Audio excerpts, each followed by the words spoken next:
should say. His numbers are ridiculous. He was leading in every single category in playoffs, it felt like. Goals, shooting percentage. I mean, it was absolutely ridiculous. I could talk about this man for hours, but thankfully I don't have to. They cut you off. Well, that's Karlsruhe Institute of Technology, Pads, Lawrence Raptor, and Matei. Let's turn the page and say hello to the greats from Canada. Right here is Jay.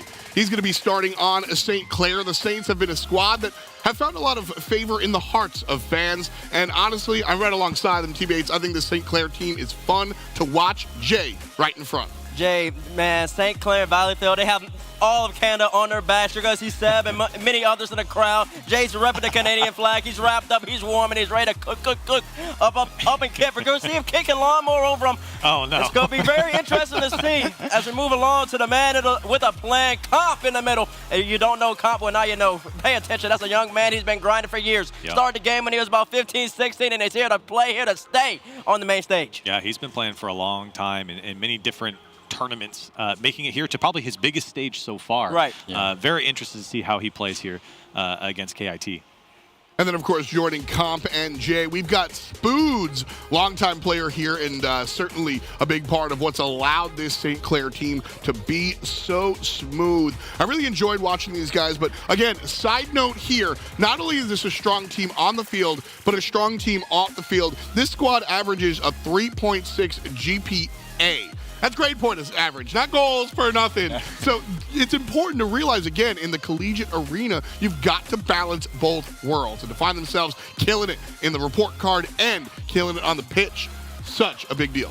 Smart team, and I think a lot of that might translate to the Rocket League play as well. They're an exciting team to watch, especially when, they've been up and down throughout the season. So I'm interested to see, this KIT team could really catch them off guard. Talacta, we talked about it a few times now. Yeah, I've described Kit a number of times, I feel like, as a banana peel of a team. And the problem for Saint Clair is when you watch their season play, they have struggled in a number of matchups against, say, mid-table teams in that East League play. And Kit are just the type of team that you can see Saint Clair struggling against.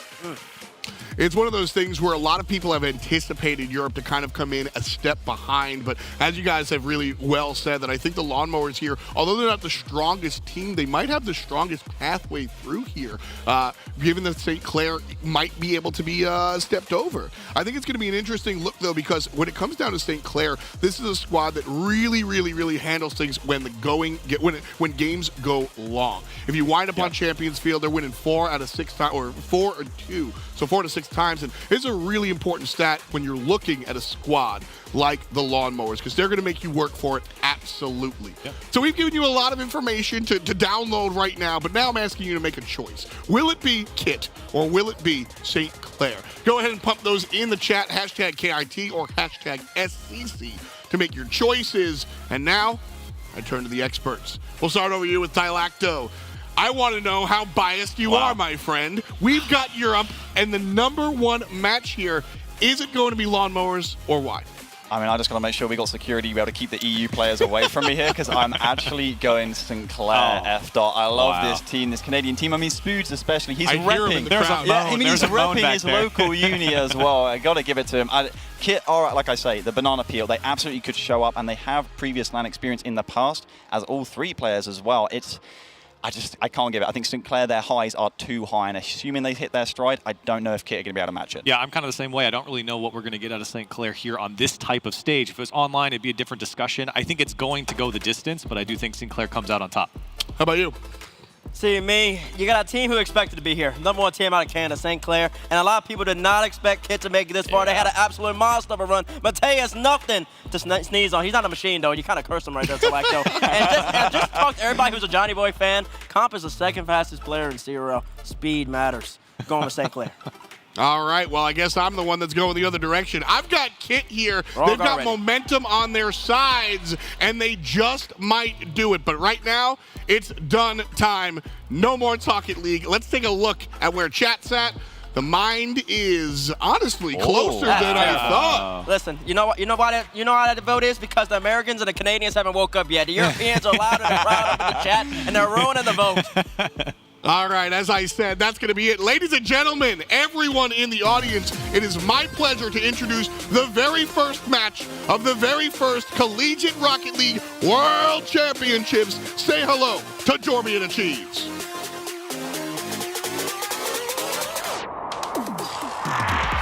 Our first international collegiate match in Rocket League Esports history achieves. Saint Clair about to take the pitch here against Kid SC.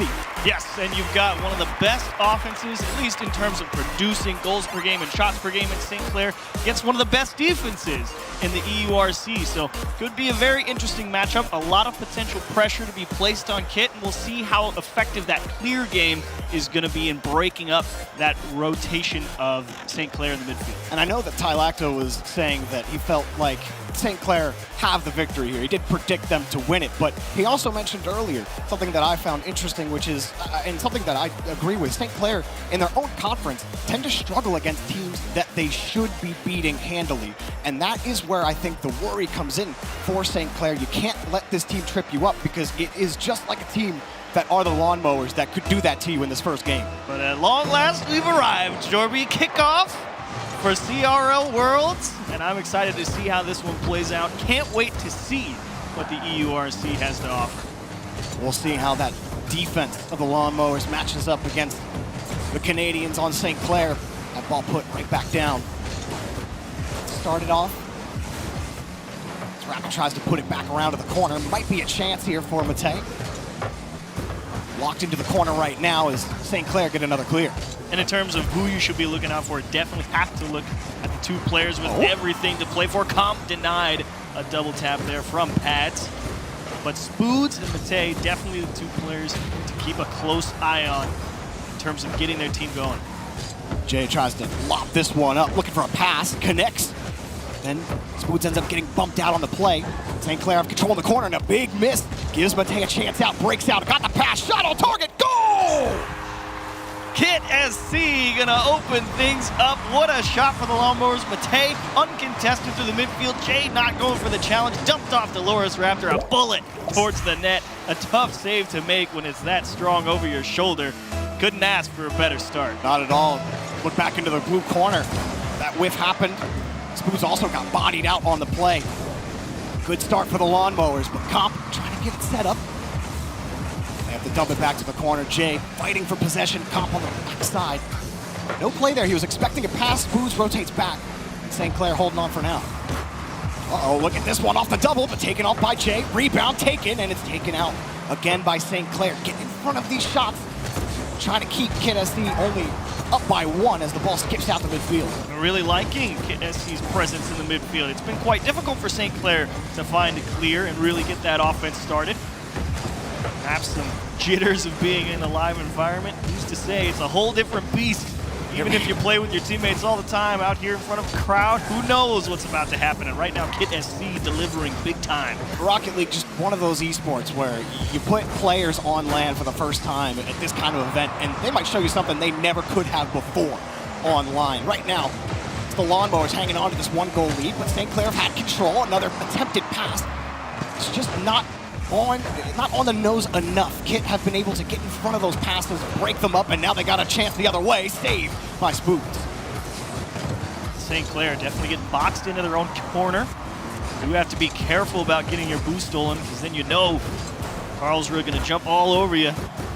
Adds pressuring, and Jay definitely going to need a little help. Saint Clair really is just hamstrung right now on their own side. Not a lot of boost, not a lot of speed. It's tough to get the ball moving. On small pad energy right now as Loris tried to get that ball around, and Matei preventing Jay from moving forward, but Jay gets back to the corner. Saint Clair pushing, just nothing there, no third man ready. I believe Spoods got demoed. And another 50 for Loris Raptor, forces Jay up, but he's missed the ball. Taken away.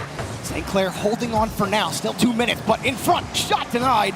Rebound not gonna be quick, and quickly getting there in time with Spoods. Ooh, and he's open down the other way. Loris Raptor's back in time. St. Clair was hoping to find something on the counterattack, and really we're expecting St. Clair to be the ones driving pace of play. Definitely not the case here in game one at least, but Comp looking for options out into the middle. As Loris Raptor will break it up, has Pads on support. Jay needs help from Spoods as well on the back line. St. Clair, again, they've been trying to get those passes working, and the passes have been to the player, but they've always been broken up. Oh, what a 50. Hang on, he's got the catch. Got another 50 against the wall. St. Clair a little slow on the follow-up. Loris Raptor gets there in time, but still St. Clair continue the push. Ooh, free clear. tough. You really are expecting Saint Clair to be able to apply that pressure. Started from the corner again. They're not getting starved as easily as they were last time. Comp makes a nice move. Oh, and it's denied again. Shot just not good enough. Right into the defender. Jay now off the board, on the target, and taken away by Loris Raptor. Huge stop from Loris Raptor. Great follow-up pressure from Pats in the corner. Matei holding down the back line. Another dump across the box, and the only one there is Spoods. Has to wait all the way across. And a little misdirection from Saint Clair, but time a factor now. Going to have to push hard if they want to break down Karlsruhe. A lot of pressure. They need a little bit more. They've cornered the edge. But Kit have responded with that stellar defense that you were talking about earlier, Achieves. And so far, it's what's winning them the game. 30 seconds remain as Jay puts it up, got the next 50. They're winning those in front, but it's the shot quality that's missing for Saint Clair. Another clear for the Lawnmowers. Put right back in the field by Comp. Does he have something here? I think Comp was hoping Jay was going to have boost, but fighting for the ball in midfield, time's wasting. This is a pace of play that will favor Saint Clair. Oh, that might be it, Jay! Right in front of the box, they sneak by the defense and tie it up. Huge equalizer, Spoods, little dump off to Comp. Pad's trying to figure out exactly how to size it up. Unfortunately, takes a little skip and just rolls right around her. Huge press from Saint Clair. Knew had to get something through. Throw everything at the wall, something finally stuck. Now, eventually, now Saint Clair have some renewed energy. They had good pressure, but hang on a second. The Lawnmowers are launching down the field. A missed ball, loose in front, taken out, and down to the ground. We got OT. I got terrified. I thought they were just going to miss a clear or a save there, and Kit was just going to walk away with the game won. But Saint Clair battle back, find an equalizer, but got to be careful. You do know that you're fighting a pretty hard battle here against Kit SC in game one. Probably not expecting that stiff of resistance over on the defensive side. Definitely some adjustments to be made, but for now, see if you can piece one more pass together out to the middle, and a little too tight for Spoods to handle. That's kind of been the Saint Clair problem. That was a nice try off the ceiling. Again, those passes probably like a little too fast, not exactly on the nose, and a scary attempt there from Loris Raptor on the save, made it work. Kid SC on a long defensive stand again, dropping it down to commit, but it works, and it's saved by Loris Raptor. Off the target, Spoods, no boost, he's not gonna get back to it. It's Kid SC again on this long defensive stop. Really nice support there from Pads for Matee. Heading out into the corner just to buy a little time. Kid SC definitely getting pressured, but making sure they don't get boost starved. That was a very nice defensive sequence to hold off Saint Clair at the start of OT. Comp underneath. It's by one defender, actually wins the next touch. Jay squeezes that midfield boost away. Now he's got control, but pushed out back to the side. The Canadians trying to get by this Kit defense, but Pads forward, she just couldn't get by. Shot rebounded, taken away by Jay. Comp in front of the ball in the corner. Now Saint Clair are feeling some pressure from Kid SC. Here comes Pads again, taken away by Jay.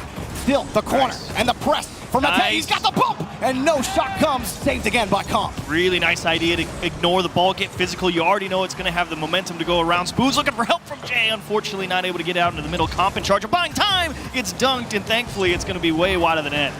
Spoods got his boost stolen from him. Can't be too effective, but just being in the area is enough to keep Kid SC on the ground. Nice pop-up, and the transition begins for Matee.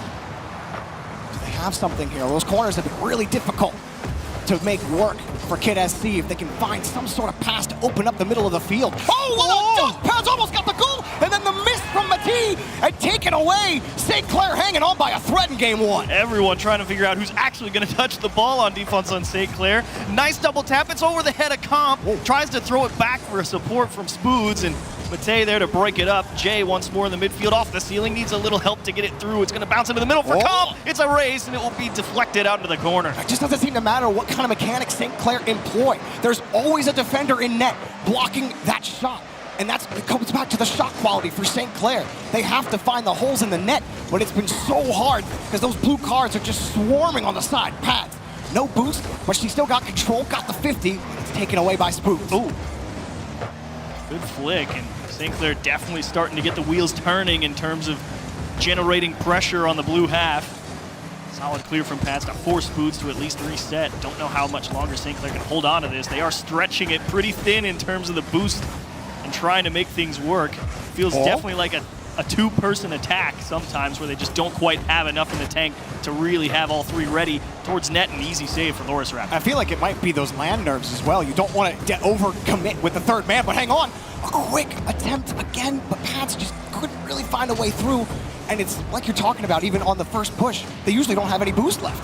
Here to Saint Clair, another pass. They got a demo from Jay. Got the catch in front, but no. Again, the challenges are good enough for Kid SC to keep this a tie game, and we're approaching 4 minutes of OT. Real nice clear from Kid SC. Again, finally breaking that pressure.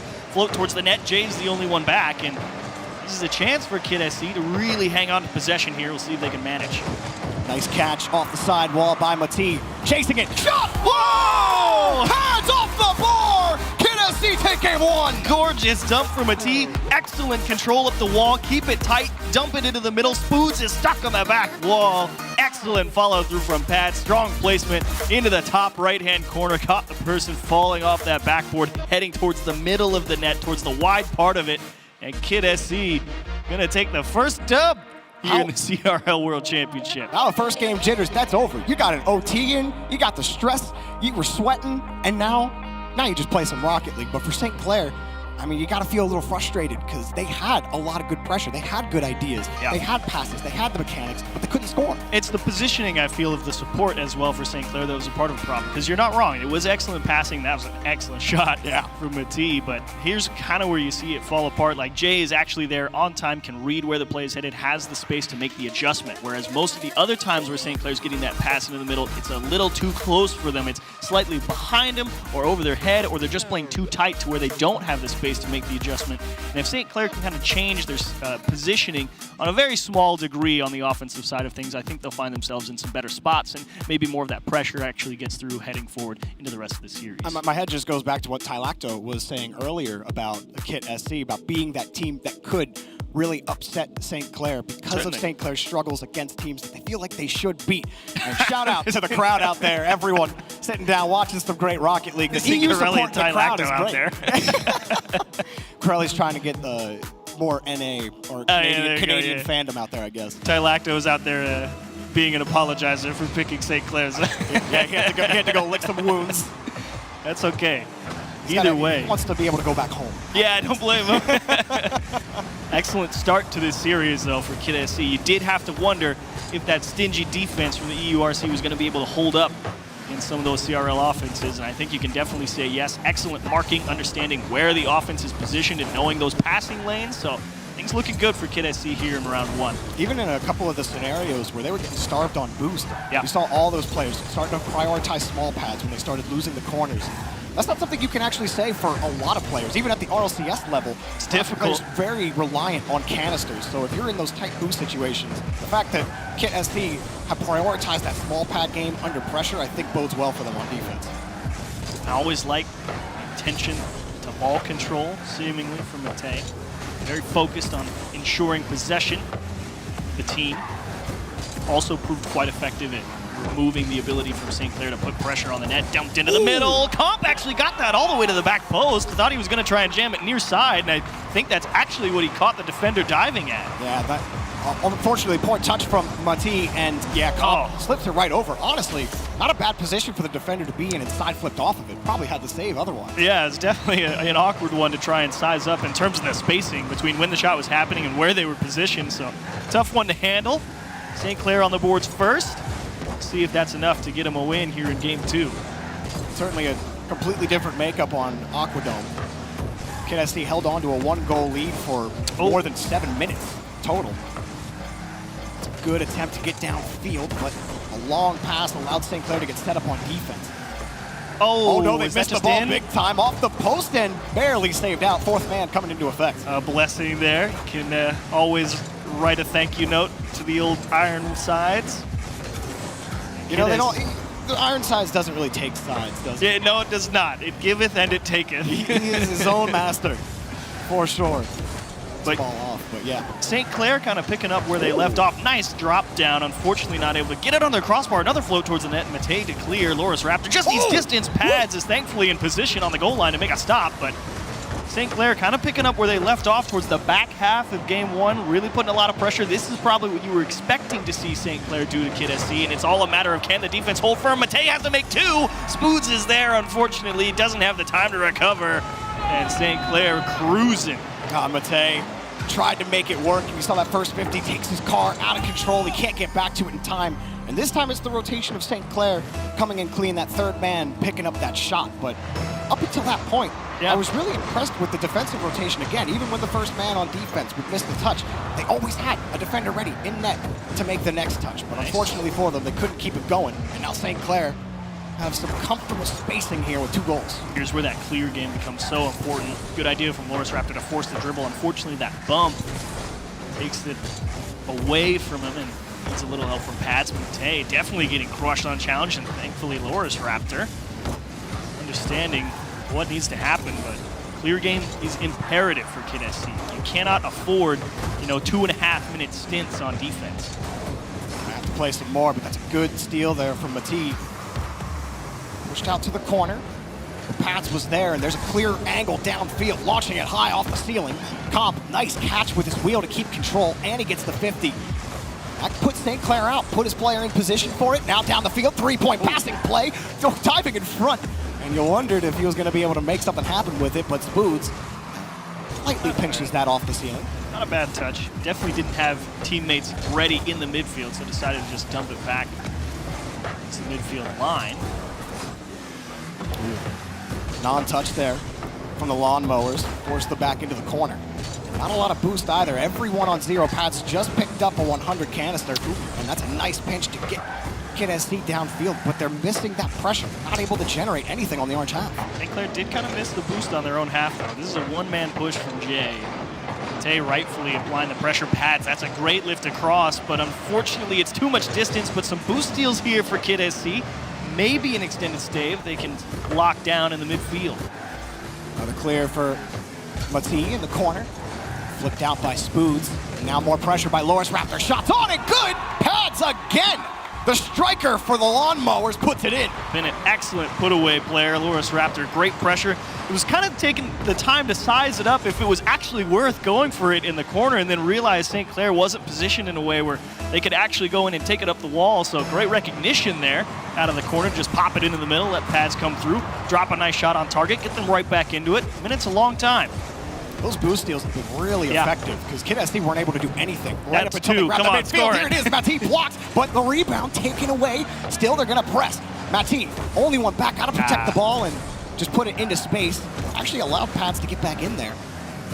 She's headhunting as well, but can't find any chassis. Loris Raptor up high, backboard's well defended. A little bit of miscommunication from Kid SC. Big miss from Pads. Thankfully, Matei close enough. And floater into the middle. Loris Raptor slightly too close to the play. Can't make the adjustment in time. And time ticking for Kid SC. Can you find one way through? Loris Raptor protecting the ball to the corner. Just need one good push. That's a good launch. And up for it. Matei back over to Pads. Pads rips one on target, taken away. Time running out. Kid SC pick up the demo. It's a free ball. Pass in front. Tie game! What a demo from Pads in the corner. Get out of the way, Jay. Loris Raptor, don't be greedy.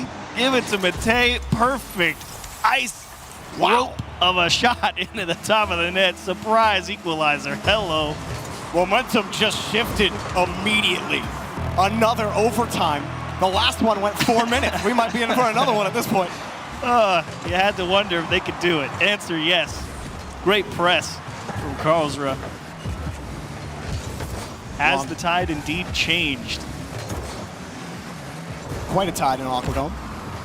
Pads setting this one up. Matei's getting faster and faster in the midfield, just getting to more of those 50s, which has really prevented St. Clair from generating all that pressure we saw earlier. They're not able to pass the ball as effectively.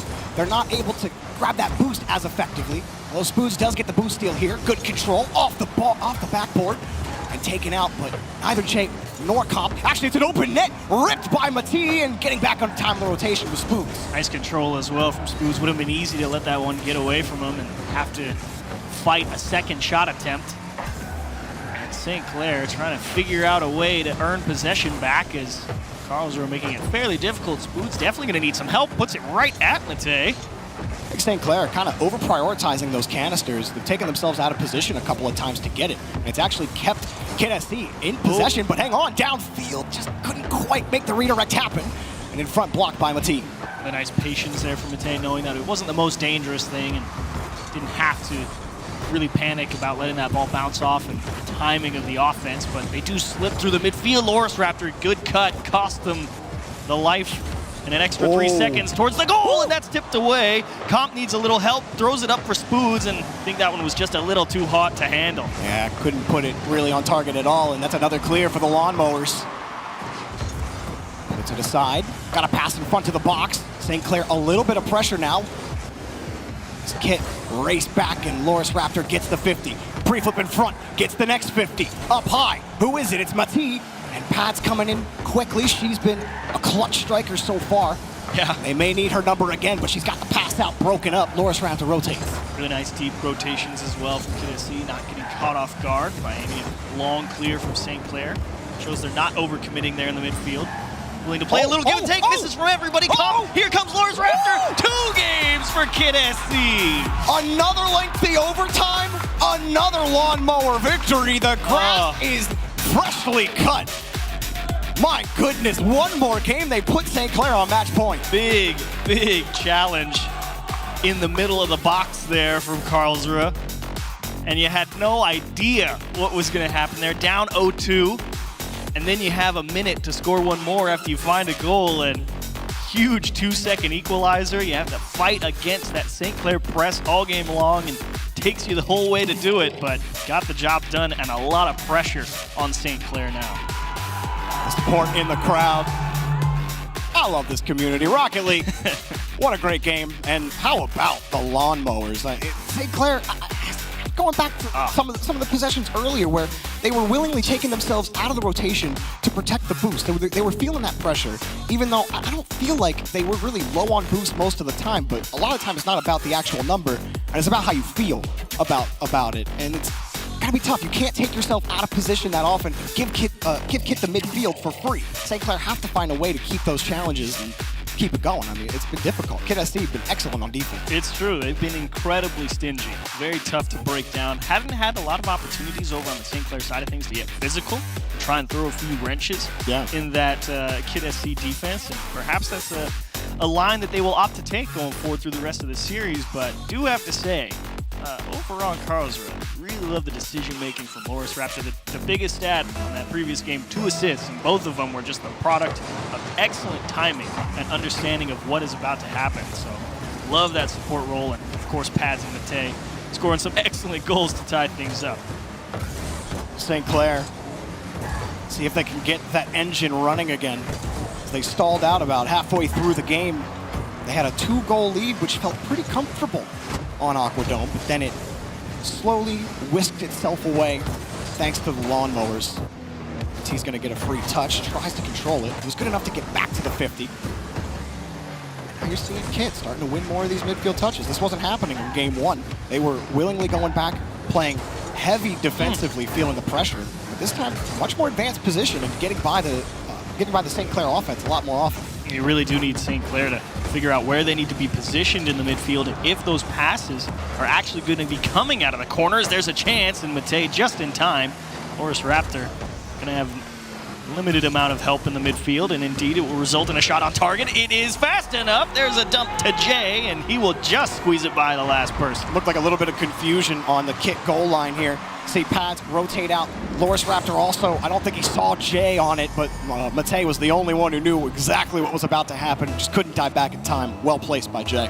Again, nice opening from St. Clair as well. They had the nice opener in game 2 as well. Got themselves out to a comfortable 2-0 lead.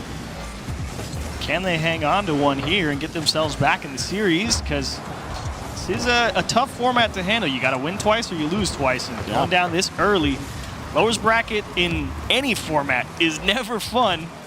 It only gets more difficult, and St. Clair would love to avoid that. If you were feeling first match jitters on land, imagine how you'll feel if you end up losing that match and having to get through Second match, you start 0-1 in the hole, and you're like, oh boy. You're gonna need a bucket for the amount of sweat you're gonna be feeling.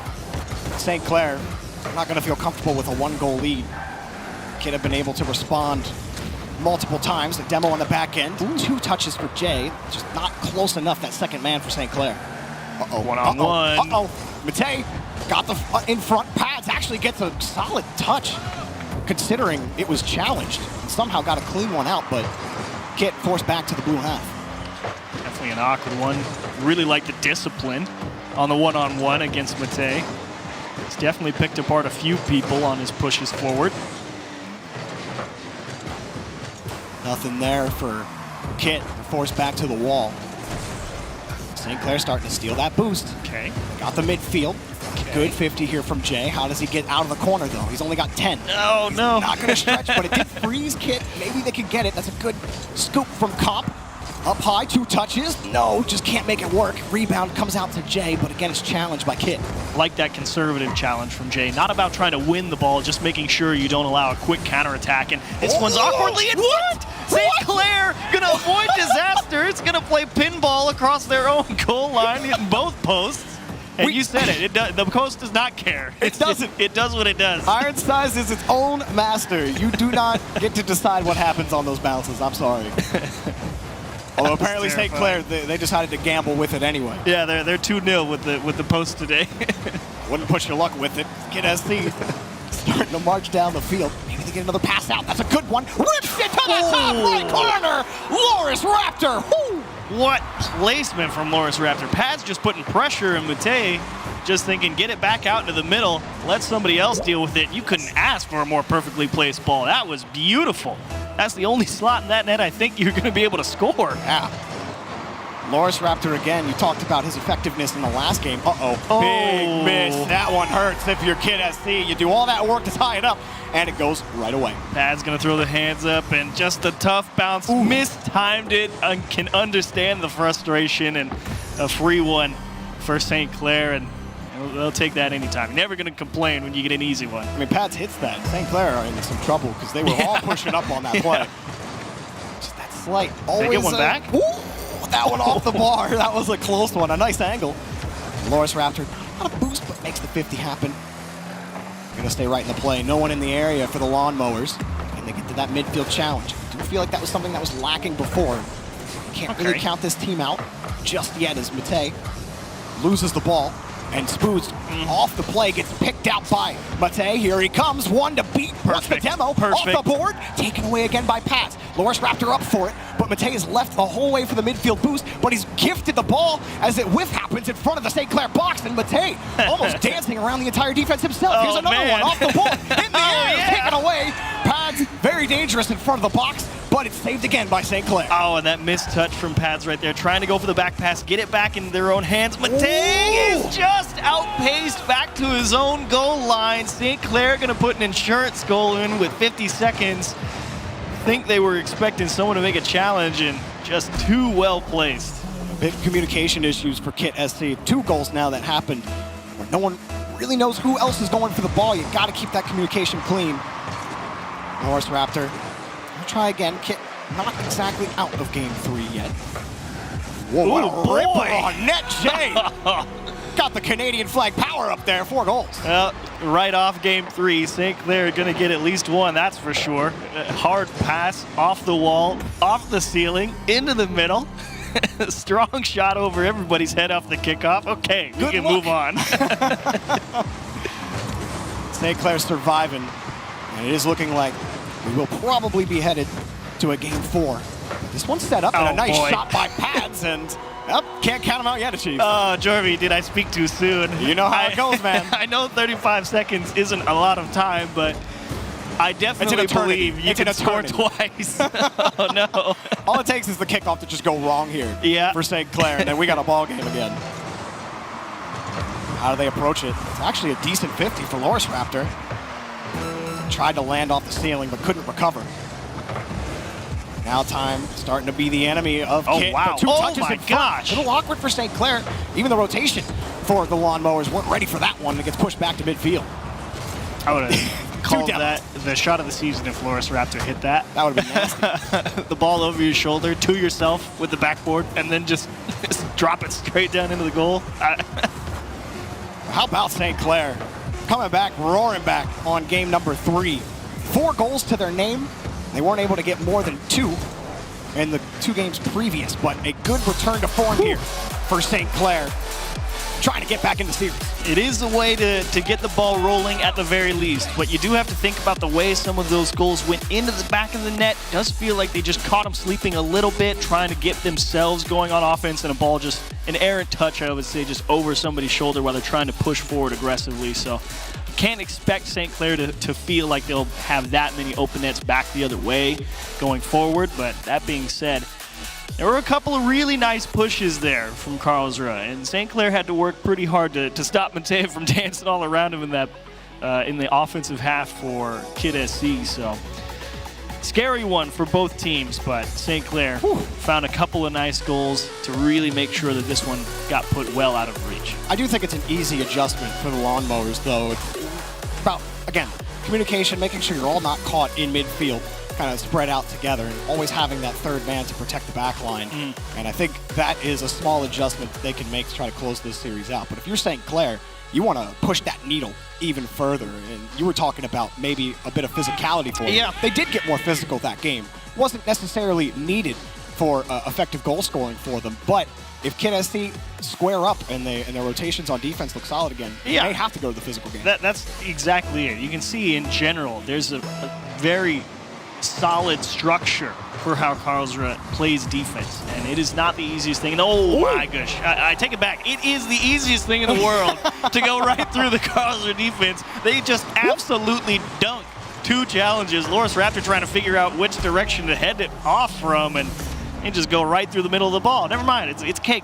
I'm not sure where Matej was going on that play. He was the follow-up guy on that. He just kind of skirted around. I think he was probably expecting the actual kickoff to go a certain direction, and then it ended up stalemating in the middle. So I think he was just guessing that it was actually going to punch out to the side, and guessed wrong, unfortunately. Now Loris Raptor squaring up on the 50. Gonna stay not unfamiliar in the series, playing from behind. Yeah, third game in a row now. They've been able to come back almost every time. Sans game 3. Slow ball here in midfield. Nice pass in front. Ripper shot right into the defender. Third man comes in. For Pad Sheet, able to put that ball out, keep it in play. Loris Raptor, another shot. Pads in the air for this. Had the boost. Keeps control, but actually gets away from the ball. And Matej forced to stop the push from Saint Clair, but he can't.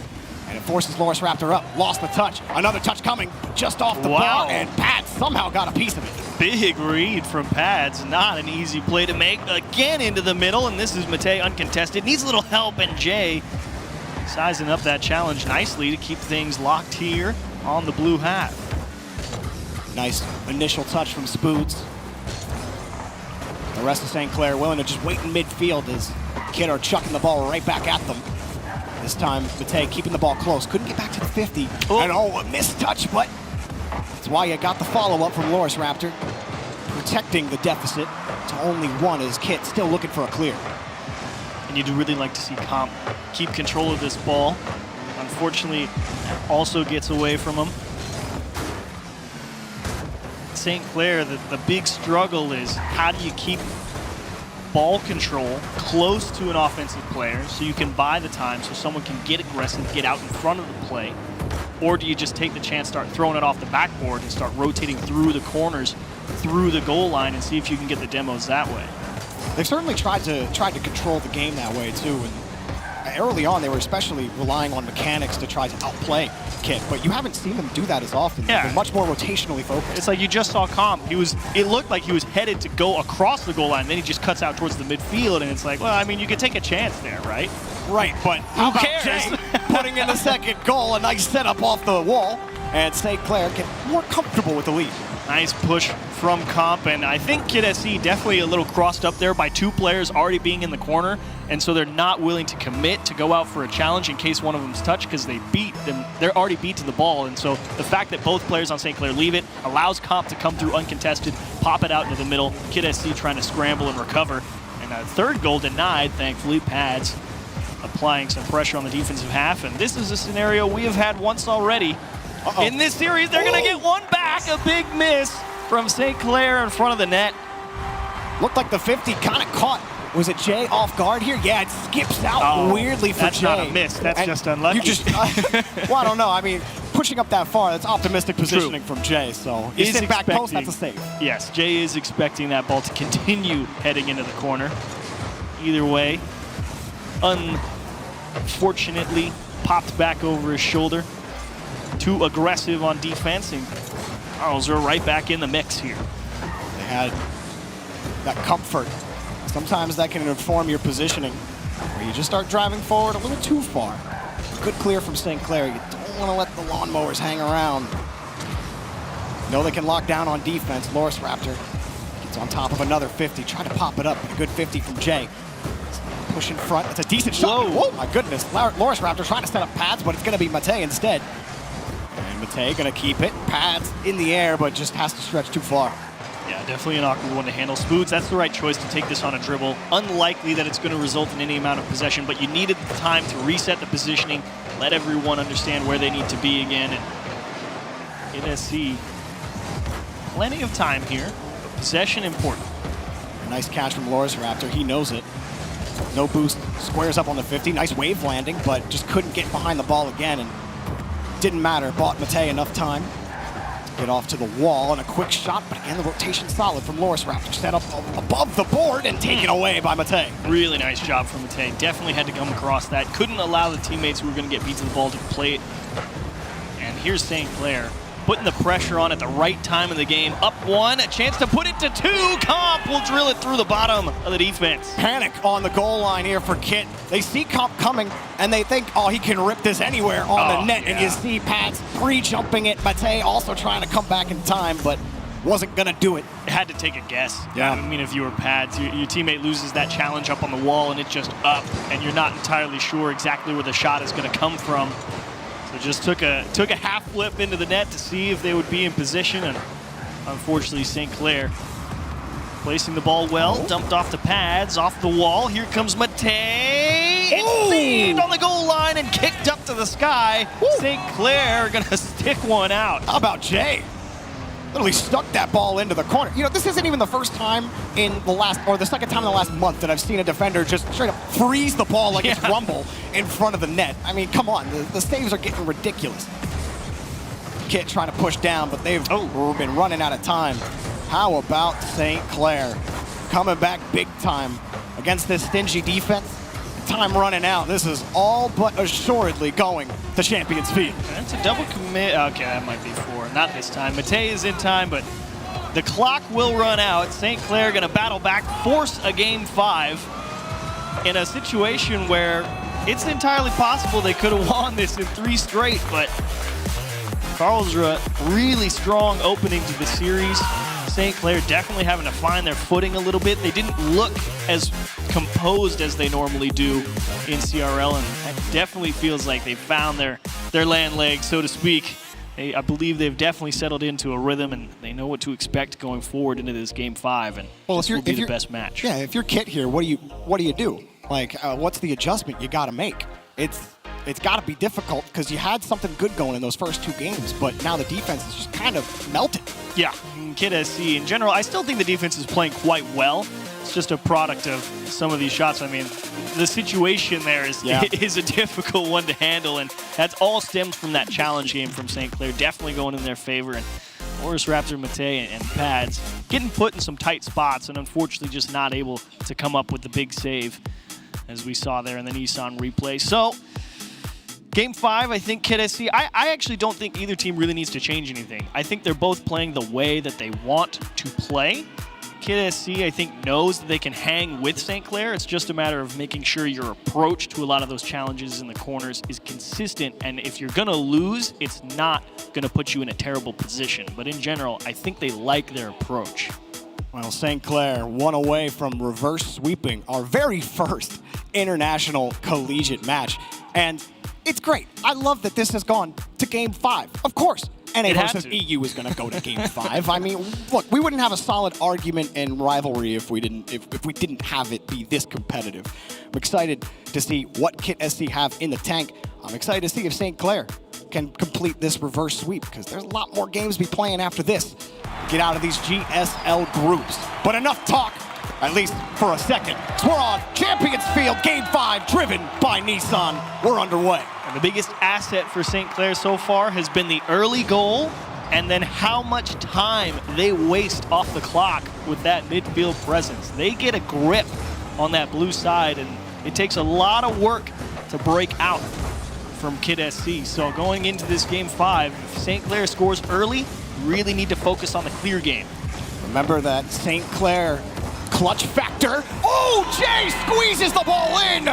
First goal to St. Clair. Well, it's your worst nightmare if you're Kid SC. Just a little poke from Comp, and I'm not even sure how you figure out who's supposed to go for that from Kid SC. They're all converging towards the same spot in the net, and timing in that one is such a tough thing to figure out with not a lot of time to do it. Kid SC 4-2 on match point, trying to make that record 5-2. The clutch factor absolutely coming into play for this team. The journey of how they got to this point as well really just emphasizes that point. Kid SC trying to get a little more mechanical there. Got the chip, that leaves an opening, but shot's a little high and taken away. This is good. You do need Kid SC to win a few challenges in a row here. Make sure that they're putting together a strong... Oh! Okay, that's fine. That's wide. We're okay. Pushed out to the corner. Oh, went for the pass. That was going to be a tight one for Jay to hit from Spoos. But now Matei underneath, tried to go to the low 50. You see again the rotation kind of out of whack here for Kid SC. Both are going for that corner boost. Some big miscommunication from Kid SC indeed. And thankfully, they still got a pretty good structure there in the midfield. Pad's able to buy some time. Massive pinch, though, from St. Clair, and that will definitely reset things. Good from Loris Raptor on the rotation. Those pinches can really catch a rotation off guard. Let's push back over to the corner. St. Clair starting to press. Matei looking for a clear route. Protects his own boost side. Nobody gets the touch here, and Matei, scary ball in front. Jay's got it loose. One touch. He's got the second. Yep. Jay gets the second goal. It's like a great understanding from here, from Joel. He could see the completely open backboard on his approach up past the midfield line. Knew he was going to have an uncontested double tap opportunity. It was just a matter of execution. Did so brilliantly. Another 2-goal lead for St. Clair, and the mountain gets a little rougher for the Lawnmowers. Popped up over to the corner here. Jay. Get more pressure going, but another clear in the midfield line. Comp trying to control it, gets bumped out of the play. Matei next up. Pat's also combining powers here to move down the field. Gets deleted for her effort. St. Clair get another clear. Here's where you got to be careful. Your Kid SC. Offense is your only savior now. How do you manage how aggressive you want to be? 240 is a lot of time on the clock, but if you're going to end up conceding a third, it's a very delicate balance to strike. You can see the confidence rising for St. Clair. They're starting to go for those confident touches where getting multiple touches off the board. They're finding openings. Even there winning for Spoods. Wins 2 touches in front with low boost, and Loris Raptor unable to come up with a touch. Boost spawns after Jay crosses it. Who can protect that corner boost, but still St. Clair pressed. That one taken out in front of the box. Can't buy a clear right now. The ball pushed out to the corner. Matei gonna try again. Flips it out, but cut off again by Spoot. Flying in, uncontested. To commit, Pads lands quickly, but she can't get recovered in time. Gets in front of that one, but the ball's still pushing forward. Back in front, Jay, big muscles in front, but couldn't put it in. That's exactly what I'm talking about, though. I mean, they played that entire offensive sequence from 2:40 on the clock. They wasted an entire minute of time, and that's the power of St. Clair. That midfield cycle, so tough to break. Another chance. They may have found the gap, but Pad's weak shot. That one pushed over the corner by Matei. Diving front, Loris, who's up for it? No one. Pads was coming in on the rotation, but didn't commit. And now Jay comes the other way. They got 50'd out. Here comes St. Clair. A third goal would surely be the death knell, but another save. And pushed out again by Jay. Jay's got no support. Big demo, and Loris gonna push the ball back out. Oh, but he really just pumped it a little too hard. It's unfortunate that he didn't have the time to register the information that the space was gonna be open and take it on a dribble, and now they kind of have to fight for possession in this orange corner. Ball kicked out again. Kit, less than a minute to go. Can they find anything? Jay doesn't make contact, and it does keep Kit within striking distance, but they need a goal soon. Matei putting the ball up. Loris Raptor also going to get in the way. Pad's having to avoid demos. Not a lot of boost on that small pad game. Jay trying to take advantage. Pat's not going to let him.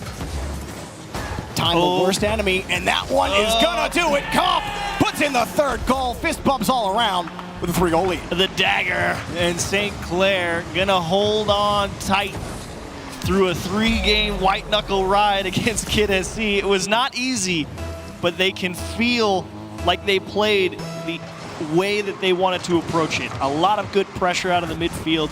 Make them make the clears. Make sure you're making good challenges. And every now and again, the opportunity is going to rise where you have a chance to put one in the back, and they kept it out in front early, didn't concede anything back the other way by being too aggressive. And Saint Clair closed this one out with excellent form. Excellent form indeed. It looked a little scary for Saint Clair at the start. Stellar defense from the Lawnmowers, but stingy defense was not enough. Saint Clair's offense, too powerful, and they get out in 5 games on the reverse sweep. Ball will touch the ground, and Saint Clair collect their first victory. Woo. Take a deep breath, a little shaky. Took some time to settle in, but we got there. Jay Spoods and Comp, what a show. But to their credit, Kid SC, making them work real hard for it. That was not an easy game to come back in, or an easy series, I should say. Everybody on Karlsruhe really trying to put them in a blender with their approaches up the field, and they had to buckle down their own way on defense as well to stop Kid SC from getting back into a lot of games. And I would say for Kid SC that anybody that they play, they're going to be a tough out. I thought they played a really nice game where they were facing a lot of different types of pressure from Saint Clair, but so many times they were able to hold the line. I mean, how many goal line stops did we see? They're all over this highlight reel. So whoever ends up playing Kid SC, you cannot sleep on that team. They will absolutely surprise you. So, but Chiefs, you got any final words on this game?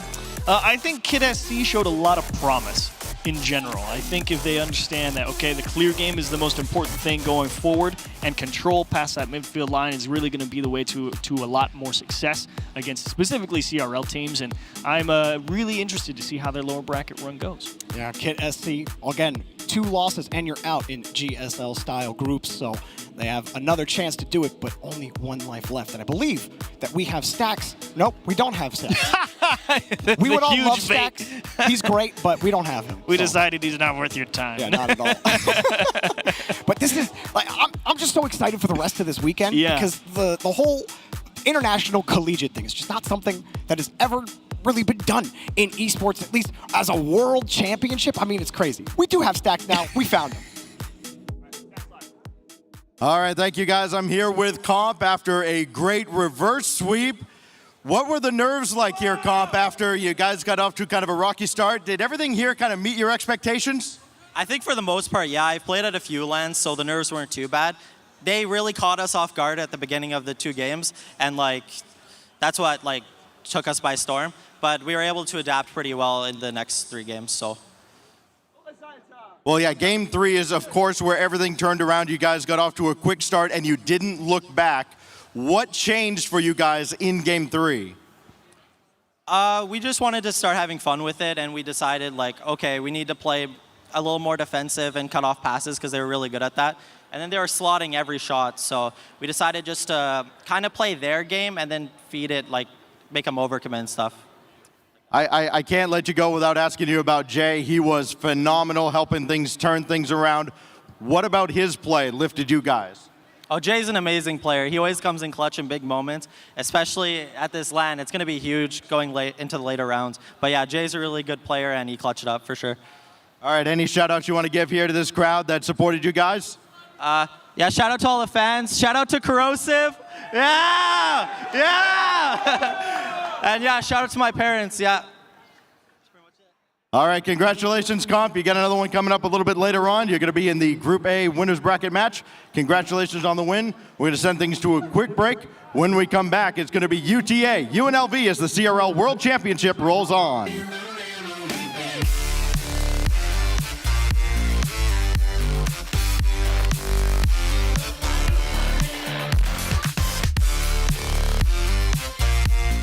I was put in the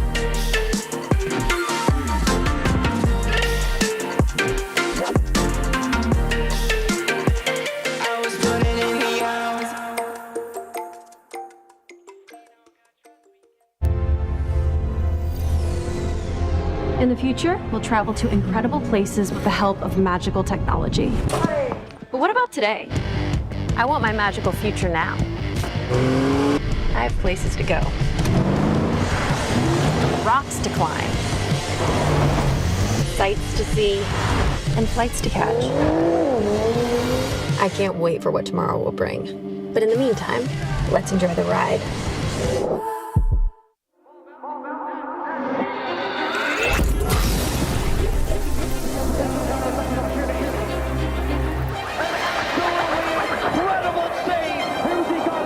The World Championship is where the greats become legendary.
hours. That's what we're putting in, folks. We are putting in the hours, and one of them already done as far as matches are concerned, that is. Welcome back to the desk here at the Collegiate Rocket League World Championship. I, one more time, am your host, F. Joined here. Bates was here last time, but now we have 2 new faces to join us on the desk. Say hello to Lamar, Dazarin, and, of course, Rome down there on the end. Listen, I'm glad to finally be here on the desk. Bates did all that yapping at the start. I got Rome here to back me up as well. It's going to be a good time. Listen, Bates, you got it right this time, but can you continue to be right for the rest of the weekend? I don't know if you can. I was expecting some chirping, which is why I was quiet real quick. Listen, man, look, I got it up. It's a new hashtag just for this weekend. You can cover this with hashtag Bates, never wrong. Hashtag roll with Bates. You know why you're going to roll with Bates? Because if you want your channel points, you just got to follow over the words that are coming out of my mouth. I don't know about all that. Yeah, I don't know about all that. But I do know. Played magnificent on the back end of Let my man Rome say hello real quick. Nice to have you on the stage, my guy. Oh, yeah, it's an absolute treat to be here. Listen, it's been absolutely incredible. These first matches that we got to see, one on the main stream and the second one on the B stream, they were absolutely impeccable. Facts. Both matches. We had so many overtimes. We had so many crazy game 5s. I mean, listen, that's exactly what you want at the World Championship, and listen, I can't be happier. I mean, listen, what you want is to have some arguments real quick, and that's what we were doing here just before we went live. So we had 2 matches, and right quick, we'll touch upon the ones that went down. We saw Portsmouth wind up against Penn State, and we were arguing, Bates. You thought this one went sideways. Yes, it did.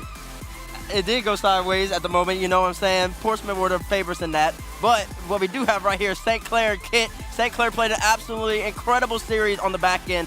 Kit started off strong. They started with a lot of pressure. Real strong. And a lot of great accuracy on their shots. But with that being said, the momentum slowly changed as Saint Clair got comfortable as Jay started popping off, sliding more and more shots. And then Team Canada started rolling on the back end. And the Germans, they couldn't take him down. Listen, I was talking to Comp earlier when they were doing the warm-ups. I said, Comp, how you feeling? How's the stage? He's like, yeah, it feels good, man. It feels good. I said, you gonna bring the energy? He said, oh, yeah, I'm finna bring the energy. Turn me up, turn me up. Him, Jay, everybody, they were locked in. And, yeah, things did look bad. Kid had a really solid start. But you got to keep in mind, there were some overtime games, and I think that's a really big factor there for St. Clair because once they started getting things rolling, it really felt like they couldn't be stopped. Yeah, and the thing that you have to remember is this is game 1, and it's at LAN. A lot of these players never played at LAN before, so you got to get those jitters out, and maybe that's the situation that happened with St. Clair. Maybe they just weren't really feeling themselves in those first 2 games. And then finally, things started rolling. And as you said, I mean, no looking back for them.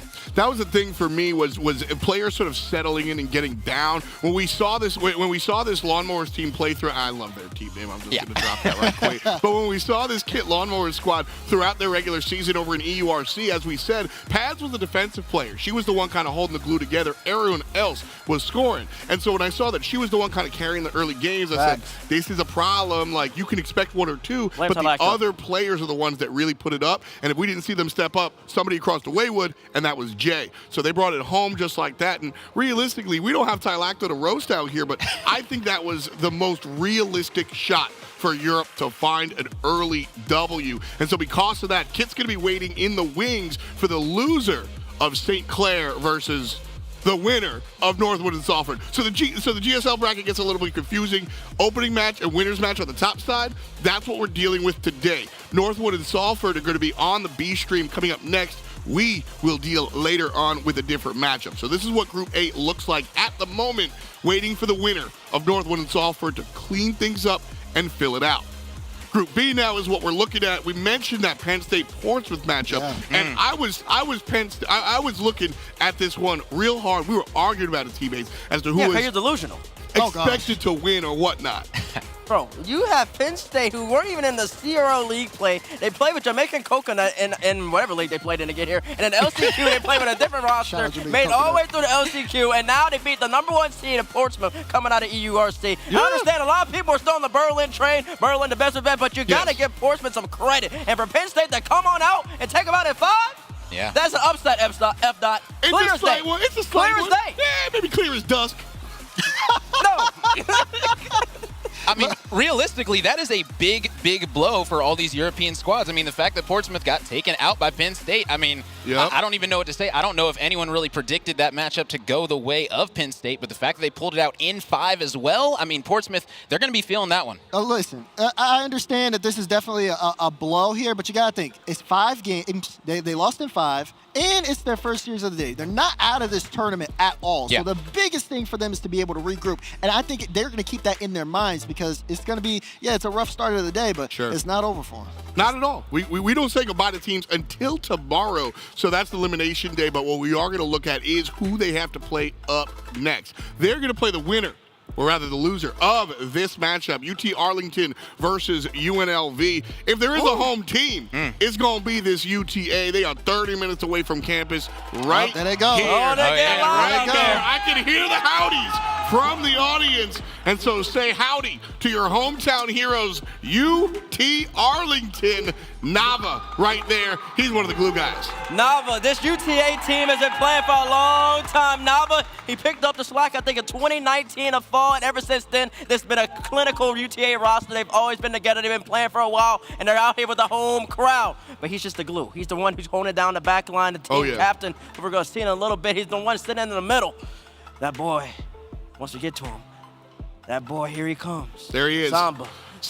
Oh, third year, a lot of yapping, a lot of talking. Look at him making faces. He held up the L. He held up the L when he beat LSU by Tigers. But hey, that just shows the amount of pride, the amount of confidence, and the amount of little bit of prestige, little swag he can bring to the table.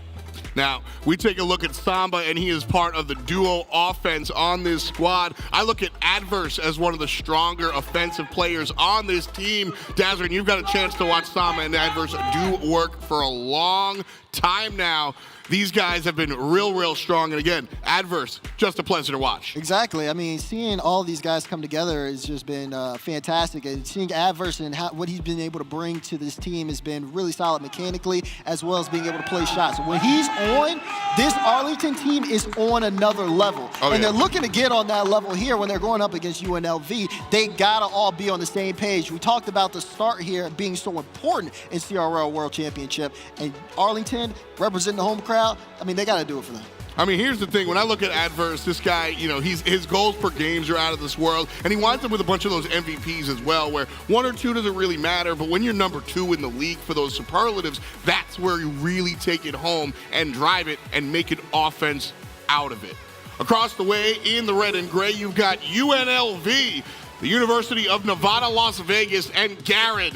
That's the guy right there. He is your numero uno on this squad. For my money, Rome, talk to us about Garen. I mean, listen, Garen's coming in with the highest goals per game on this roster. I mean, he's definitely going to be the one trying to come out and make a statement early, and you got Nitrous and Tuv along with him, just trying to complement that offensive prowess that is going to be coming out of Garen. And you can see he is looking oh so ready right now. He is locked in. And you gotta, for those who don't know, Garen used to be the sub for Rogue and even has RLCS experience winning a match. I forgot what season that was, DeMar.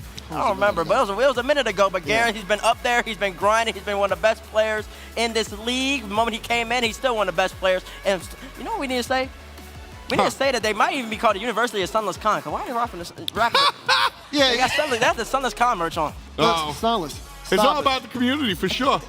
So's got his way on the broadcast. Look at Nitrous. Nitrous is locked in. Now, you got to give credit here. Everyone's talking up Garen as well, but Nitrous, I mean, he's been definitely a really well-known mechanical player. I mean, a lot of people know him from the freestyle community, but also when he made that transition into competitive here with this team, he's been able to absolutely tear apart defenses with his solo potential.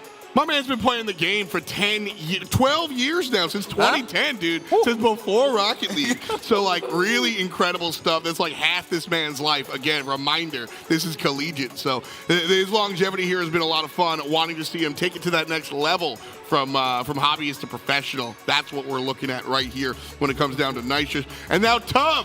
We've got the newest member of the squad joining him up in the springtime and switching things around and honestly dazzling. For my money, I think he's been a big part of what has allowed this team to reach further. I agree with that, but this is going to be a different situation for him. You got to think he's on that stage, he's got the crowd in front of him, and that crowd is definitely Texas biased. So you got to think for them. I mean, having a good performance here up front is going to do a major for UNLV. If he gets comfortable, he gets going, then UNLV, it feels like it's going to be a kind of a weight lifted off his shoulder. A lot of pressure there being on that stage. that's the thing, is this is their first LAN. This is the first year in competitive Rocket League for this team as well. Like I said, tough joining here in the spring, but the university jumping in just about last fall. And, you know, this whole new approach for them is a big deal. If you almost look at it zoomed out, Rome, this LAN is just, well, we just sort of got here. First year, first LAN, that's what we do. Yeah, I mean, it's going to be a great, a great start to a beautiful thing. I mean, it should be a ton more events just like this one down the line for these collegiate players. We just got to wait and see. You can see the signs coming out for UTA. That is a good one right there. As you can see, the hometown crowd, they are definitely showing up and showing out for this roster. Now, we got to talk about as well, I mean, UT Arlington, they didn't have to fly here. As you stated, they're right around the corner. Quick drive, and, they might even, be able to eat some home cooking this morning, have a nice breakfast. Who knows? I mean, that might matter. UNLV, they had to fly in. I mean, you just got to wait and see what happens. They're definitely going to be feeling good as UT Arlington coming into this one. But let me just say, before we even think about predictions, Bates, you can't root for either one of these teams. You understand that, right? Oh, I hope you understand. UNLV, according to the stats, UNLV got the final spot from the West by beating LSU. Yeah. So they took out LSU. And then on the other side, UT Arlington, they took out LSU in Game 7, 4-3 fashion to get to Worlds as well. So both of these teams punched their ticket to Worlds by beating your squad. So you Why you say all that? You can't be rooting for either one of them here right now. I see what you're trying to do here, bro. You're trying to get to my heart. It's not going to work. Let me tell you something. My man got personalized notes. Yeah, he has the T-Base hater notes over there. You can't see him on the screen right now, but they're there. I can see him right now underneath the desk. Let me tell you something. Actually, you saying that makes me want to root for them even more. Because then if either one of these teams goes further than the bracket, then I can say that we lost a team that went really, really far. Right, losing some bumps or something like that. Don't you try me with that, Rome. That's fair. That's a real sports fan take, and I'm with it. I believe in that. I feel deal with that NRG all the time. Yeah, we know that, man. But bringing it back here to UTA versus UNLV. So this University of Las Vegas team, first of all, their campus is in Paradise, Nevada, and I love the name of that. Gotta drop that, but they will find themselves in Paradise if they do not run 5 games. Yeah. When we look at this UTA squad, they are 6 out of 7 games they win in the final decider, whether it's 5 or 7. So if it goes that long, I think we understand who's going to take the victory when it comes down to UTA. But that's a lot of ifs, ands, or buts. So I want you to put down your predictions right now. I'm going to tag the chat in right quick. Hashtag UTA, hashtag UNLV to get your thoughts out there. And now I'm going to ask what your thoughts are. Bates, what are you thinking? Oh, you want me to go first this time? Yep. Huh? You trying to learn? You trying to learn something? All right, let me teach everybody something. UNLV and UTA are 1-1 right now. In CRL at least. I don't know about all these other leagues. I focus on CRL specifically. Okay. And UTA beat UNLV 3-1 in league play, and then they lost to UNLV 4-2, I believe, in the championship. Now, you want to say the championship had higher stakes? Nah, it wasn't. They're all going to work. They're all coming here anyways. Let me tell you something right now. UTA has the better team. Nava, Samba, and then my boy Adverse with the hometown crowd. You see the fans back there. They're going to roll with that momentum, and they're going to end up taking out UNLV probably in 4. Oh, okay. Clean. All right. Not quite a clean sweep. We'll see how it works out. So, Samba talked to me. I made a bracket prediction earlier in the week, right? Samba, he reached out to me. He said, "What are you talking about?" That's what he said. He said, "Do you know if in this lobby?" He said it. He said he's one of the best players, if not the best player on the field. Oh, he's just talking to that. Yeah, he's talking. He's doing a lot of yapping, but I'm going to back him with this yapping as well. I'm going to go Arlington on this one because I think if they're doing all that talking, then they definitely got the energy to back it up. All right, Rome, these guys are doing all the talking. I need a one-word answer. Who takes the dub? Simple as this. UNLV are going to take this one. I got UNLV with apparently an upset with these two gentlemen. I can hear it. I can hear it from the crowd. The reason that I'm going to say this is that this team rolls with adverse success. And we just got to see if he's going to be able to be successful today. It means LAN, who knows? We got to wait and find out. I got UNLV. I'll give y'all my prediction after the match. We've got to roll the players already. No, and I'm you can't do that. No. You can't do that. Let's you roll, boys. Wow. Make the prediction. Oh, they're going to force me. Yeah, you're making a prediction. You're making a prediction. UTA, let's there go. We go. Don't get demoed. There we go. Talk to him. Don't get demoed. Oh, and the chat is wrong again. The chat is wrong again. Chat, I'm telling you. All right, we're going to roll down to it right now, folks. Our second match of the day, UTA, UNLV. Who takes it? Let's find out.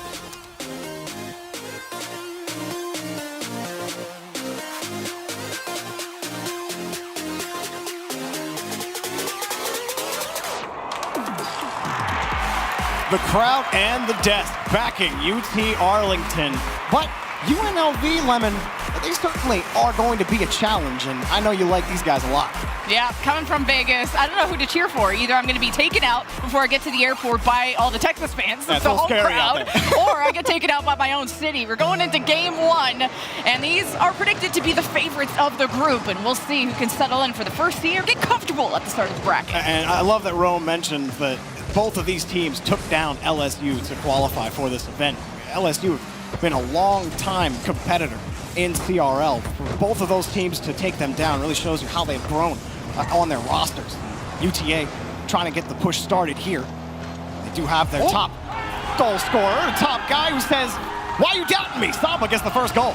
Just like that, I was thinking it was going to be a pass too, and now Garen just had the tip, and Nava, I mean, he's in front of the enemy net. So that's already great for UTA, and it was a bloodbath for UNLV just to get to this point. Like we already talked about, the Game 7s that happened in the Western Conference, and getting that final spot is big for UNLV. It's always been the conversation of Columbia versus UNLV when it comes to the West, and UTA on the rise and already looking good in Game 1. And they got the clutch factor behind them. If this does turn into a stretch of a match, they are 6-1 on match point. I mean, that's an incredible record. In Game 5s and 7s, you're 6-1. I mean, I don't think many other teams have a stat line like that. UTA, even when you take them to the stretch, gonna be a difficult out. UNLV trying to get set up here in the midfield. A nice little pass out. A good touch from UNLV, and mainly tough to just keep that going, but UNLV lose control so quickly, and this is a flub you just can't afford. And UTA take a shot. There's no saving that. UTA now lead Game 1 2-0. Huge missed touch. Unfortunate there. It's Nitrous. The ball just gets away from him in the rotation. Couldn't make up for it. Honestly, I don't think you drive up the back of the net on that play. You got to jump up for that. You pretty much take yourself out of the rotation. UNLV absolutely had a chance to save that. But unfortunately for them, UTA and Samba picking up his second goal. Okay, this is already scary. Finally, Garen is going to intercept something, but I'm sure the pressure and the weight is setting on the shoulders of UNLV. This is not your turf, and UTA, they got the crowd backing them, but at least UNLV starting to wake up now. You got to do some work, and it starts by making space in front of the net. Now Tubb with just a slight touch gets that away from UTA as Garen wants to fight back, but it's tough for UNLV to move down the field. And that crowd factor is something that can't be understated, but for UNLV, something they can really count on is as soon as they score, that crowd will go silent, and that can be really empowering for a team that has the crowd against them. They're still trying to fight their way out of the orange half. UTA doing a good job buying time, getting pressure, scoring goals. Adverse puts in the third. I mean, it's a big reason why UTA have the most assists out of their goals. They work so well together. Every goal we've seen so far was due to a pass and maybe a flub. UNLV just can't think 3 steps ahead when it comes to UTA, and with 3 minutes left, this is getting out of hand. I think those first game nerves really getting to UNLV. You had the missed touch from Nitrous that just put the game 2 ahead for UTA, and then after that, well, I mean, it's been a struggle to get control and a big demo, and Samba picks up a hat trick. Now, if you're UNLV, it might be time to think back, okay, at this point, is the game over or not? There's still a ton of time, but you just got to keep composed in a LAN environment. You have your coach behind you. Even if you lose this game, the series, you have tomorrow to think about it. But the changes have to start now if you're UNLV. Look to your leader, Garen, your highest performer there.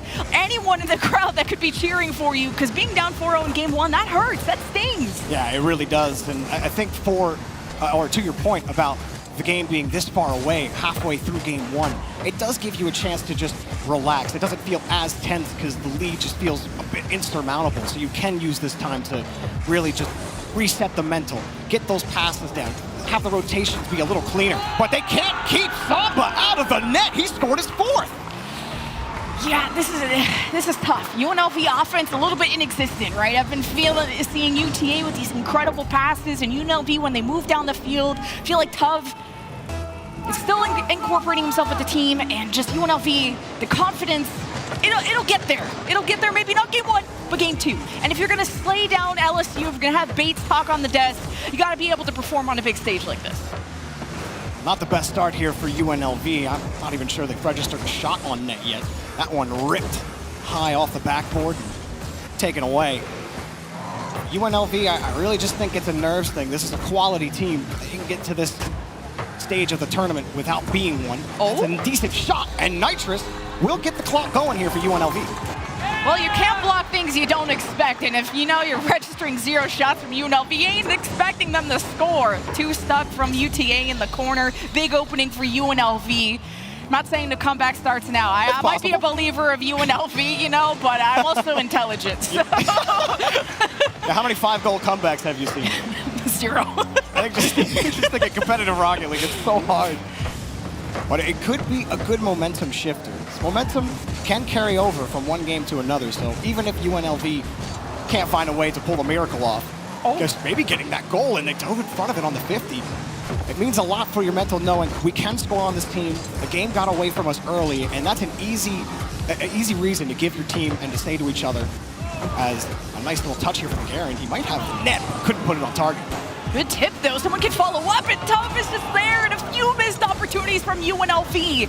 But at least that 0, that donut, is a breadstick. It's a 1. So we know how to score if you're UNLV. You think about game 2, but it's a confidence booster to just have these close calls like that. Don't get frustrated. Just work on perfecting and improving as you go. And you can see that UNLV at least getting out of their own end is nice. Yeah, trying to add to the breadbasket. At least keep it stable. The final minute. It looks like UTA are really solidifying their hold on defense. Demo on the back end by Samba. And I mean, for UTA, they're not usually the more physical team when you talk about this matchup. UNLV in the CRL League, they were 2nd in demos per game, over 4. And they get another goal here. This has been good return to form for UNLV. A little late, but 2 unanswered. And this is UNLV, one of the top physical teams when it comes to CRL, and this all was enabled by a demo from Garen, creating this 3-on-2 in the enemy zone, and this is perfect. 36 seconds, though, you know, it's kind of chalked, but you're seeing old UNLV come back into play. Good win on the kickoff as well. UNLV likely looking towards Aquadome at this point. Hang on a second. Okay, saved. The thing is, how many times have we looked like fools before a team comes marching right back? And there's a 3rd goal, Lemon. I don't know. 32. Doable. It's doable. It's doable. Great setup by Tuff, and then you got the double commit in front of the net from UTA, and then you tuck this one into the bottom right. So this is great for UNLV. This is momentum that you brought up. It's picking up in the second half. How do they approach this kickoff?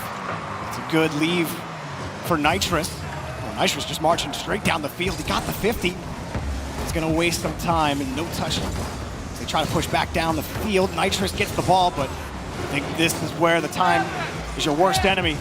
They're going to try again, and while UNLV might have lost the battle, the war is certainly up for grabs as UTA take game 1. Well, you stop the bleeding. There's a sinking ship. We put a Band-Aid on it. You know, we only got 1 goal in that first half if you're UNLV, but it got close. We got back-to-back goals, and it's all off that backboard. He had a bit of demos coming in from Garen, and now it's the rock for UNLV, but now Tubb is getting so much more involved in that front line. A few missed touches happened in that first half, but I think things really started to pick up from UNLV. But, you know, I'm kind of shining what's happening with UNLV when UTA came out swinging on their home turf. Yeah, UTA, I think the only thing that I'm concerned about for them is they did let UNLV get a bunch of those goals. That does matter on this stage. Again, when the crowd is against you and things weren't going your way early on, UTA's thought process has to be, you know, yeah, we had a 5-goal lead. We let our foot off the gas, but I have seen it so many times in Rocket League where a team lets their foot off the gas, they mount a big lead, and then the team in the next game comes back, smacks them in the mouth, and they can't get control of the game anymore. So I think that's my only worry for UTA. But for Samba, I mean, he said to Daz, look, I'm the best, man. And then he scored 4 goals in this game. So that's a great statement to come out right after Daz pumped him up like that. At least you can prove it, right? Yeah. So if you can walk the walk, you can talk the talk. So I'll allow it. Also, a lot of demos coming out of UTA already in the first half. I wonder if that kind of threw off the rhythm of UNLV, where I didn't really, like you saw, but we didn't register a lot of shots in that first half. We go into game 2 to see how woken up UNLV are feeling. We start off with a nice 50. Garen's going to headhunt. A little dump in front of the box. Third man playing very safe, and UTA got the transition, but pushed out to the corner. A good carry. UNLV really started to stifle the speed that UTA were playing with. I kind of noticed that in the last play of game 1 with Nitrous. He kicks things off, pass a little too far off the wall. UNLV loving that backboard like they did in game 1. That's kind of how they started picking up a bunch of goals in that second half. Nitrous at least gets it set up to Tov, and what a deny from Adverse. Yeah, no boost for Tov. Couldn't get up there to contest the shot, or contest the block, if you will. This one taken away, but UNLV early control. This is already demonstrably better than game 1 started for them, where at this point they were already down 2-0. UNLV. Oh, my Rule 1 has commenced on the backboard. We're finding all sorts of places to headlock these days. Eventually, I think they're going to find a way to do this on the ceiling. I don't think so. Oh, look, that is true respect. You got to applaud it. I do feel bad because that's UNLV's best player that they are locking up, so it's the strat. You're gonna lock up the highest performers. Still a 2-on-2, Rule 1 into effect. Still UNLV, Nitrous wanting to pass over to Tov, who's over in the midfield. Still Adverse denies. UTA hoping to clear. Now Tov brings it back. Garen's still now getting on his back, kind of doing some flips and stuff. They had broken it up, and then they just said, no, we're going to stay locked. You heard the crowd, they were upset about it, and then the camera comes back, and look at this. Who's winning the war here? And he gets pushed off the play. Adverse, oh, he comes back? Just going to sit. And, yep, they're still going to do this. You know, I don't know if this is the greatest idea, but I guess you guys still have 2 lives left, so, you know, I'm not going to fault you for it. It's only a mistake to whoever gets the goal scored on first, so a few minutes gone by. At least you got some cooks in the kitchen in front of the net, so there's a smidge of defense for UTA if you think about it. But now over to Nava. What a pass and a deny from Tov. Good job from Tov to get in front of that. Knew the pass was coming. Now he's got the transition. Gets on top of it. Looks for the bump, but it's taken away. And in these 2v2s, it does change a little bit than when you're playing 3v3. The follow-ups become much more crucial. You can't take yourself out of the play, but you also can't overcommit. It's a delicate balance of making sure you're reading that second player on the other team so you're positioned for that touch or at least the challenge. You have no back support with a third man. This Tov is going to push this one up, but it's taken out by Nava. Nava was in the air first, and UNLV had such a cool setup, the way that they were just running into the defenders and almost had a sick pass. I think now it's just up to Tov to keep this one going. Garen is still out of commission now a few minutes later, and still no goals, which is definitely a change of pace from how game 1 went for UTA. Both teams' top goal scorers locked up, which is just hilarious to me. So if you were going for the strat, I don't know if it worked out for either of you, but like you were saying, it kind of is defense a little bit. I mean, if you hit the ball in that area, it could bounce off the car. It might not go the way you want. Oh, get ready to get booed, though, if you even try to defend this. Oh, Tov intercepted again. The defenders of UTA. I feel like UNLV had so many opportunities, and UTA are a brick wall. Here's the fire back. Samba with the shot. No one home. UTA, first goal. Samba, his 5th of the series so far. Good control here from Nava. Baits the defender forward. Doesn't give up possession, and Tov is forced to commit on that challenge. But that control gives Nava exactly what he needs, which is that pop-up and a free goal for Samba. You know what's great about that goal is that there's no more Rule 1 too. Garen, everyone can play the game now. That's great. A minute and a half, though, you saw how chilling Garen was on the webcam. I think I need a statistician check on this one, but that might have been the longest Rule 1. And, I mean, they relocked 3 different times. I've literally never seen that in competitive Rocket League history. It's insane. That was great. CRL World Championship giving us a ton of firsts today. You're like, I got an itch. What are you up to these days? But at least you can talk to your team, and that's the level of trust, right? For Garen to just, you know, you guys got this without me. 1 minute left. UNLV still have to tie this up. It's Tov and Nitrous in front of the net. And what a save from Samba! Nitrous just couldn't get any power on that one. Ended up hitting it right down into the ground. Samba no boost, but he made the 50 happen, and Nava gets caught looking. And now the other way, Garen had a chance, but it's taken away again. UTA not privy to allowing UNLV easy shots. That one might come forward, but it's taken away. UTA get another clear as time's running out. Shot on target, and it's actually bounced off the post. Old Ironside strikes again. UTA only up by 1. 23 seconds for UNLV to tie, and it almost hits the post again. Goes in, and that might seal the deal for game 2. First one bounces out. Second one bounces in. A great pass from Adverse to give Nava that goal. And UTA really making a statement here against UNLV. The offense has been excellent. And despite UNLV, they've had a bigger presence in the midfield. They've been able to get set up, but it's the shots that are really lacking. Nitrous specifically had two that really could have had more power behind them. They need that power behind those shots if they want to get goals against UTA. But UTA, now a 2-game lead against UNLV, who have to work real hard to get back into the series. And series point, crowd real excited to see their, I would say hometown, but home school. 30 minutes, basically hometown. Yeah. To be fair, I was expecting this series to go more the distance. I think that UNLV slow start hurt him a bit. The confidence, though, I think started to rise, especially when you got the Rule 1 being locked in for so long. That's Garen looking at his team and say, you guys got this. And Tuv is very involved on that front line, trying to set up those plays. Few missed opportunities from UNLV, but the presence was there in Game 2. A lot better than Game 1. Yeah, I don't think UNLV can lock themselves up like that, because not having Adverse in the play is certainly going to hurt. He's the team's top goal scorer, averaging 1.2 goals a game, but man, there's just nothing like a solid Rule 1. See, Garrett gets kicked out of the way, but then if you go back to the camera later, oh, we won't see it. Actually, we will. That was a nice save. Oh, that one was the goal. This one was the goal. Nice from Nava. And that was really where things got out of control, was the control. That nice pass from Adverse that time. I think I said Adverse who took him out of the play. I was talking about Garrett, not Adverse. I had it mixed up.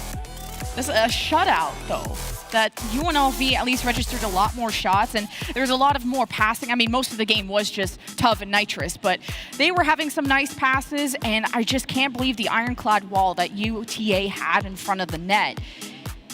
And then their passes are still clinical. They execute every single time. Well, that's why I feel like UNLV, they actually have a real chance to come back here, because they did have the pressure. They got all the steps right when it's generating pressure on offense.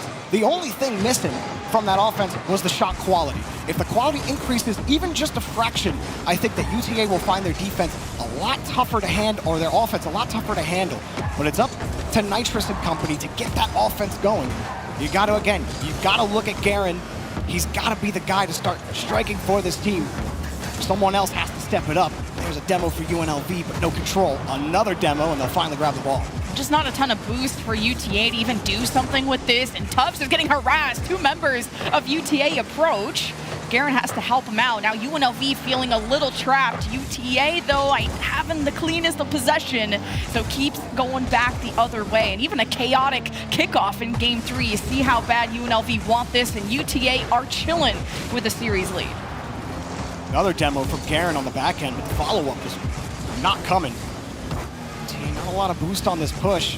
Nava did just pick up a canister over in midfield. Samba setting up Nava for the play. Cleanly on the touch. You see a little awkward here on defense. They're also starting to get depleted on the boost. The corners getting stolen away, but looks like they might find a clear here. No, it's just taken away by Samba. Might have to push himself. Samba, he's been looking good, and he drops it down. Just had it on the rebound. Goal for Nava. About time. UTA just had all the pressure and all the momentum already at the start of this game, and UNLV, every time they cleared, whether going to the opposite side of the field or not, UTA knew how to take the ball away every single time, and this is a lead that UTA are always starting with, and UNLV having to fight from behind is killer. And they are trying to be physical. It's just these demos aren't coming in advantageous situations. They're dummy demos, where it doesn't really affect the rotation of the other team. And you got to get those demos in space. The follow-up needs to be there. It's great that you take a player off the field, but if you're not behind the ball, then you're not going to get anything done. And that's, again, the shot quality lemon. That one off target, another chance for them to put pressure on UTA, but they feel none of it. Yeah, for UNLV, it's not the lack of opportunity, it's the lack of execution. They have the chances. It's about cleaning up those mechanics where UTA, they were warmed up, ready to go. Well deserving of this 2-0, and now with the lead, and even with the seconds going by in Game 2, only having to close out the 1 goal. UNLV just choked, and that's a shot and a save from UNLV, but you're barely out of the woods yet. Garen clears, though. It was a good challenge, and he's got the boost steal. This might be a chance for UNLV in front of the box. The shot off the post. Nitrous didn't have any boost. He had to pre-flip. He didn't have a lot of options there, but that's just been the exclamation point on UNLV's offense. It's not there. Yeah, that's tough for UNLV. Yet another chance gone. 2.5 minutes, you have the time. You gotta clean these up. Samba with the pass. And it's redirected back towards the post. UTA, though, still have the ball. Garen in the net awaiting. Tubb hoping to get more involved. And this is still the ball in the hands of UTA. Off the backboard, though. Good deny from Tub, but it goes back to Adverse. He read that play like a book. Whoa. Double commit from UNLV is scary as UTA still can put on the shot. Oh, Tub got the boost and he got the bump, but somehow UNLV don't get control of the ball. Skips off the ramp. Up high in the air. Adverse uncontested. Drops it down, but not enough. UNLV can get out. They've got a lot of boost in the tank, but can they march down the field? Here they come beyond the midfield line. Taken away around the corner. The follow-ups this time a little cleaner from UNLV. 3 touches in front of the box. It's taken away again. Well, it's a long clear. Good for UTA. Tough trying to bring that one in. Let's see, get in front of Nava, but Nava gets a touch first. Adverse to the backboard. Has to cut that. At least UTA have a chance to keep this going. Samba has to get in the way of Nitrous, puts that thing in reverse, and UTA still a minute and a half are in the driver's seat, both in this series and in the game. UNLV doing a better job contesting midfield. They get a little pressure there, but that 50 from Nava was so good to put it back into the corner. Garen trying to flush it to the middle of the box. Now it's just a scrum. Next car up on these rotations. Here comes Garen floating in, shots too light, and Nava makes an easy stop. Just gonna have to get more creative if you're UNLV to get past this UTA defense. They've barely allowed any goals. What, a total of 2 all series? And UTA are just looking so good at the start. But like I said, this is only the start of the weekend.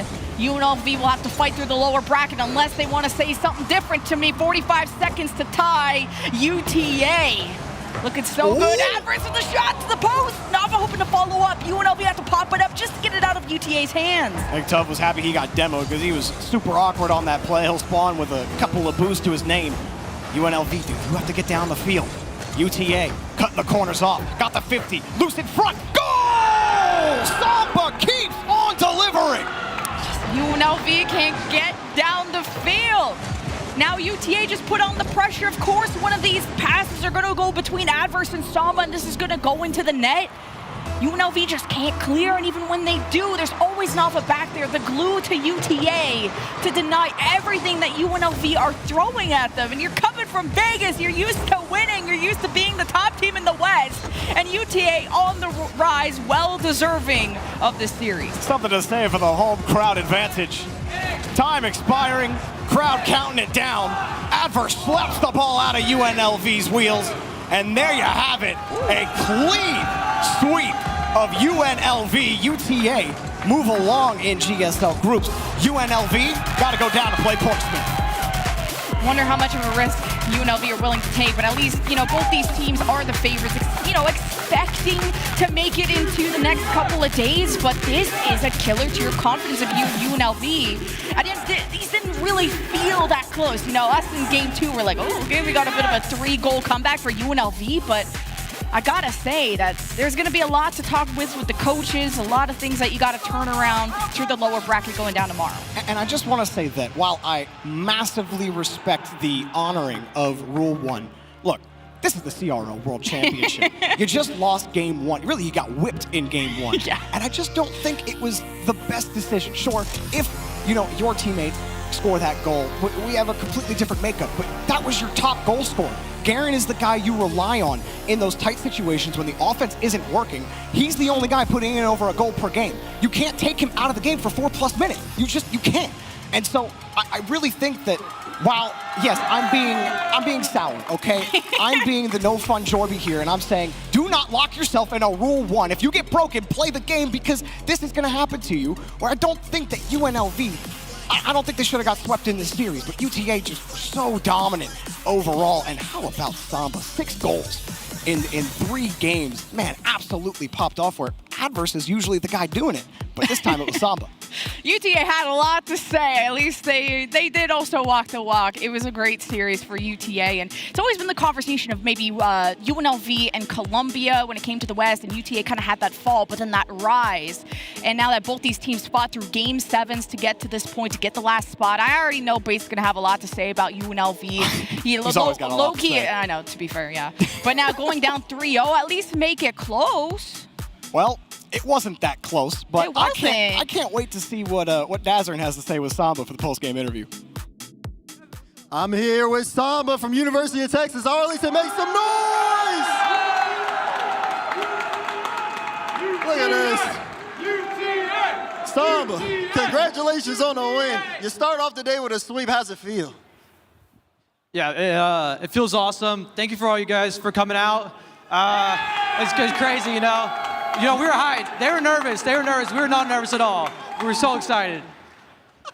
Listen, Samba, you were playing amazing Rocket League over the course of those games. We saw some of the goals all series long. But in Game 2, you guys had that crazy Rule 1 that was going on for like 4 minutes. Talk to me about that. Yeah.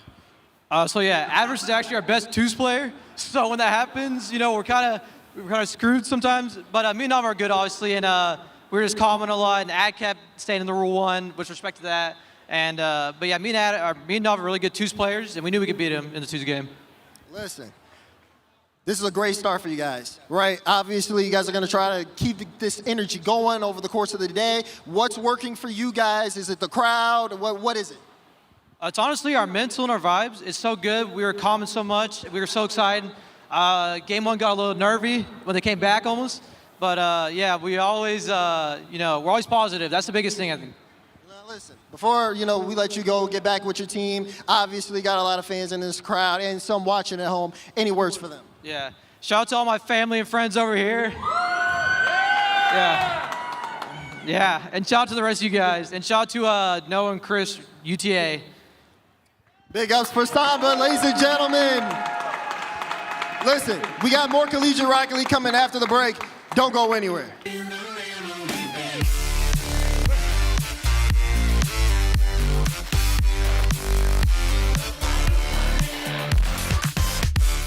I was put in the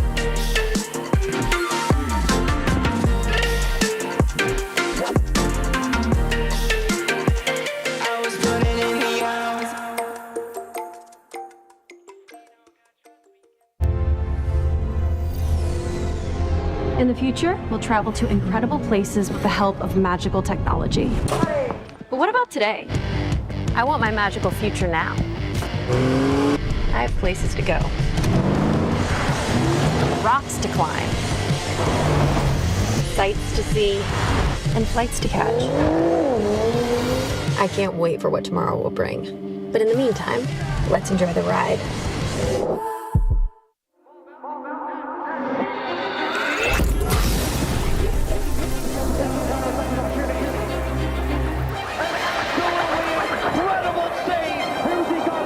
The World Championship is where the greats become legendary.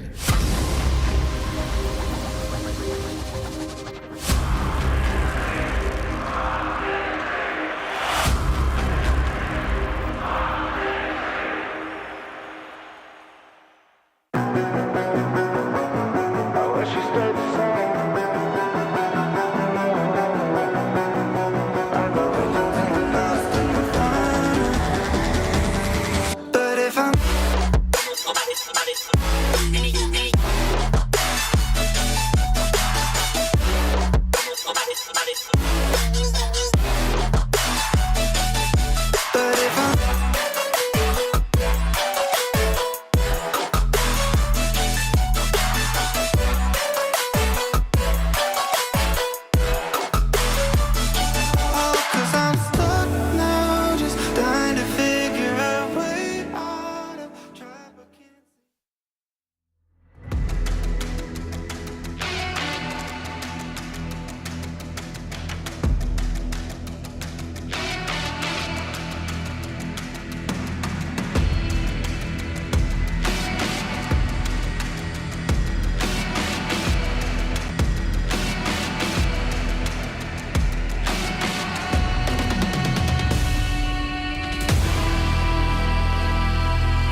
I was put it in the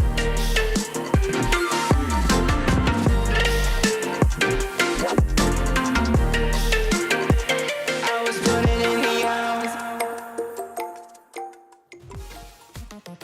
And a clean sweep for the hometown heroes UTA as we come back to the CRL World Championships. I can hear the crowd and I can feel the energy right here, right now. Y'all know me and Bates, but say hello to Lemon Kiwi and, of course, Jolly, new additions to the CRL. And Lemon, we just got a chance to hear you cast.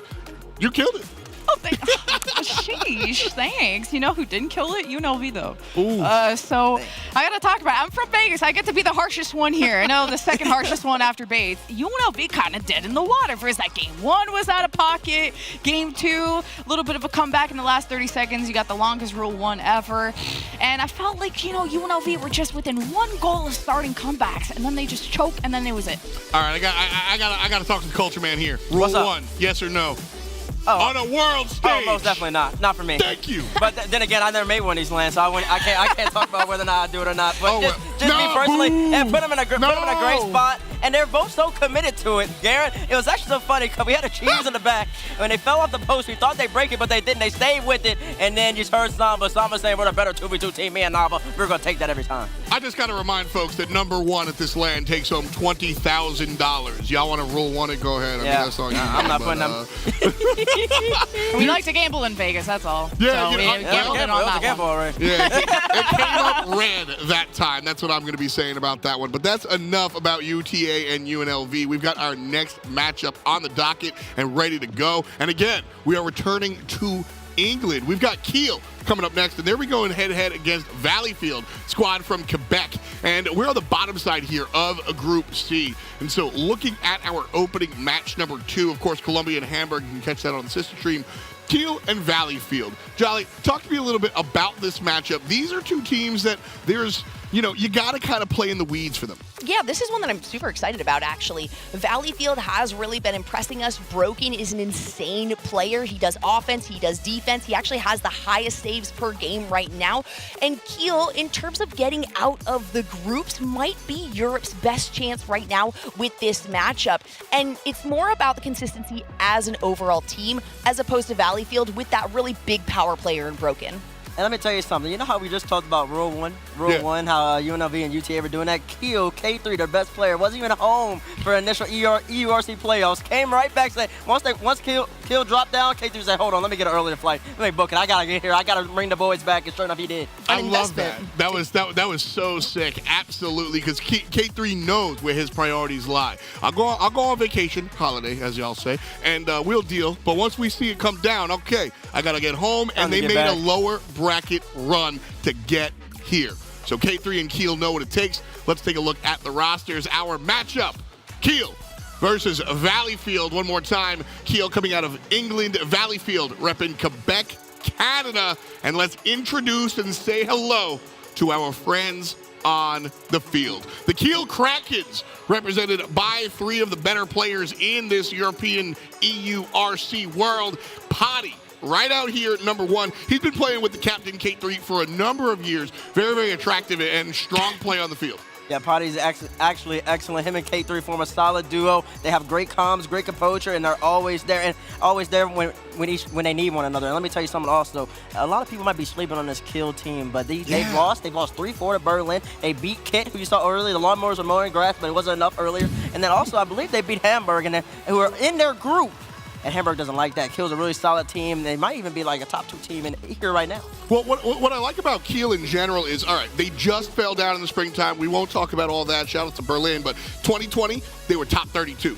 2021, they were top 16. Now you look at fall, winter of 2021, they were the UK champions. So a little stutter step in the springtime, but they're hoping to channel some of that momentum coming up on the other side. And this is that captain we was talking about, the guy who came home from vacation to help the team through the lower bracket, and he's ready to go. He is launched, and I think he's going to do something big. Absolutely. And I mean, that's an investment, right? That choice alone, he decided to leave that vacation, and he figured or assumed, and it came true, that they would be able to make the run through the lower bracket, because that's single elimination at that point. And again, I think the biggest thing about this team is while K3 is a pivotal member of this, there's not really one member that actually stands out on the pitch itself. And that's proven with a lot of the statistics. It's the second highest team right now with assisted goal percentage. 83.7% on 135 goals is absolutely insane. That just shows team participation. And can I say something real note? Just want to make a real historical point. We had Kit earlier, Pat's first woman to play in the CRL land, and then Kit, I believe, is the first black person to play at the CRL land. I couldn't do it. So K3 made it for me. And that was incredible. You got dudes all the way on the end. What do you guys say about that after? Dudes coming out of Portugal. Love to see this guy out here. Key point here. He's a KBM player, folks. Hey, I knew there'd be one. Shout out to the KBM player, all 3 of you guys out there. There's like 3 of them total. Actually, there's 2 at this land, which is kind of nuts. But no, Dudes has joined this team, and as we said, the duo of K3 and Potty make the large majority of what this team's able to do. But Jolly, you brought up a great point, how this team is all about sharing the ball, sharing the offense. I expect a lot of passing plays. This is a well-oiled, but more importantly, a well-balanced machine. And I think that is going to be the key to victory for this Keel Kraken squad, is to play as a unit, play as a squad, and find themselves as a whole above their opposition. Speaking of which, we've got Valleyfield over here repping Quebec, and this is a squad that is also very interesting to take a look at. By the way, they do have Ethan, an RLCS coach, hanging out with them, so they have a little bit more insight into what's going on here for sure. But first and foremost, it's Tokyo. Yeah, I gotta say, let's go, les boys de Quebec. I wanted my moment for Valleyfield. Okay, it's like half French, half English. That's what Quebec is all about. Yep. But we are loud and we are proud, and I know this team, been middle of the pack when it comes to CRL, coming in through the last chance qualifier. Look just so good as a team. Now, Broken has been a big part of their, I would say, their rise. But now that we're at LAN, you have a weekend to make sure that stays consistent, that you are at the top. And if you're not cheering for Saint Clair, then you got a second choice. You can at least cheer for Valleyfield. Well, I mean, and it's not even like a, it's not even, I was going to say America's choice here. It's not even like knockoff brand Quebec. This is a strong squad squad, we already brought up Tokyo, but this is the guy right here, Vegas. This is a big part of who makes up the offense. It's Vegas and Broken, I think, that are two of the spearheads for this team. And getting a chance to really look at what Vegas can bring to the table is going to be a treat. And this is a squad, too, where when they are on, they are on. But they do have some off days, and it's really up to Vegas and Tokyo here today to round out this team. Broken, I would say, is probably one of the most improved players that we have seen in all of CRL this year in general. He's an absolute madman. I was talking about stats, saves per game. He's the only player here for CRL Worlds to actually be above an average of two saves per game. Insanity, as well as really good offensive plays. So I want to see Tokyo, I want to see Vegas step it up and work towards some of the passing plays that they're going to be receiving from the opposition in the Krakens. Hey, I love saves, but I love when they don't get close to the net in the first place. Point. So just don't let them in the territory. Bias come from the left. It's our province, you know, it's our territory. You just got to make sure he doesn't get to that point, because, you know, we saw what happened with UNLV. So. Well, here's this young man in Broken, and I think so. One of the more interesting stats for me regarding this matchup is how much of these players play as a squad. Both Valleyfield and the Keel Krakens are really about sharing the ball. You see high participation across the board, and right here, this man Broken, he's number 2 in goal participation in the league, and so that's something you want to take a look at for sure when you're trying to dissect and understand how these players, how these teams are going to find their victory once we hit the pitch. Yeah, and indeed, and let me tell you something right now. Both of these teams share something in common. They both have a great LCQ run, not even LCQ, a great lower bracket run, I should say. And to get to this point, Valleyfield went all the way through the gauntlet of LCQ, took out Penn State, UCF, and everything to win it.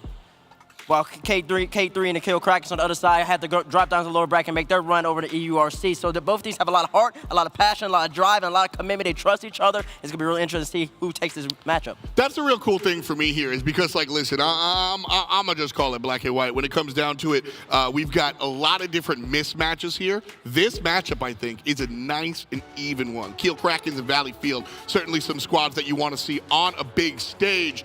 But if y'all want to talk about a big stage right now, we have tickets on sale for the biggest stage around. rl.gg/Worlds tickets. That's where you can find your Worlds tickets. It's going to be a week of Rocket League action. The RLCS Worlds happens, and right here is where you can go. One more time, rl.gg/Worlds tickets. Buy yourself a cowboy hat, because we're going to be here in Dallas, Texas with the big show. And listen, and if you're an NRG fan, you ain't gonna be seeing them in London. So you better get them Dallas tickets right now, because they sell like hotcakes. And we also might not see Dignitas. I know they don't play this weekend, but they play next week. So if you want to check out those two great teams, they're both probably going to be at Worlds. I see the Babber in the background. He's an NRG fanboy in of himself. Make sure to go buy those tickets. rl.gg/Worlds with an S. Tickets with an S. Right now, they're going to sell like hotcakes, I'm telling y'all. Man, this is real deal, by the way. Like, this is just Bates' energy level all the time. He doesn't put it on for the camera. But, I mean, it's real talk. Like, this is wild to me. If we could zoom out real quick while we wait for our players to get ready. We're here at a live LAN for the Collegiate Rocket League World Championship. We have collegiate teams from all over the world coming here to play, and now we're announcing another World Championship that's going to happen just a couple of months down the line. That is incredible, folks. The Rocket League community, RL Nation, y'all just blow the water out every single time. I think it's so cool. The fans out here, Bates, they're loving it. Yeah, they're loving it, and I'm just a fan here. Myself, we're all fans of Rocket League, and I can speak personally. Initially, when Rocket League started up, nobody expected this. At least I didn't. At least I was just really hype about it. I was so hyped. Season 3 Worlds seemed like such a phenomenal event, and now that we're coming back to Dallas, coming back to this area with so many teams, 24 teams there, gonna be 8 teams already qualified, 16 at the wild card, and just to have Zero too. In general, we are so impressed in 2018 with Zero had a 4-team land. But now you got squads, like I said. I mean, this is incredible. Taking a look at Keel, all the way from the UK. They've got a Portuguese player. This is a team that I think is going to be a lot of fun to watch. Again, one more time, diving deep into it. When we look at this Keel team, I think Potty and K3 are going to be two of the bigger guys on the field. But Dews, don't sleep on him. He's the team's top scorer. Again, this is a unit. It's a squad. Yeah, Dews has really added to this team, but I also just want to zoom out and just say this is an amazing opportunity for all of the teams showing up. And if you guys didn't even attend this event, you are missing out. It is loud, not just because of Bates being right next to my right ear, but because of the crowd. I mean, you heard UTA before. more.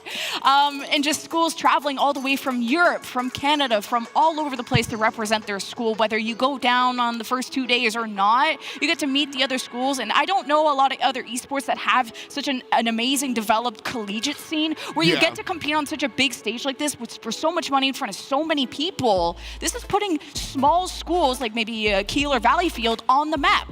Collegiate Worlds in general, when I saw that as an offer for something that I get to attend and be part of, Collegiate Worlds, that's not something that I expected to see in the last couple of years. And I am such a fan of collegiate and amateur in particular because this is the passion behind the players that are looking to go pro, whether they are just staying in school, whether they join the school specifically for the esports program and show off their skills. If they want to continue with that in their career, it's really a huge opportunity. And now we have members from all over the world. And look how proud. I mean, you saw even was it Saint Clair that had the Canadian flag on, and I think we're seeing another one. We saw the Quebec flag, so it's like, it's not even just representing your team or yourself as an individual to go to the RLCS, but also like the country or the region you're from, and that's a lot of weight on the shoulders, especially, you know, maybe going up against UTA, who have the crowd behind them, and now you have not just another team to face, but it feels like the whole world against you sometimes. Yeah, we've touched on that pride and everything, and something that routinely has been talked about in the past that I usually shy away from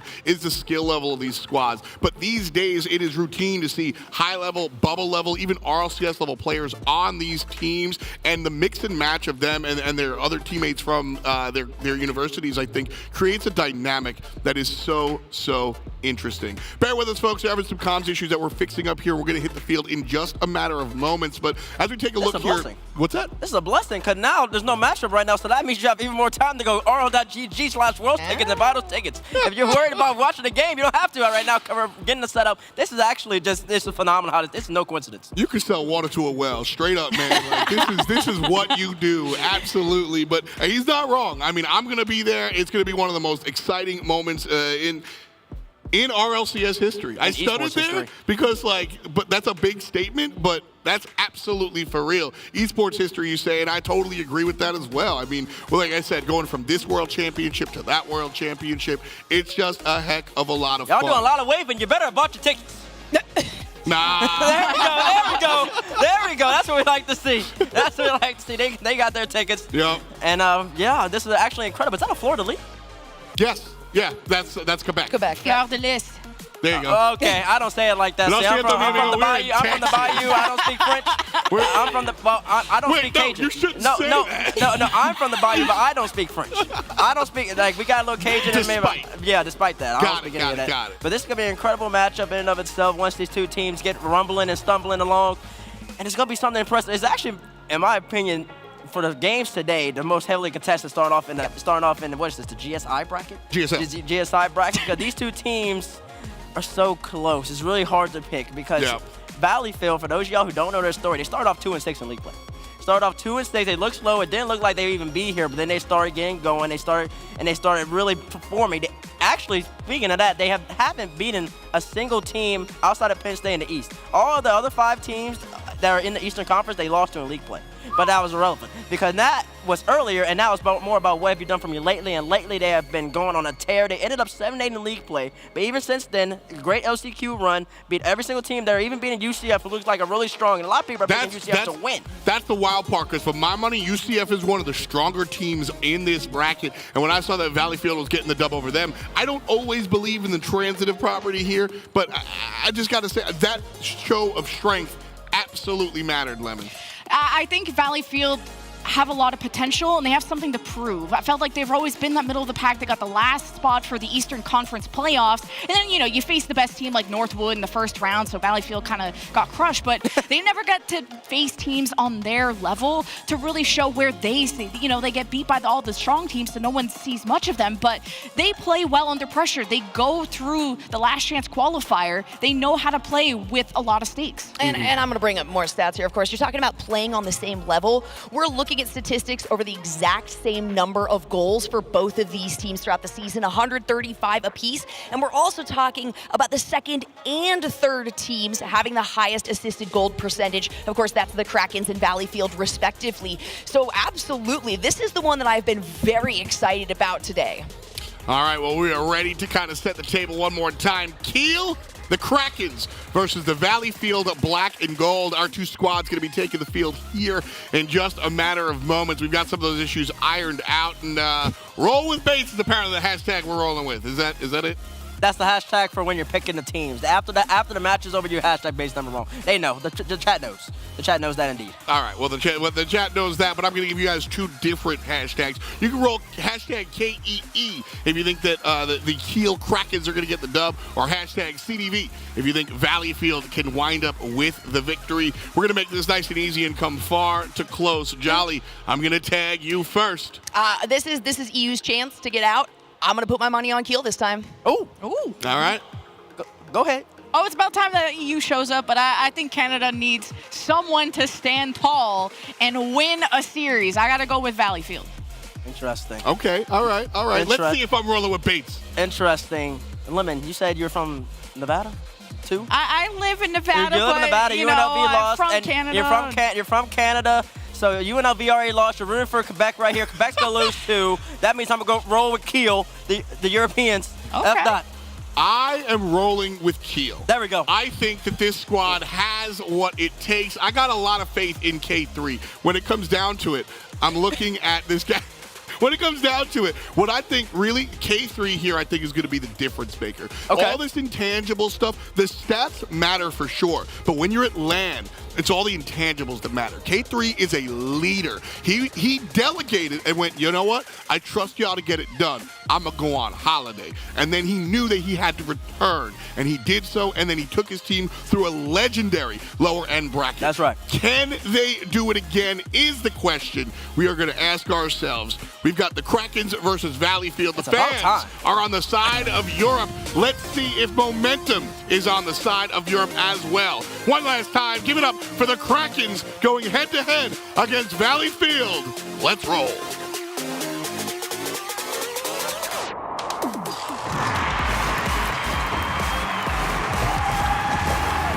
It is go time. Keel, Valleyfield underway as Valleyfield looks to join Saint Clair as victorious Canadian squads. Potty getting the opening shot and broken with the fall-away save, falling into his own net, barely keeping Keel off the scoreboard early, but under fire early is Valleyfield. Indeed, Stacks, and these first opening games on LAN as Potty gets the first goal of the series. So important for a tone setter. Immediately, Valleyfield, they're sat there, and the pressure is on. You see the assist from K3 on that opening goal. Expect a lot of that, especially out of Keel, but also out of Valleyfield, two of the teams that rely on team plays the most in this tournament. Here's Tokyo trying to beat K3, not happening. And Vegas with the follow-up, looking over towards Broken, very selfless play. A lot of players, I think, would have tried to kind of throw a soft shot on target. Not the case here. This will go back towards the blue half of the field, and Tokyo and Broken both gave a look. It'll be Broken, intercepted by Dews, and now Keel has the tough task of keeping Valleyfield at bay. These are two teams, Talacto, that are very evenly matched. They certainly are, and two teams with fantastic offenses as well. Coming into this matchup, I mean, they've got the early lead, and of course, to me, that's reassuring, but you wouldn't want to be in Keel's shoes. This is their first major LAN event together, and they're having to fight Europe's corner right now. Europe currently in this tournament, let me take a breath, I don't want to cry, 0-3 in series coming into this series. Keel really needing a redemption here against a Valleyfield squad, which it's so difficult to know what you're going to get, which Broken is going to show up. They can take it to the best, and if Valleyfield hit their stride, Keel could find themselves in hot water. Keel trying to be the only European squad so far to have a shot at avoiding playing tomorrow, as Potty will score another. Two quick ones out of Potty in the first couple of minutes. Another assist for K3 on the challenge in the corner. That one just got away. Beautiful shot to the top corner, and even the celebration. Look at that man sliding along, moonwalking on the side of his Fennec. That is style. I mean, I don't know why and how he pulled it off, but I'm impressed nonetheless. It's 2-0 to the lads from the UK. Valleyfield, though, not even 2 minutes played on the clock. They can find a response, but they're going to have to build from the back. And Tokyo, he's going to try to do just that, but the flick only goes as far as Potty, who picks out Dews in the middle. But his shot picked towards the bottom corner, saved routinely. Tokyo just ahead of Potty there, but Dews is there to intercept, and Again, Valleyfield having a real tough time getting on this half of the field. Now they are, after the demo on K3, but Potty takes over, and look at Tokyo and Broken forced to retreat again. Now K3 just ahead of Tokyo, but Vegas will take this. Redirect is just off the mark, and K3 will come in to play janitor and clean it all up. It's still dangerous, but that's a good move by Potty, not playing that up into the oncoming challenge. Play low and away. Here goes Potty for Keel again as the Krakens reverse. And that was a big chance for Broken. He's going to get another one here, and he's not going to take it either. You want the chances, if you're a Valleyfield fan, to be falling to Broken. You know, he got a goal a game in the regular season. That's 6th of all the players in East, and he's had 2 half chances. Not easy ones, right? But of a player of his quality, he'd have been wanting to bury one of those. Valleyfield struggling to get anything going here. This is up to the backboard, but nobody diving in support. The defense for Keel on point until now. The shot ringing off the crossbar. So finally Keel having to rely on old Ironsides to play a little defense for them as this goes back out to the side, and Potty will have Broken kind of giving him a little business, but now Broken can pop this up for Vegas. Valleyfield getting into a little bit of a rhythm now, Tylacto, but it's taken them a good 3.5 minutes.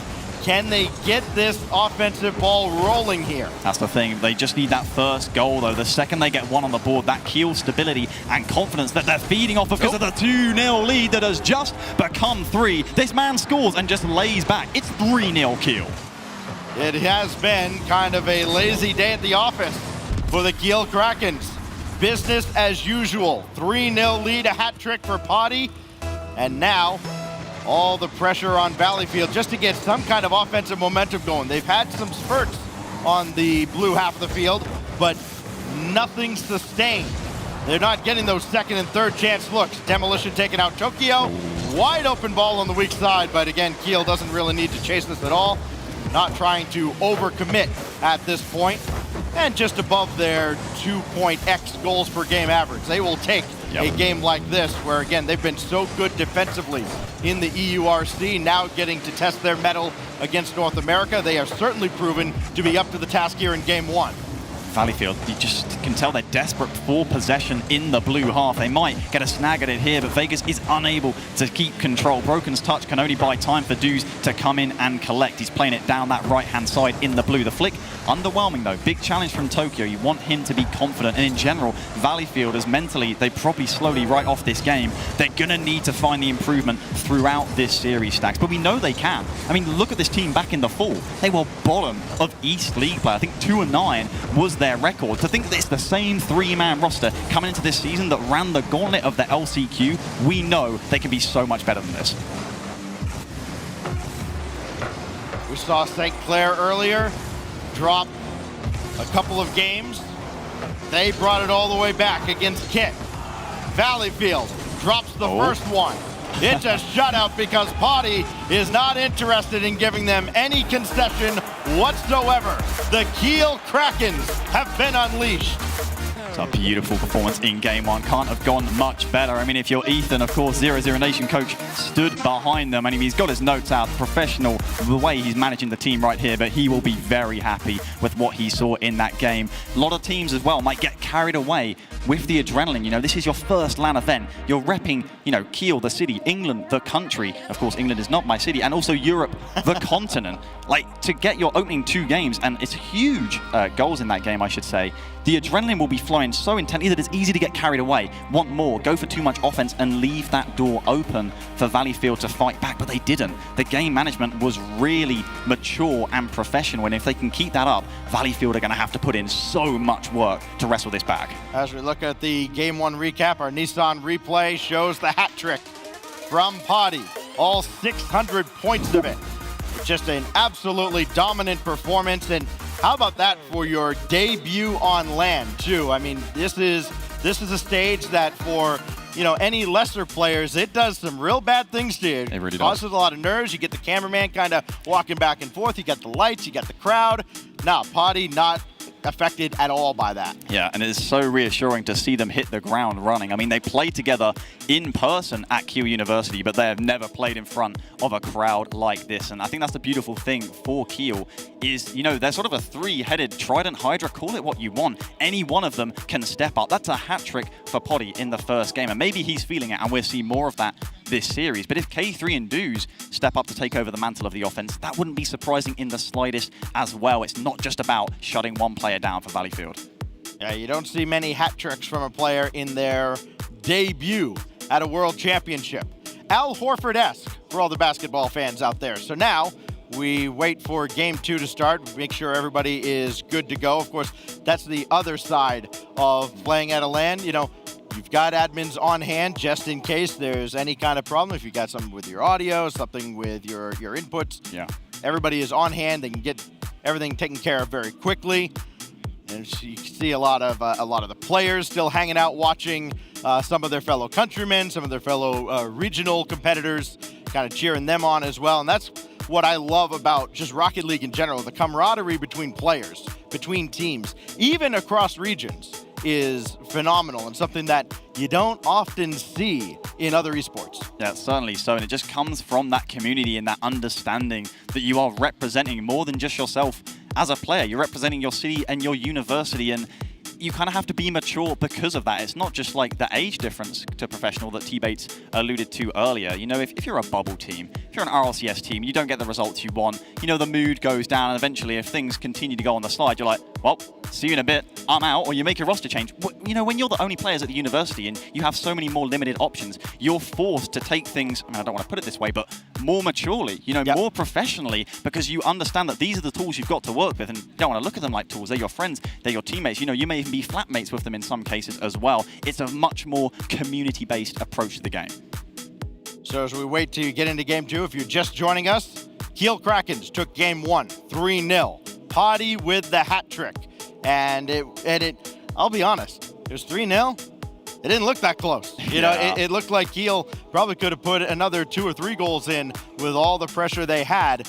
And, you know, this is going to be interesting now because you're going to have this little, this extended delay in between games while we get things sorted out with, it looks like Broken. And I wonder if that will do anything to Keel's momentum. I mean, you got to be kind of riding high off of that big 3-0 win, and then you kind of get iced a little bit while you sit there.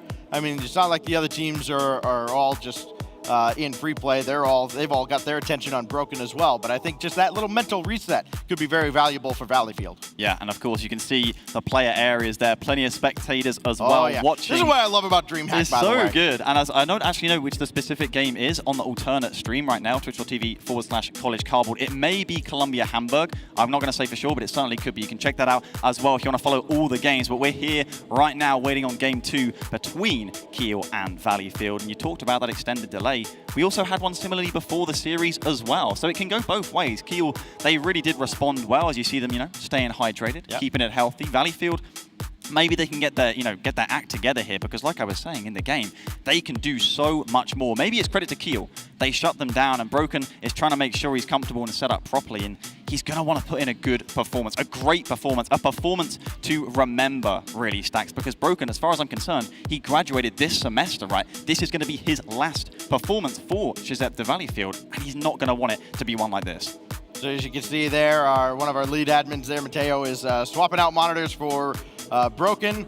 So we're going to be an extra moment here. At least we're not waiting with like 10 seconds left in the game. This isn't the first killer thing all over again. So this will be like one of those pit stops. You just kind of start timing him now, and then, you know, if he's over the threshold, then we'll have to kick him out and bring like Stump or somebody else in to run things up on the stage. But yeah, everybody at an event like this, I mean, it is all hands on deck almost all the time. I mean, you might have seen a moment ago, one of our guys up on stage was just trying to like quickly get a bite to eat for lunch, get a quick drink, and then go right back to work. You know, it's just, it is everybody just kind of running around, putting out fires. It's a lot of fun to watch, especially from our perspective behind the scenes, because, you know, then we get to look at FDOT trying to distract us and all that entails.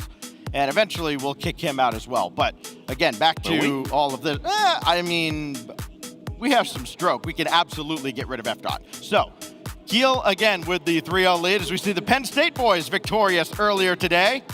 Oh, yeah.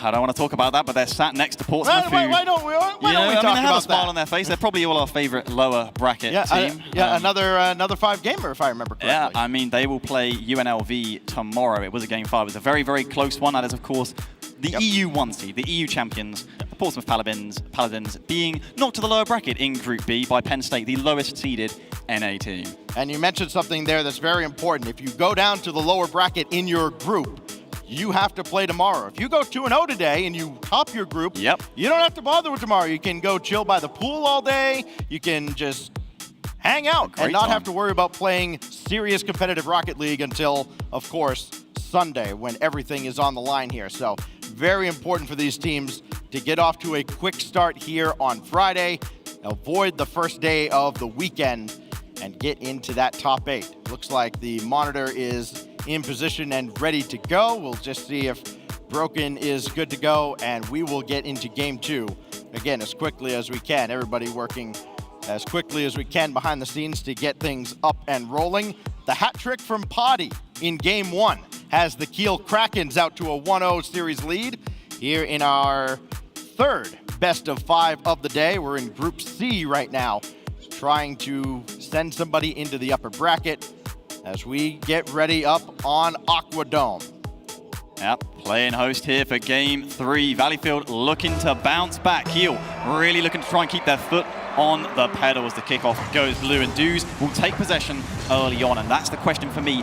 Will Valleyfield be able to get possession of their own to bring that Broken Vegas combo into play? It feels like even before college and university for them, those two have been playing together for years. I don't even know how long, but the chemistry they must have built up over that time, it's going to be tested in tough times like this.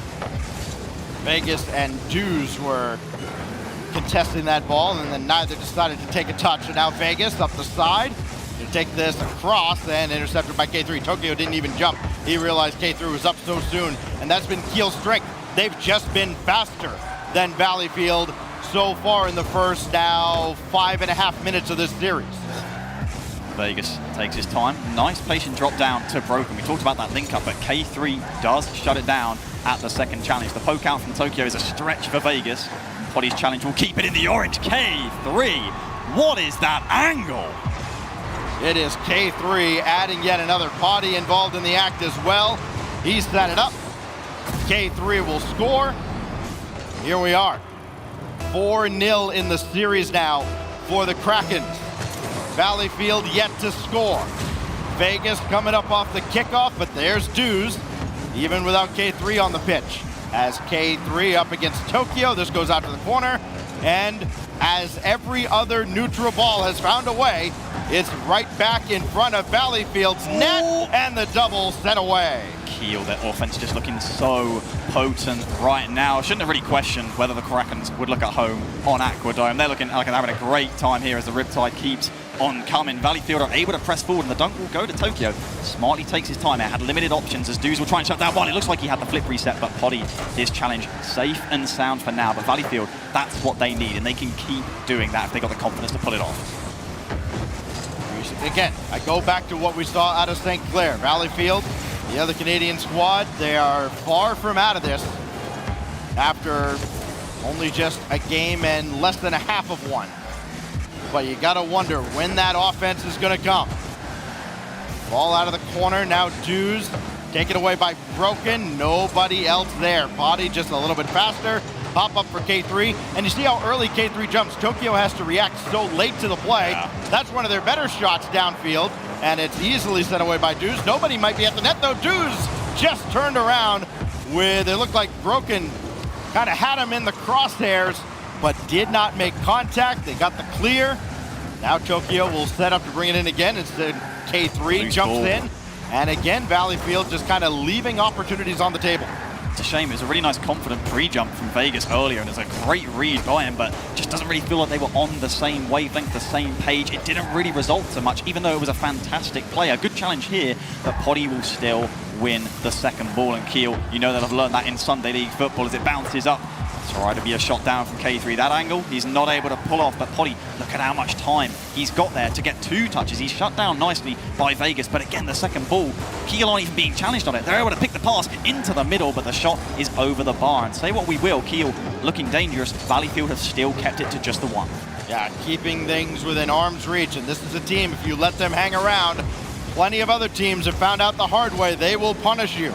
Talking about teams like Ottawa, San Diego State, North Texas, Mizzou, Florida, they all fell to the Valleyfield as Vegas for Broken could not quite get the read. Dudes with a backflip, but that's just wide.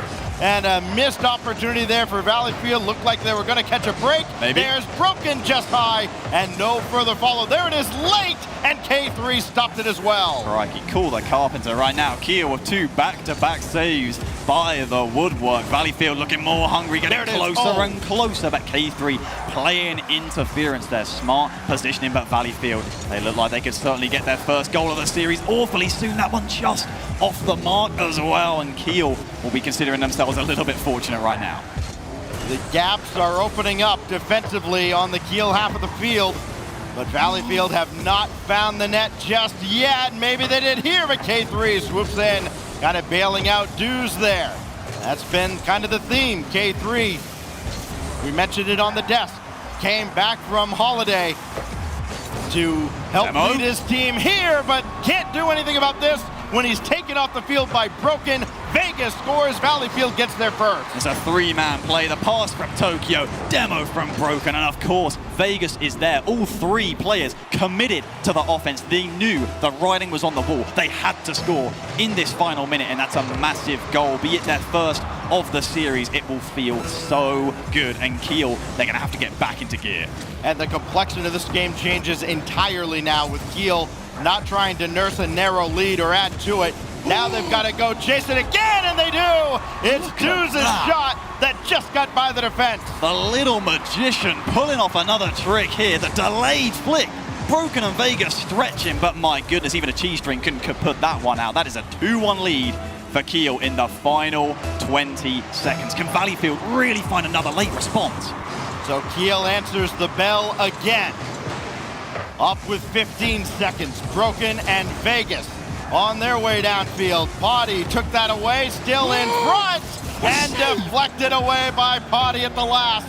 Vegas, one last look, toss up to the backboard. This got through. Tokyo now just lob one in. K3 trying to bring this to ground. Somebody's got to take charge. It's Vegas who didn't dribble. He just popped it up, and Keel will end it. 2-1. They give up a goal here, Talacto, but still on match point. A very quick response as well. You could have easily seen that game go into overtime and maybe Valleyfield pull it out and completely equalize and stabilize their situation. But we are back in the same situation as our first series of the day. The institution from Canada 2-0 down in the series. Are they really going to pull off another reverse sweep? There were signs there late in that game, but for me, they didn't really dominate the possession the same way we saw Saint Clair a lot of the time earlier against Kit. Our replay driven by Nissan, again showing that Keel University on top. That one just out of the reach of Dues. He couldn't get quite the touch he was looking for. And now we go to game number 3 and is must win for Valleyfield. They have only the goal from Vegas. And, you know, they got that offensive pressure. They got the second and third chances. They finally had some follow-ups. I have to imagine we're going to see something very similar now out of Valleyfield where maybe they press up a little too much and maybe some more counterattack options are available for Keel. Yeah, maybe so. Let's not forget early on in that game too, Keel got their noses in front and that really allowed them to sort of sit back and be comfortable. Fresh-faced here with the 0-0 on DFH. I'm curious to see what approach they bring to it because it is so easy to get into your own head. They're one game away from bringing a slight bit of redemption to Europe. Not enough as far as I'm concerned, but they're doing all they can because early on a big save from K3. Valleyfield showing them signs we were looking for early. Broken coming around on one. Demolition on K3. He's been a popular target for all of Valleyfield. Popped up for Tokyo. Ahead of a double commit. and Broken just could not get one rolled netward. And Vegas doing all he can to keep this alive on the back line. Vegas will roll around again, and Broken can't redirect that on target, but still opportunities now for Valleyfield. These are the multiple opportunities that they've been looking for. Boost steal out of the corner from Broken.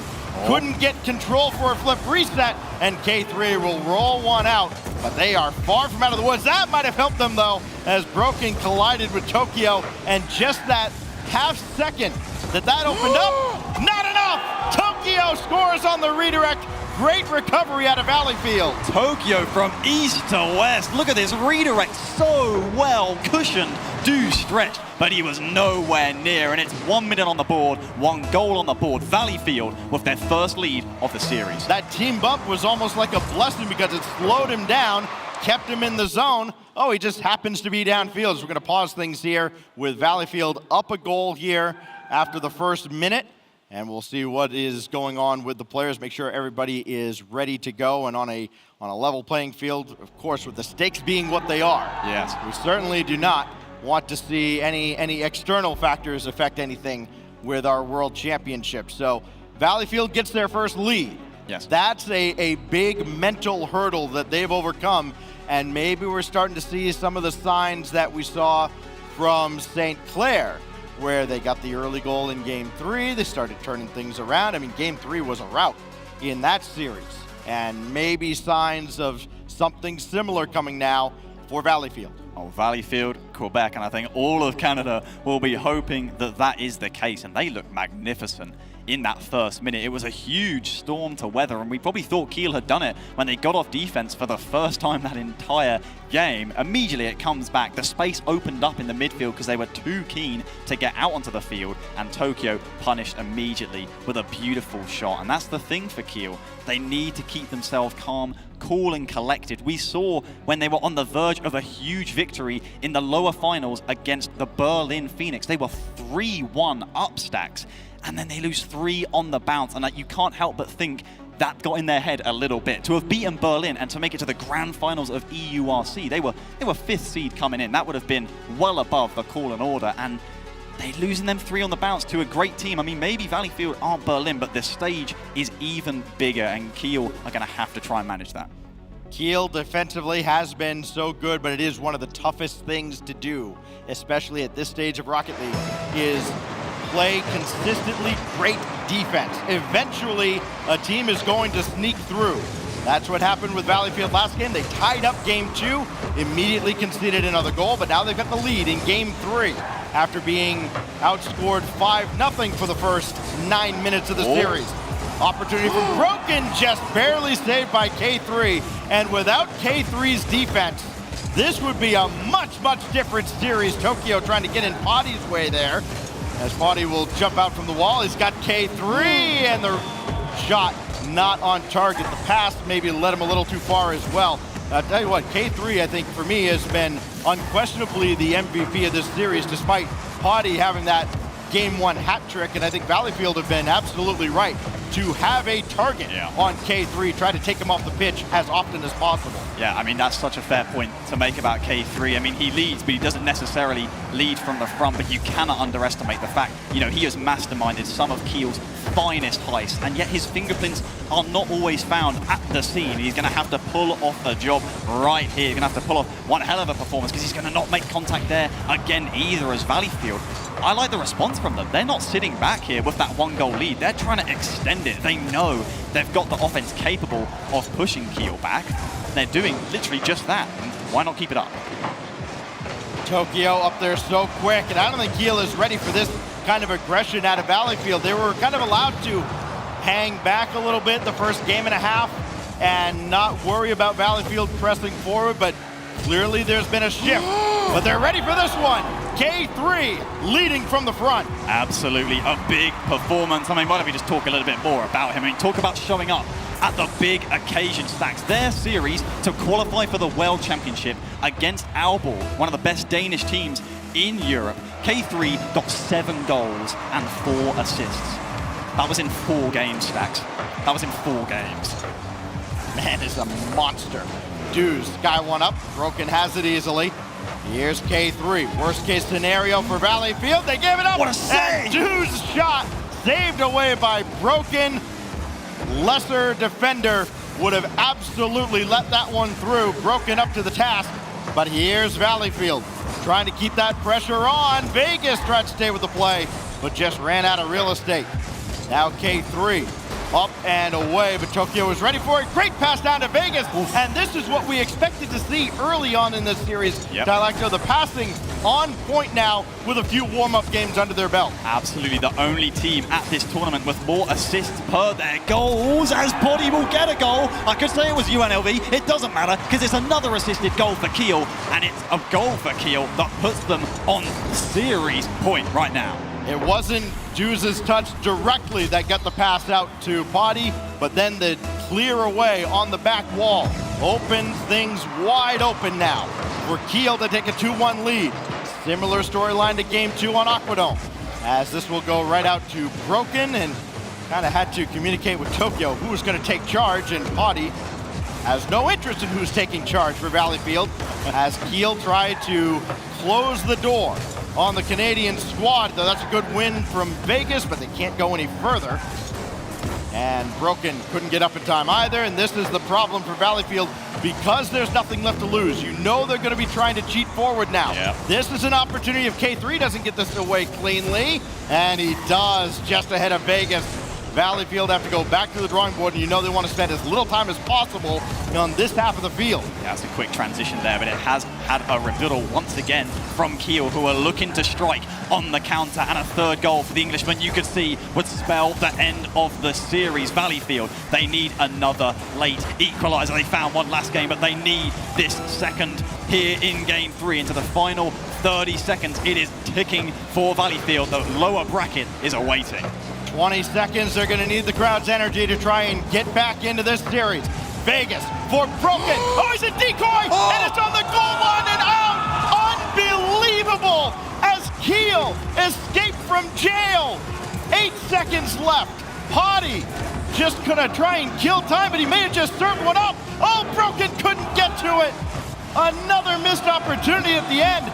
Keel have been playing with fire and somehow miraculously do not get burned. And Europe has a win here at the CRL World Championship. And look what it means to them, Stags. They are so pumped to go to that winners final. They'll play against the winner of Colombia and Hamburg. But what a performance. You know, this is a long-awaited win for Europe. Valleyfield, you could say they deserved maybe a game or two in that series, but Keel, at times, just undeniable. Keel defensively, they weren't in the same form in game 3 as they were in game 1, but they were literally just good enough. That ball hanging around on the goal line.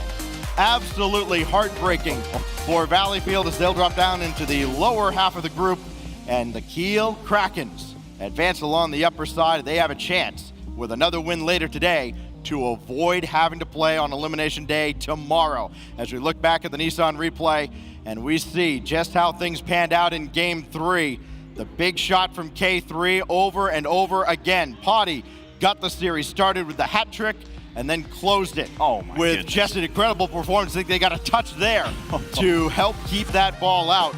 I said K3 might have been the MVP of the series, but then I think Potty kind of ripped that title back at the end, especially with that last touch.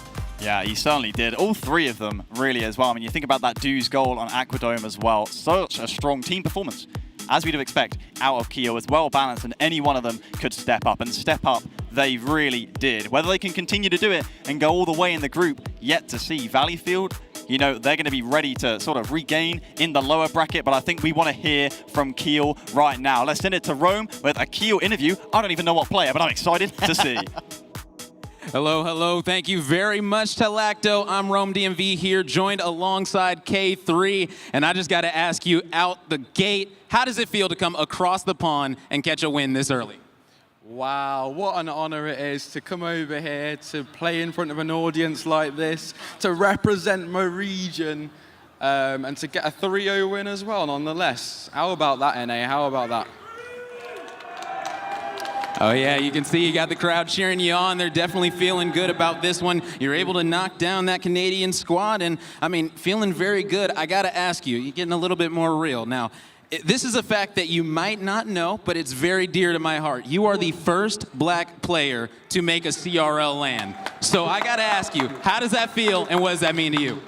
Oh, it's an honor for, you know, black people out there. We compete in sports, esports, anything to represent. There's a lot of people back home, a lot of people that were watching. I want to be an inspiration that it doesn't matter, you can compete, you can win. This is it. Oh yeah, I mean, listen, giving hope to all these kids out there. If you're a young black kid playing Rocket League and you think, oh man, can I make it to CRL? It can happen. Simple as that, man. The man is living proof. So let me just go ahead and ask you the final question. What is this team's ceiling this weekend? No ceiling. Colombia likely next. I don't show the result between them and Hamburg, but either team, we're ready. I hope you were watching because we've got more tricks up our sleeve. We are ready to win CRL. All right. Well, hey, that's a lot of confidence. I like what I'm hearing, K3. Thank you very much, and congrats to Keel for getting that 3-0 victory. This was absolutely incredible. We will be back after this short break. You guys don't want to go anywhere. We got more action coming up.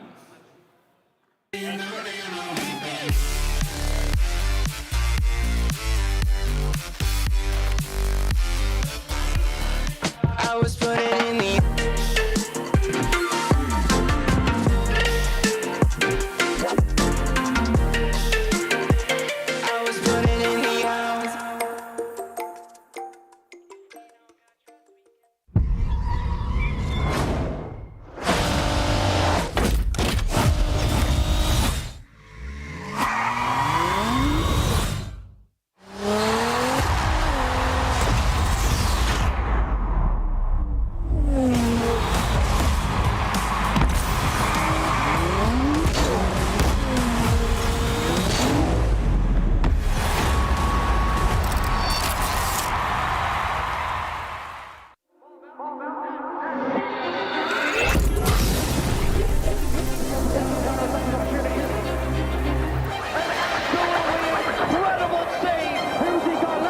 the World Championship is where the greats become legendary.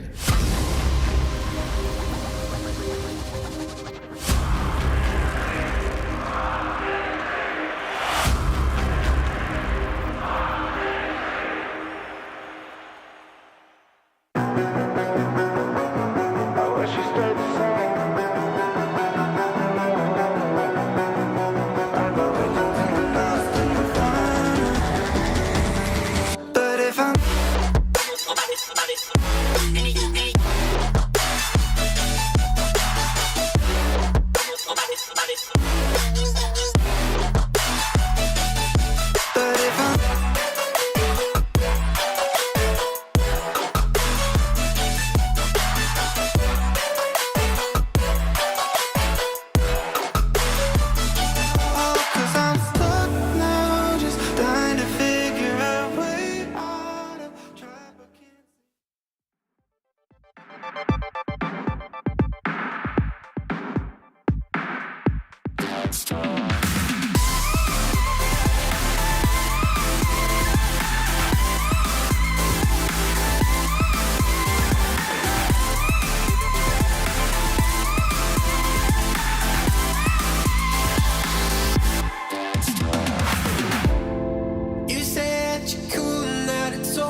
This unfamiliar glare, it blinds me out, I'm blinded.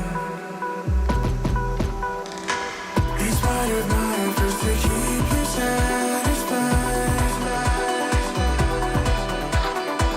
I seem to be losing you, it's not worth the fight. So I speak up, I scream into the void. I reach for a hand to guide me through the shifting land below. I'm running up, the walls are closing in. I feel the cold embrace of dust. We rise and dust we come.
Hear my voice speak through the walls of stone. When I saw you leave, I felt you go. I saw a spotted light blinding from a distance. No more resistance. So I speak up, I scream into the void. I reach for a hand to guide me through the shifting land below. I'm running up, the walls are closing in. I feel the cold embrace of dust. We rise and dust we come.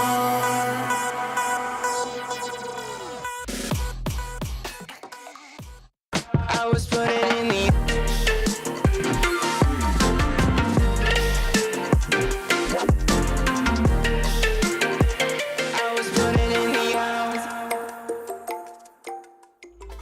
Welcome back to the Collegiate World Championship driven by Nissan. I'm your host one more time, F. Dot. And again, new friends on the desk.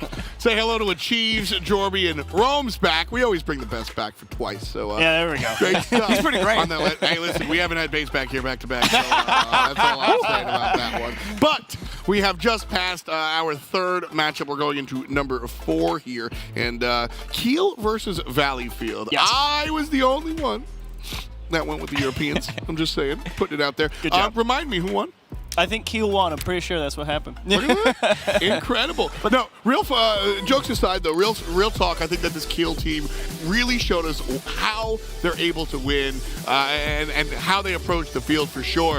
I think at the end of the day, this Keel team impressed a lot of people, and they are now on notice for the rest of the tournament. I think so as well. I mean, K3 especially impressed me in this series. Was so fast around the ball. Valleyfield just didn't have a consistent answer, and even got some unfortunate bounces on the post near the end in game number 3. They did get a couple of goals late on. They were in danger of being perfect swept. I mean, Keel were all over the place. They were ridiculous. Yeah, I think Keel really came out and really showed their hand today, and you see the hype there, man. K3, he is absolutely feeling it right there. Being on that main stage, there is nothing like it. And I mean, listen, K3 in that interview, he said, we still got some tricks up our sleeves. We're not done yet, so all you teams better watch out, and that is a scary thing to hear from a squad. It's the real deal, man. I'm not just poking in my notebook here. I really, really thought the Keel was able to take it, and I'm glad that they were able to stand up and do so. Because as I said, the rest of the tournament's now on notice that these European teams are out here to play, and if Keel's going to set the table, I'm not getting ahead of ourselves, but we're going to see Berlin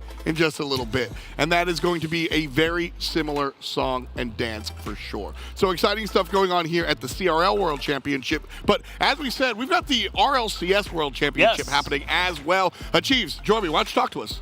Well, there's a slight hiccup with with the tickets. I understand, you know, lands of Rocket League in Dallas. They're a lot of fun. We all want to go. Yeah. It's great. But, Jorby, we broke it. Yeah. Things broke, and you know what? It's okay, guys. All right, we get it. A lot of you want to go to the World Championship, and first of all, that's absolutely amazing. I do. I want to let you know, though. Okay? I want to go. I took personal responsibility here. Oh, you did. I dialed every single person at Psyonix that I know. I said, we have to get this fixed. You have like 4 friends. And you know what they said? I have everyone at Psyonix is my friend. Okay? All right, I'm just telling you, okay? It's okay. You know, you can take a deep breath. We have the world's top fixers on this with their wrenches, even though that doesn't really work. Don't put your wrench in your computer. Something bad will happen. Don't do that. But Psyonix, they know what they're doing. We'll get it fixed, and we appreciate your guys' patience. Yeah, and check Twitter. We appreciate the, check at RL Esports on Twitter. Thank you. You done heckling me now? All right. Thanks a lot to Bert and Ernie on the finals hiccup, everything that's going on there. But let's return to our finals that's going on right here. The CRL World Championship rages on as we can handle things here for sure. But again, you know, follow the Twitter and do all that stuff, and we'll get your tickets to you when we need to. But we've got a World Championship of our own. And like I said, off of the back of a European victory here, I think it's very, very fun to kind of look where we're going to. Berlin versus Oakland is going to be our next matchup.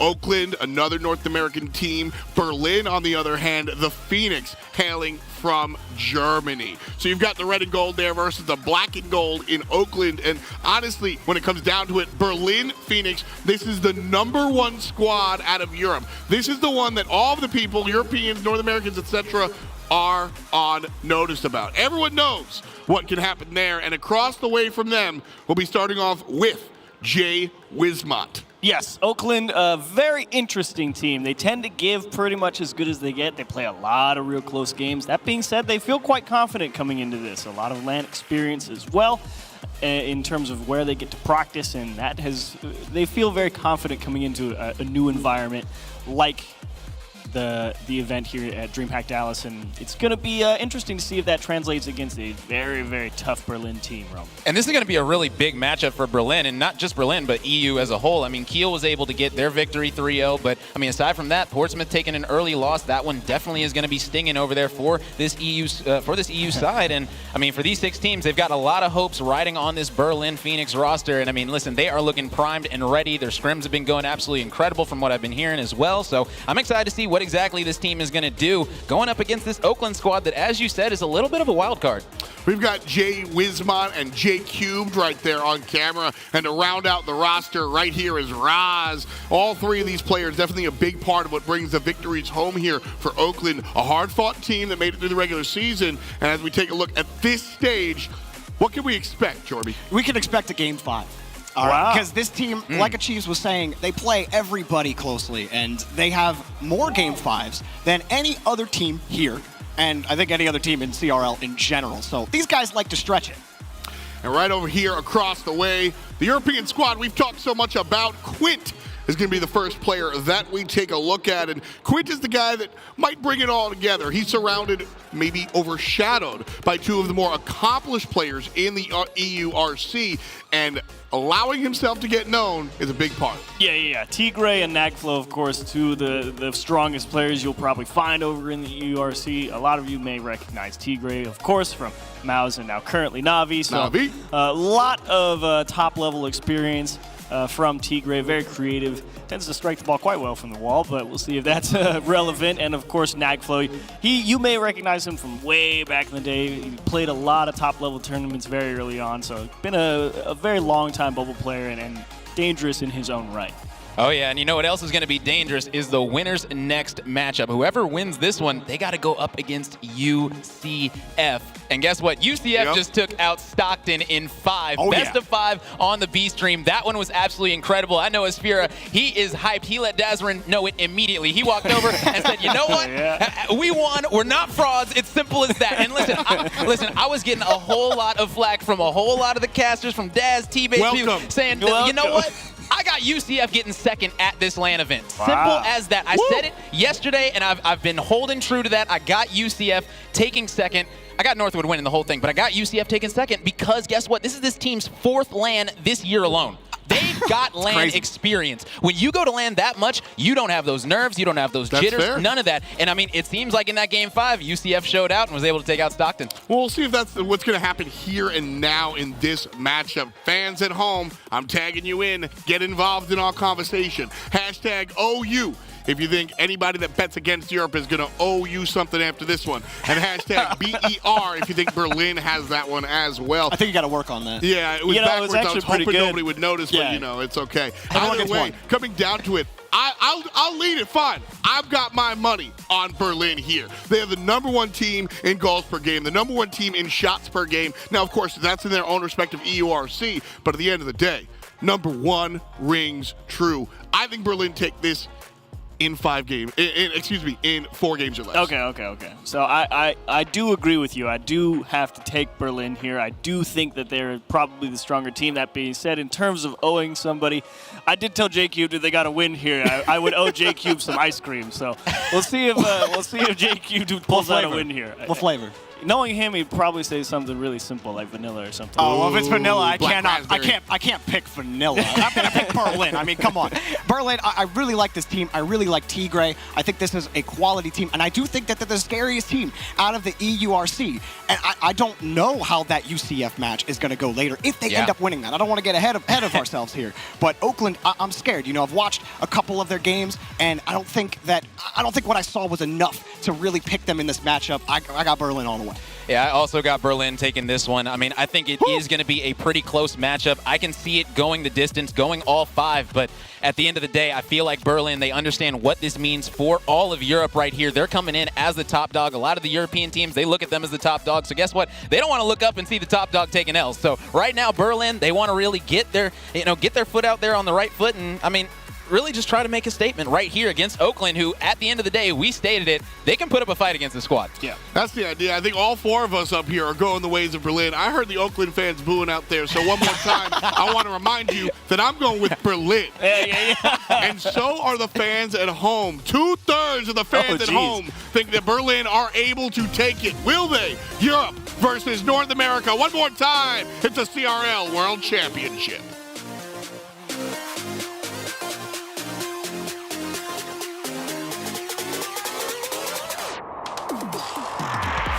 Here we go, Tylacto. Another EUNA matchup. Last matchup, we saw Keel take down Valleyfield in a 3-0 sweep. This, I don't think, is going to be nearly as easy as everybody on the desk made it out to be. There's a lot of talent on the Berlin side, but I think on the Oakland side, you got some giant killers ready to go to work. I mean, there's a lot of talent on this Oakland side. There's just a lot of them in general stacks. Most teams rocked up to the World Championship with 3, maybe 4 individuals with their sub. let's talk about Oakland. I mean, we were talking about them behind stage. They literally shown up with a boxing entourage, effectively. I was expecting them to walk on stage with their dressing gowns, shoulder massages. There is so much support coming out of Oakland University. It's great to see, and with a force behind them like that, I could easily see Oakland giving Berlin maybe too much of a run for their money. The only thing Oakland didn't bring with them is their marching band, as J-Cube will meet Quint in the corner. And Roz trying to battle out of that same corner. Tigre coming in, Nagflow involved in the act as well, as J-Cube will pop that one up.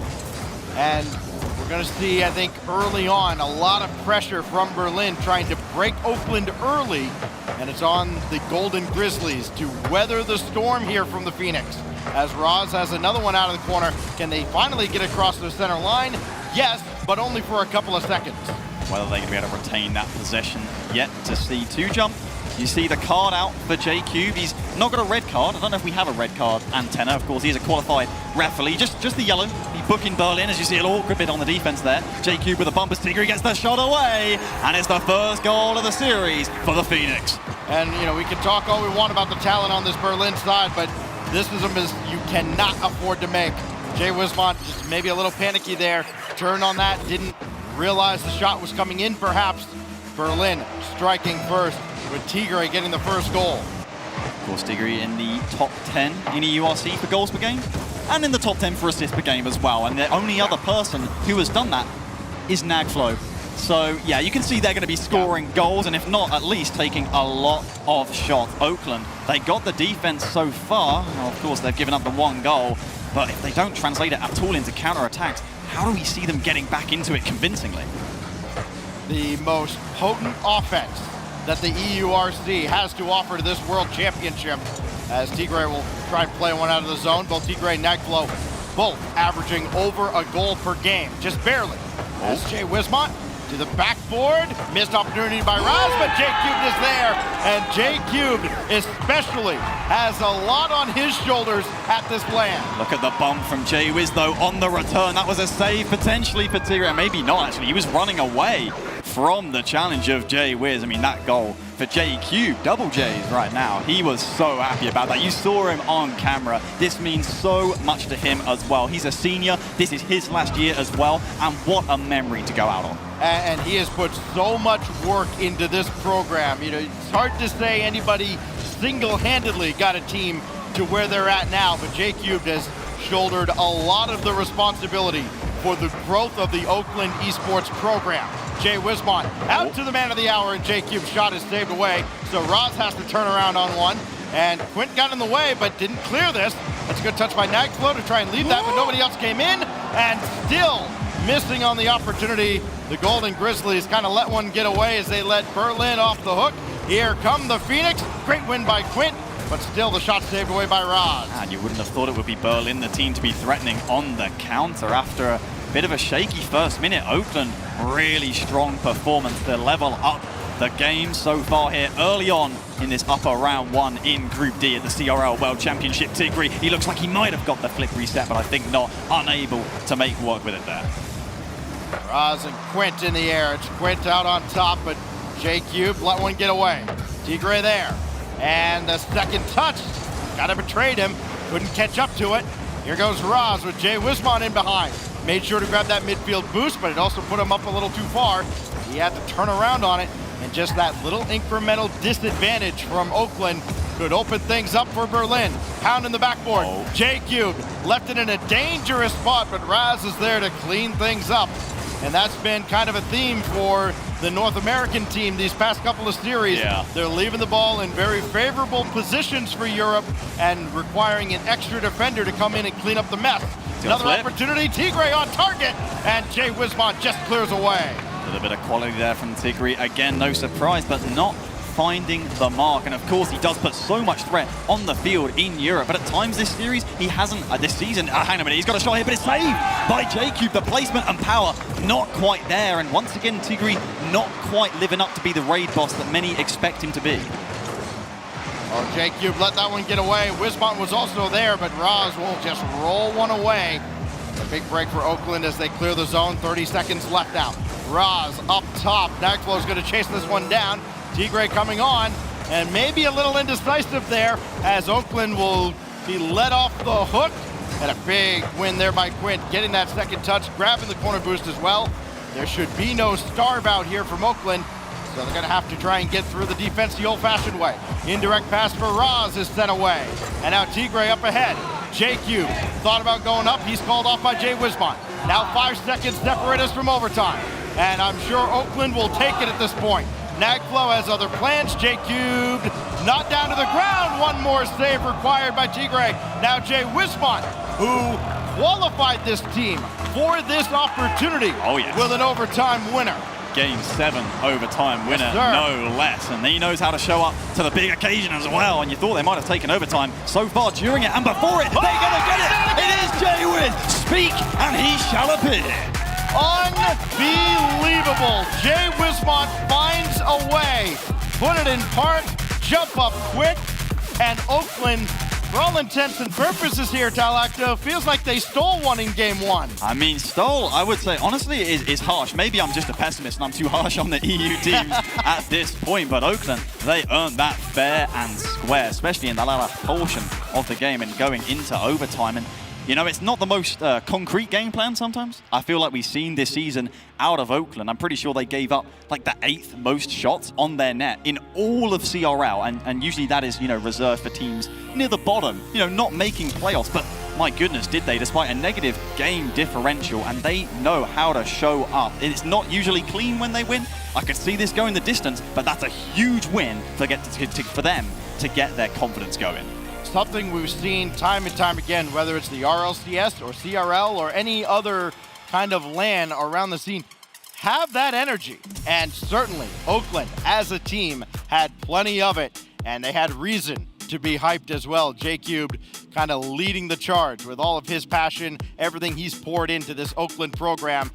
It's paying off right now with his team up 1-0. And that's a huge game. I reiterate, Berlin do not like that. They are not used to losing. They've had to get used to it a little bit more this season, of course, losing out to Portsmouth in EURC. But coming into this academic year, Stacks, they basically never had to scrim. They were just that good. Back-to-back champions in 2020 and 2021. Things have taken a little bit of a tough turn, and Oakland are delivering that, you know, to their door and asking them to rise to the occasion, because Oakland are the ones with the lead. You have just described basically the European version of Northwood as Jay Wismont scores again. That is a huge goal, Stacks. Not just game 1, but 1 goal at the start of 2. Berlin will have written it off. They'd have been in their comms. Nah, it's fine. You know, this was just, you know, a little bit of a occurrence as we do have a pause here at the start of game 2. But that'll be the Berlin mentality. You were talking about the comparisons to Northwood and just how good they are. As you see J-Cube hyping the crowd out there, it's so good to see the American flag on the back of his chair, wearing it with pride. And that is what Oakland are playing with right now. Yeah, we've seen a lot of that, especially from the North American teams, you know, bringing their country's flag or their province flag out to the stage, and it's such a great thing to see. That's what the World Championship is all about. Not just pride in your school, but also pride in your country and region. So we've got something that looks like maybe Quint might have had a problem near the start of that game. So we will wait to see. As it stands right now, I believe a goal, 13 seconds in, with Jay Wismont continuing where he left off in game 1. He had the overtime winner. I mean, picked up where he left off in the qualifiers. Yep. And this is a team in Oakland that, while everybody will look at them and go, okay, they don't have quite the star power, maybe, that Berlin has, they have a lot of fight in them. They have probably more ice than anybody else in this tournament. As we've just gotten word, the goal will stand with, again, 13 seconds gone by. That gets a roar from the Oakland fans, and this will as well, as we are underway again here on Aquadome in Game 2 with the 1-0 lead for Oakland. No team in this event has played more deciding games, or at least in NA, than Oakland has. They are 5-2 in such games. Again, they have ice in their veins, and it's on display early on in this opening match in Group D. You see the clear, dangerous downfield. My goodness. I think you're about to curse them a little bit there, Stacks. Tigre is going to get a cheap one. He scored magnificent goals in his time, but that one he will not complain about whatsoever. Berlin getting a little fortunate. That Oakland defense, I mean, we talked about it last series. The adrenaline, the hype, you're getting into the game, you got the lead, and you want more. It's just an insatiable hunger for it that this Oakland team have. And unfortunately, it's bit them back there. You can see J-Cube kind of laughing that one off as well. I think he realized he was the guy out of position there, with Roz also up there at the side, as Tigre will bring another one back in. He's got both goals for the Berlin Phoenix.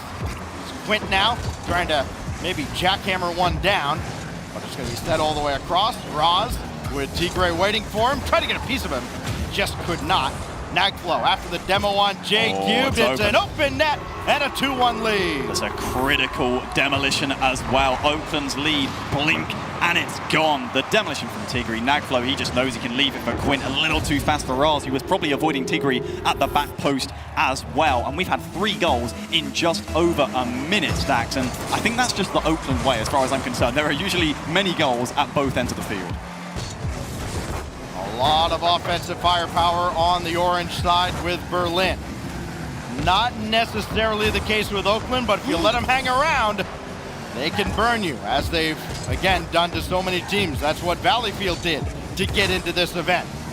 And they almost did it to Keel earlier on. Tigre now against Roz. Good win by Roz, keeping that ball out, trying to bring him downfield against Nagflow and Tigre.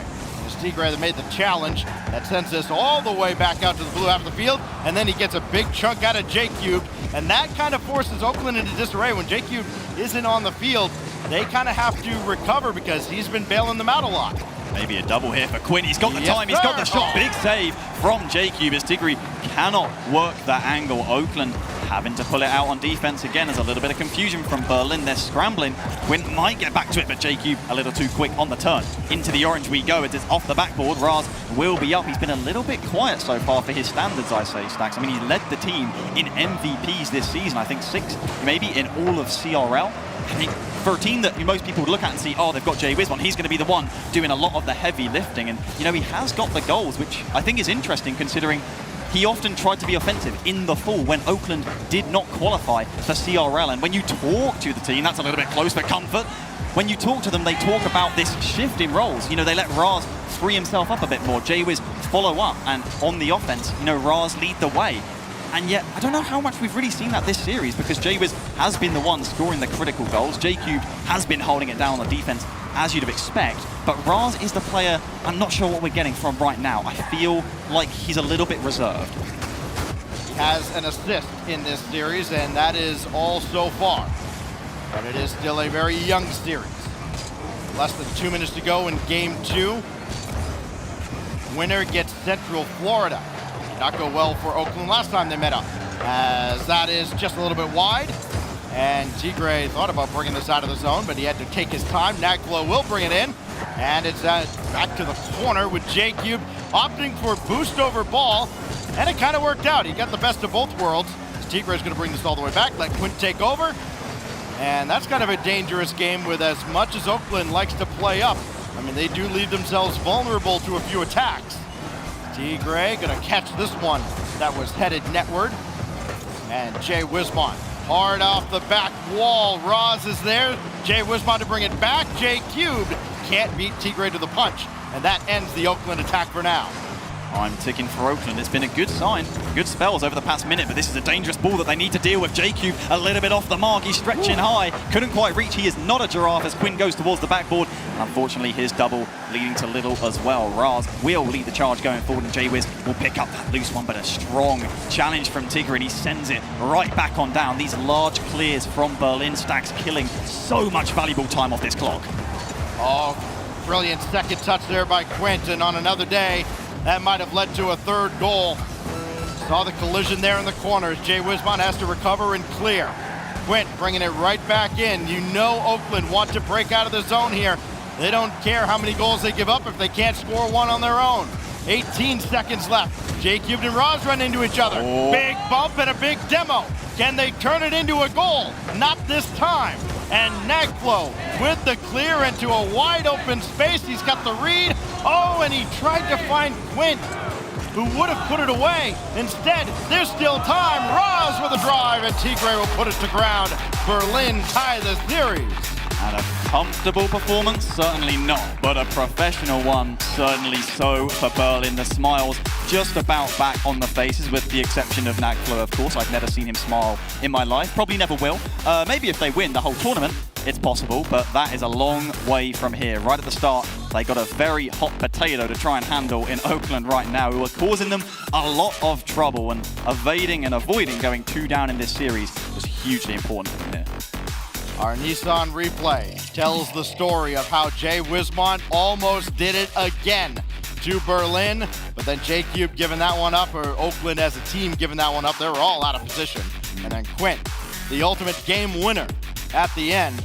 And you could see that that was a big deal for Quint as well at the time, because he had the issues at the start of the game. And when you get on that stage and you have your expectations in your mind, like, okay, this is how this series is going to go, and then something unexpected, like whatever his technical issue was, comes up, you realize, okay, how do we mentally recover from this? And Quint did that perfectly well.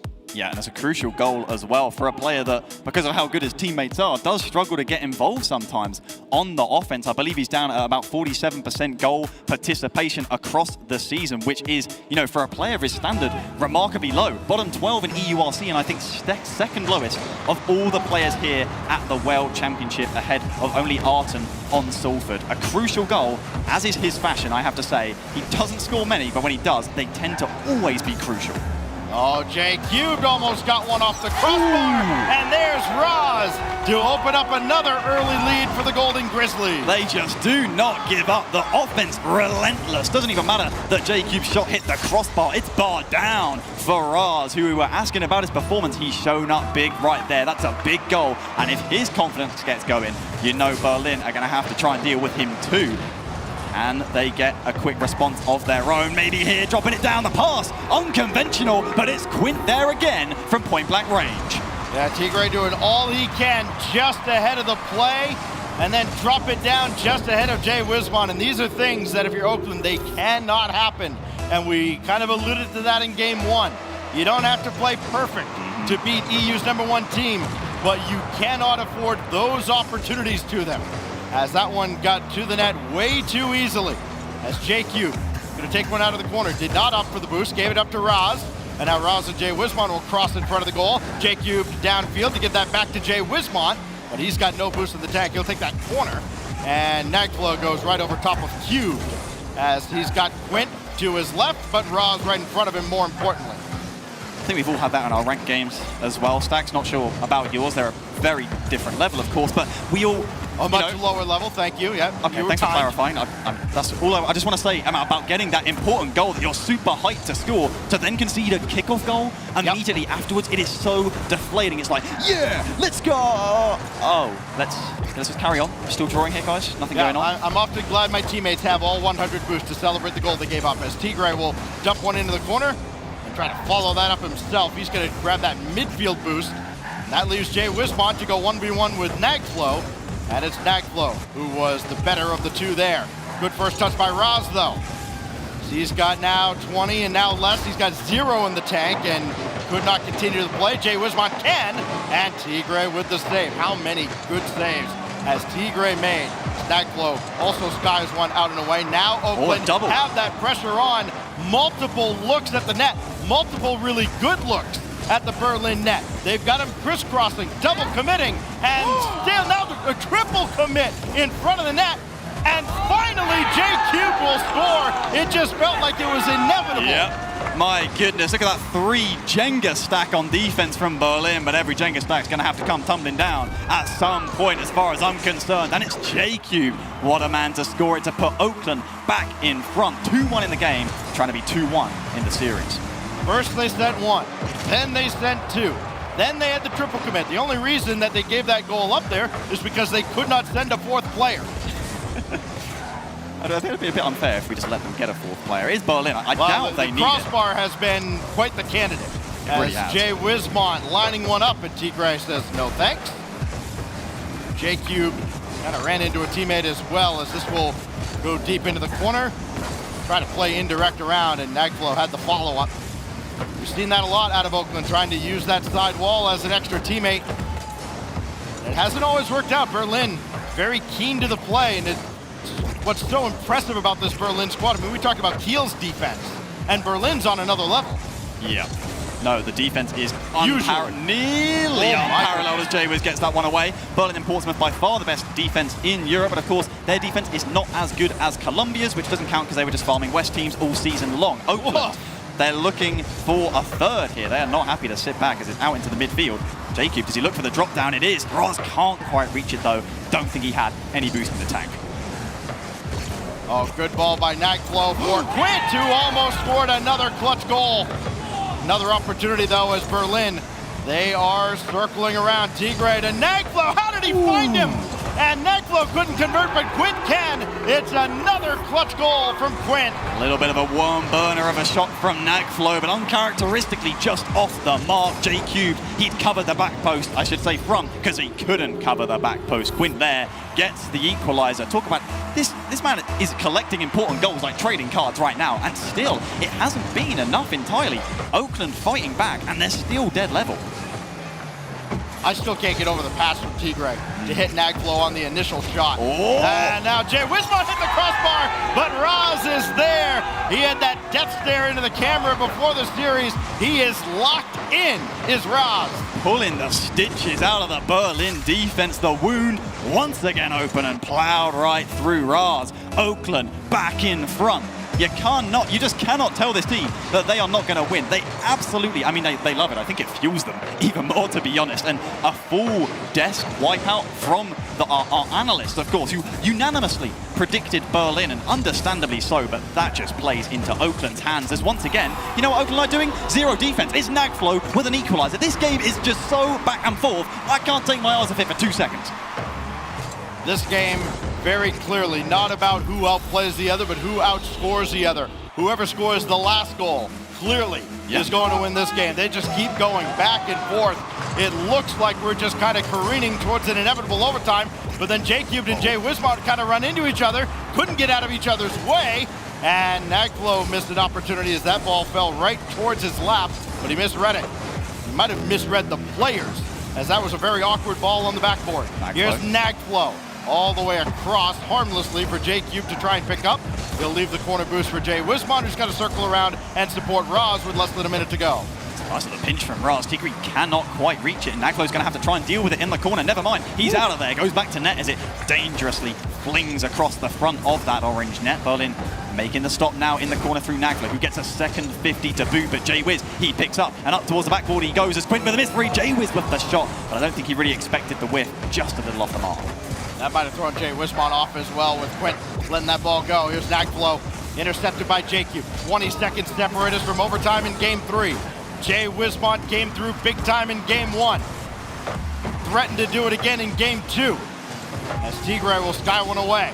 Wismont is lurking, so is J-Cube. 5 seconds left. Quint away. Will Roz let this go to ground, or will J-Cube get this in the air? He does pop it up. Oakland trying to do it again, late, but we go to OT. Another one. Have Berlin learnt their lesson, or is Jay-Wiz once again going to get unmarked at the top of the box and find Oakland another winner? It's a weird touch from Raz that lets Tigre in. He finds Quinn, and it's another quick overtime winner, but this time for the Technical University of Berlin. Play go 2-1 up. Yeah, Roz did not get the touch he's looking for out of the corner there. It fell right into Berlin's hands. And the Phoenix up now 2-1 in the series. And that one's got to hurt for Oakland because it's got to feel like they gave that one away. It's not like it's a game they had in hand by any stretch. They were back and forth. Two teams very evenly matched. But Berlin got a gift in OT. Very similar to the gift that Oakland got with that ball falling to Jay Wismont in game 1. Yeah, no, that's fair and a good comparison. Oakland, such a far cry it feels like from that game 1 victory to now be 2 down as we take a look at the Nissan replay here. J-Cube is going to tuck it in from close range, and these goals were so back and forth. At times you question the defense, but here on the LAN setting, it is all about the emotion. And it's especially important to not let that lead last for too long. And so quickly, we saw teams answering back. almost the devil's number for Quint with the hat trick. And again, every single goal that Quint has scored in this series, you talked about it earlier, Talacto. Sure, he may not score often. He is today. He really but is. Every single goal he scored has mattered so much in the story of this series. And it could matter a lot in the story of Berlin's World Championship run. As we look at the RL fam out there, let's go. We are headed to game 4. Could be the end of this series. Bates is over there shaking his head like, why is this series not over yet? Here we go, Utopia. It could be, unless Oakland has another trick up their sleeve. And they find a second win here. A long time ago, that game 1 feels, I reiterate, Berlin, such a tough team to handle. They have on their hands here in Oakland, but they've managed to get 2 games against the crowd, against the momentum. And you know, they may not look at their best, but the best teams always still pull out the results in that case. Raz in the corner, not afraid to run the risk of repeating the result from last game. That's got to be important too. You can't dwell on the past. You can't linger on that last touch at the end of overtime. Raz needs a second one here, and the demolition from J-Cube certainly helps. He's waiting for a pass, and Raz couldn't get it to him. Big aerial battle there from J-Wiz, a little too fast. Gonna get them onto the offense in the case of Oakland. J-Cube shutting down Berlin early again, and you see this from Oakland. A bit of a lack of a midfield game because they're so happy and eager to challenge Berlin early. They don't want them to be comfortable, and I completely commend that. The way you're going to beat players this good is to make them play worse and make them doubt themselves, but it has left space in behind, as you see J-Wiz coming in from behind at the midline, but his shot lacking all the venom it needed. Well, if this was overtime, I have no doubt that Jay Wismont would have slotted that a lot better, but unfortunately, way too early in the proceedings here as Wismont looking for Raz, got him, but this one got away.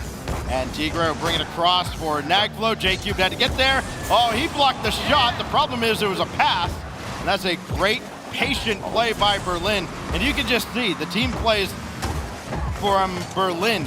They're outclassing Oakland, and it's a testament to Oakland's ability to recover and adapt that they have hung around in this series as long as they have. Yeah, that's a fantastic point. I mean, Berlin, a lot of the time, finding that vision, finding that pass. For Oakland, it feels a lot more improvised. It's a lot more messy, but look at the save from Nagflow, the hero of the hour, to keep us at deadlock. Oakland deserve a goal here, and they'll be denied by Quint, playing one across. Jay Wismont waiting for another touch, trying to center again, but Nagflow's there, and the Berlin Phoenix recovered nicely. And now they head downfield with J-Cube just trying to slow things down a little bit.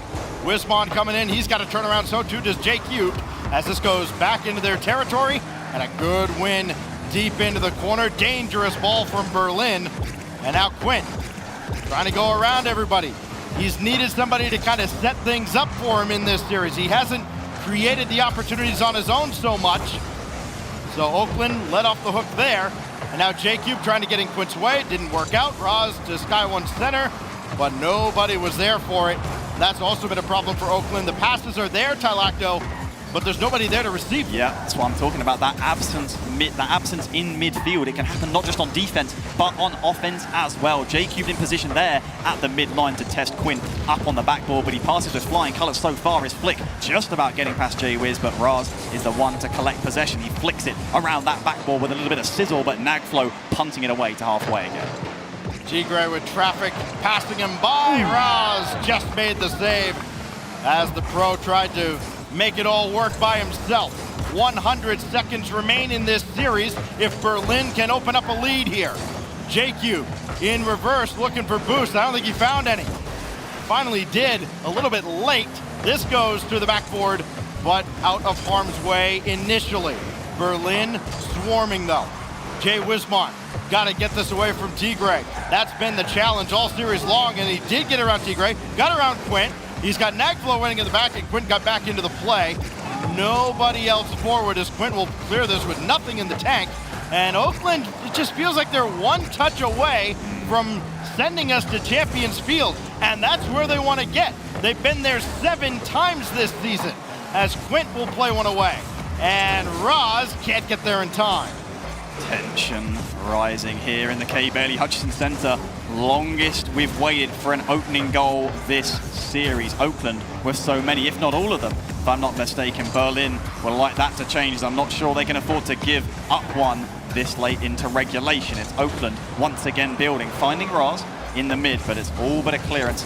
Lagflow challenged by Raz, who's covered a lot of ground to get to that point and made Berlin question themselves a little bit. Clear from the backboard from Quinn. Time continuing to bleed off the clock. J-Wiz unable to force the 50 he wants. Okay, redirect! Wismont just lurking in the wing, and J-Cube hit him right on the button. What a play! The doink to end all doinks here. 18 seconds on the clock. What a goal from Jay Wismont. And will he have just sent us to Champions Field? Maybe even a kickoff, a follow-up. Nagflow has to scramble, but scramble he does. Gets the corner boost, but he's beaten out by Raz, and Oakland can taste it. They can smell it. They are so close as JQ running it round the corner. Berlin, they got the whole pitch to cover. It's Nagflow leading it up. It's in the air, but it's coming down, and gravity is against them. We go to game 5. Of course we do. Two teams that, on paper, you wouldn't have expected it unless you know the story of Oakland. The team that has never found a situation that they could not overcome. A team that has never looked up at an opponent and said, okay, please have mercy on us. They have taken the fight to everybody they faced over the past several months, and it's culminated here in this performance in Dallas at the World Championship. An incredible defensive stand from the Golden Grizzlies, and then this beautiful play out of Jay Wismont. That's one of the better ones we're going to see all week. I know, man. He's a quiet lad as well, but you can see the absolute delight when he hit that shot. And what a shot it is here. Berlin, this is relatively unfamiliar territory. You talk about Oakland's record on Champions Field. Well, in my head, I'm saying, well, Berlin only had to go to Champions Field twice in the whole EURC season. They did win on both of those occasions, though, and they'll need that here. That means they have fewer losses than Oakland would have in that situation. In game 5 or 7, they are 5-2, are the Golden Grizzlies.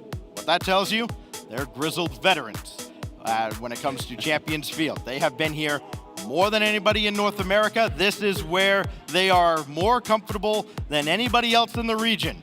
Now they put that to the test at the World Championship on the stage, looking out to a sea of Oakland supporters for sure. You mentioned it. They brought an entourage. That support system is so important for teams as we cue it up on Champions Field, Game 5, driven by Nissan. And here we go. Europe and Berlin come into this so far this tournament without a win on Game 5 after 2 attempts. Need I remind you, with Kit SC and Portsmouth, that another stat going the way of Oakland as they send it all the way into the orange. Will we see an early goal this game, though, similar to earlier on in the series, or is that too far in the past now? I'm so excited to see.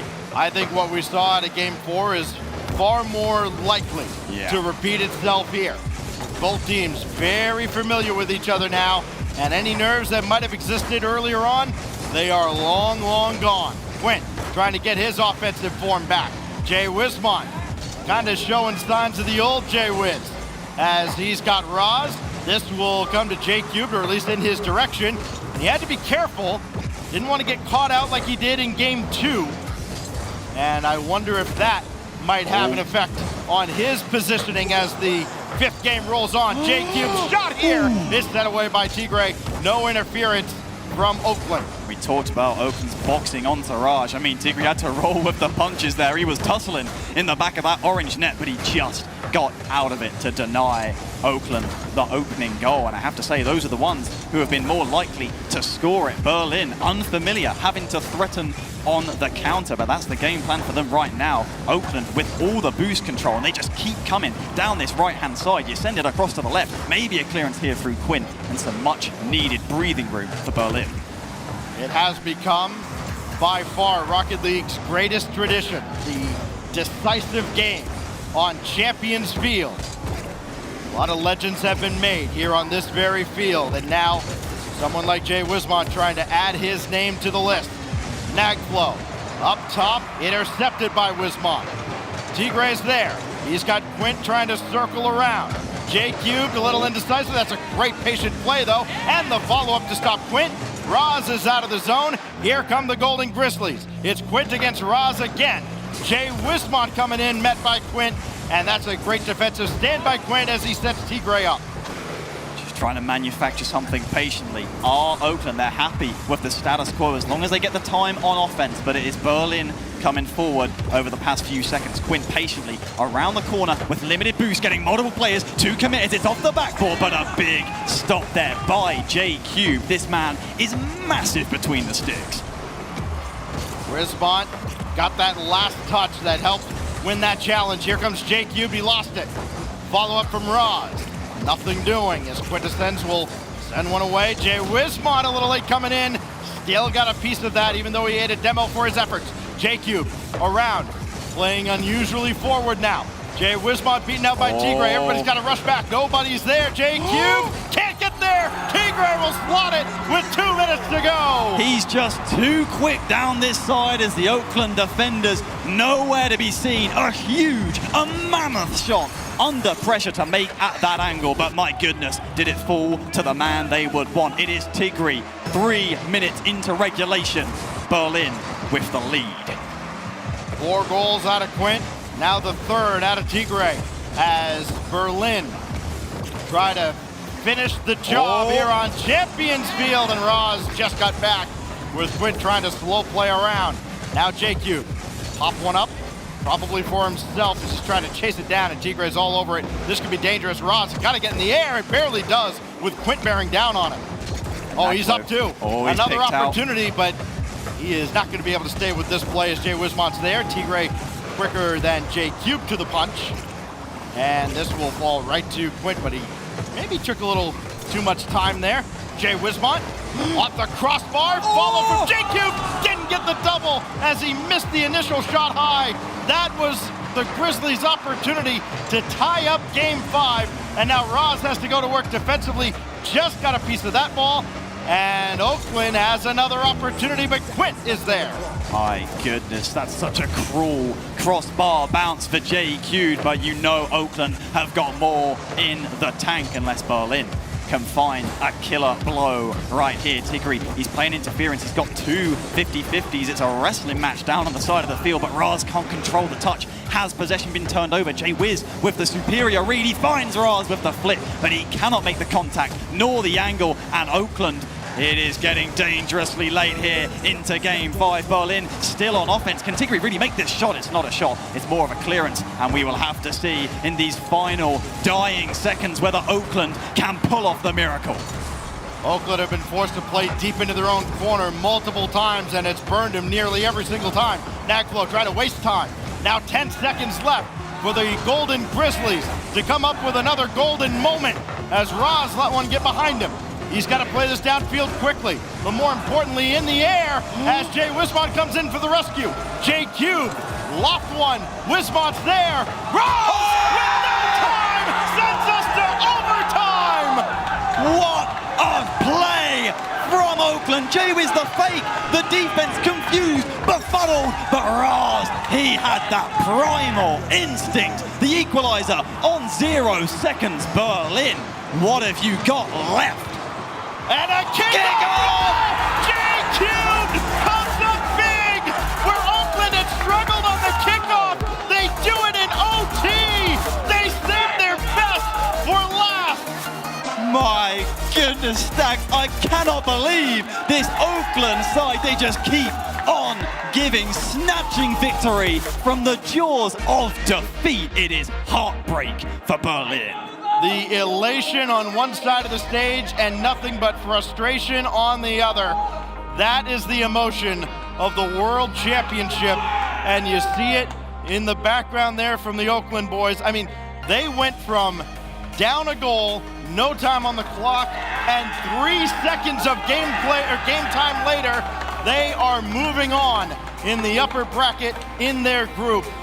I mean, that is as incredible a turnaround as we've seen in the early stages of group play, and it may be the biggest moment of the whole weekend. Absolutely unbelievable. I had given up. I didn't think it was possible. Berlin had the numbers back, but that is the thing with J-Cube and Oakland. They will never give up. They are going out on a high, and they're not even done for the day. We will see them against UCF in the winners final of Group D, and I think that is the matchup that was least common across predictions to be the decider. Right. They also went to 5 with Stockton over on our alternate stream. As we look one more time at the Nissan replay, Berlin felt like they had it in the bag, and then Roz came through, and it's J-Cube on the cheat.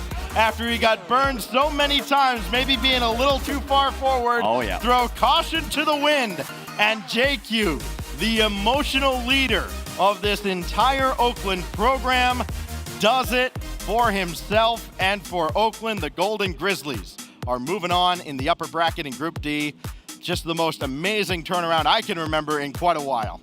I mean, I want to talk about Oakland, but there is a deep pain in my gut right now. I imagine. The 1 and 2 seeds from Europe immediately down to the lower bracket. I'm not sure there is any more European region here. There's only Keel. I mean, they are the sole monolith, just stood alone in the upper bracket, depending on the outcome of that Hamburg-Columbia series. Ladies and gentlemen, I don't even know what to say. Oakland, just the perseverance, the dedication, and the mentality, unmatched. Unmatched indeed, and who better to talk about it than J-Cube. He's standing by with the Chiefs. Thank you very much, Stacks. I appreciate it. Indeed, standing by with J-Cubed, to say the least, a thrilling conclusion to the match, yeah? Yeah, no, I mean, it's the most thrilling you can get it. You know, a 0-second goal, game 5 to take it over team. I mean, I think Oakland, we just know how to have the ice, honestly. It's just ice. That's all it is. Always with the ice, of course. And looking forward now, you get over a very tough Berlin team. Now you have to play against UCF. How are you feeling about that? You know, I mean, UCF and, you know, everyone in Group B are tough opponents, but we treat them all the same. We're all going to play the exact same, and we're just going to take it to the end, even if it has to go to another game 5, 0-second OT goal. I do know you guys don't like to look over anybody. You always take every match very seriously, so very much looking forward to UCF. And of course, it's quite an event here we have at DreamHack Dallas, and probably one of the biggest events you've got the opportunity to play. So I was wondering if you could tell us a little bit about your experience here so far. I mean, it's a blessing. Honestly, it really is. All the people here, all the support we get, and just being able to have so many opportunities to show off on a world stage like this, it's just unbelievable and a blessing, and we're all glad to be here, really, honestly. Well, thank you so much, J-Cubed. Any final shout-outs you'd like to give for anybody at home? At home, honestly, my family and, you know, everyone, all the Oakland students that are watching, you know, my senior design project group that are working on our stuff right now and allowing me to be here. It's just so thankful to them, honestly. But everyone back home, all the Oakland students and fans, you know, we're all thinking about you, and we really appreciate it. Of course. Well, thank you so much for your time. Go have a little rest. You've earned it. And when we come back, we'll continue with the CRL World Championship here at DreamHack Dallas. Stay with us.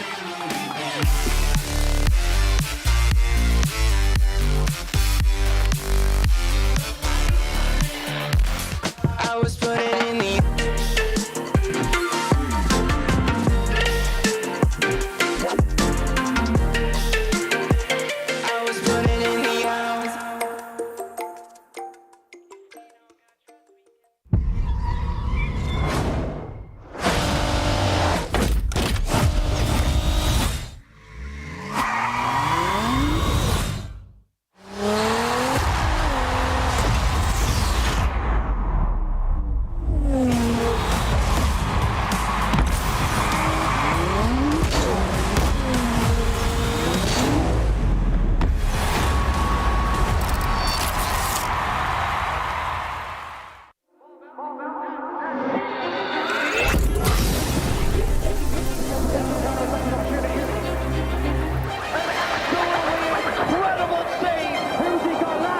World Championship is where the greats become legendary.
Sometimes it's gonna hurt.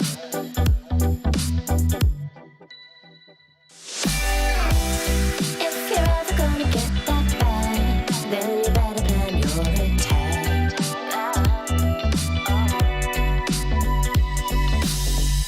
You're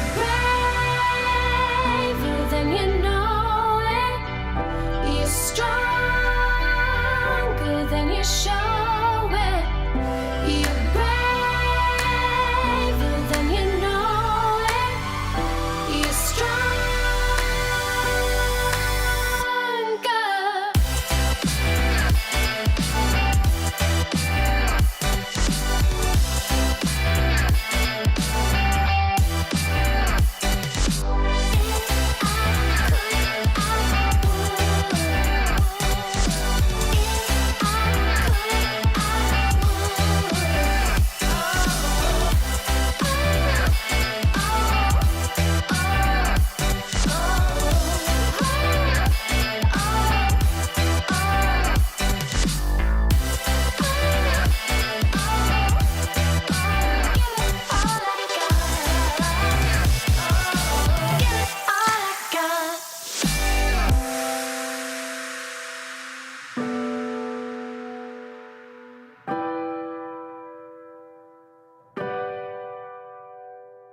Don't you hang up again, baby. I just can't be alone tonight. Don't you hang up again, baby. I just can't be alone tonight. Ticking like a bomb, falling in motion, center of the stage, hoping that we'll be right. Back again. You gotta help me out, help me out. Riding coasters to dream your eyes. You gotta help me out, help me out. Swim in oceans to breathe your life. Don't you hang up again, baby. I just can't be alone tonight. Don't you hang up again, baby. I just can't be alone tonight.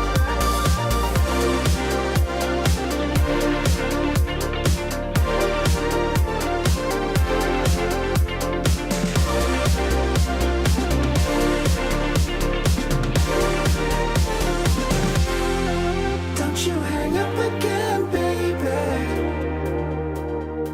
I just can't be alone tonight.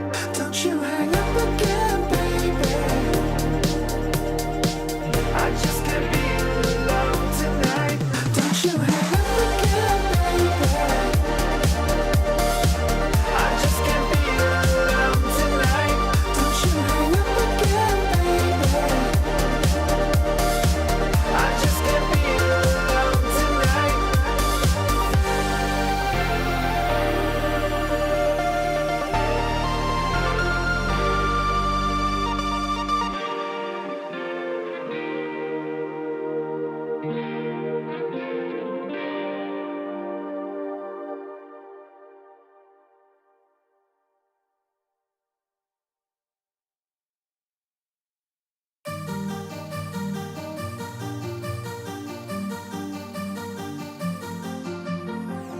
Feel my arms holding on so tight just when you need it most. Feel the freedom of being careless, just being in love. I was put it in the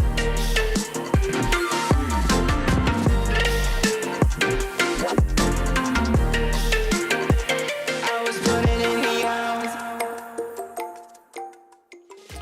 And we are just past the halfway point here in Dallas, Texas, as we present day number 1 of the CRL World Championship. Welcome back to the desk. It's me and the homies, and we have a lot of stuff to look forward to because now that TBA part of the bracket is all filled out, well, sort of, and we know where we're going to be going. So just to reflect last match, some last-second action there. Oh, gosh. Listen, we all had Berlin, and Berlin had it until literally the last moment. I don't even know. The skates fell off. Like, the ice was theirs. I just don't, like, how does this happen?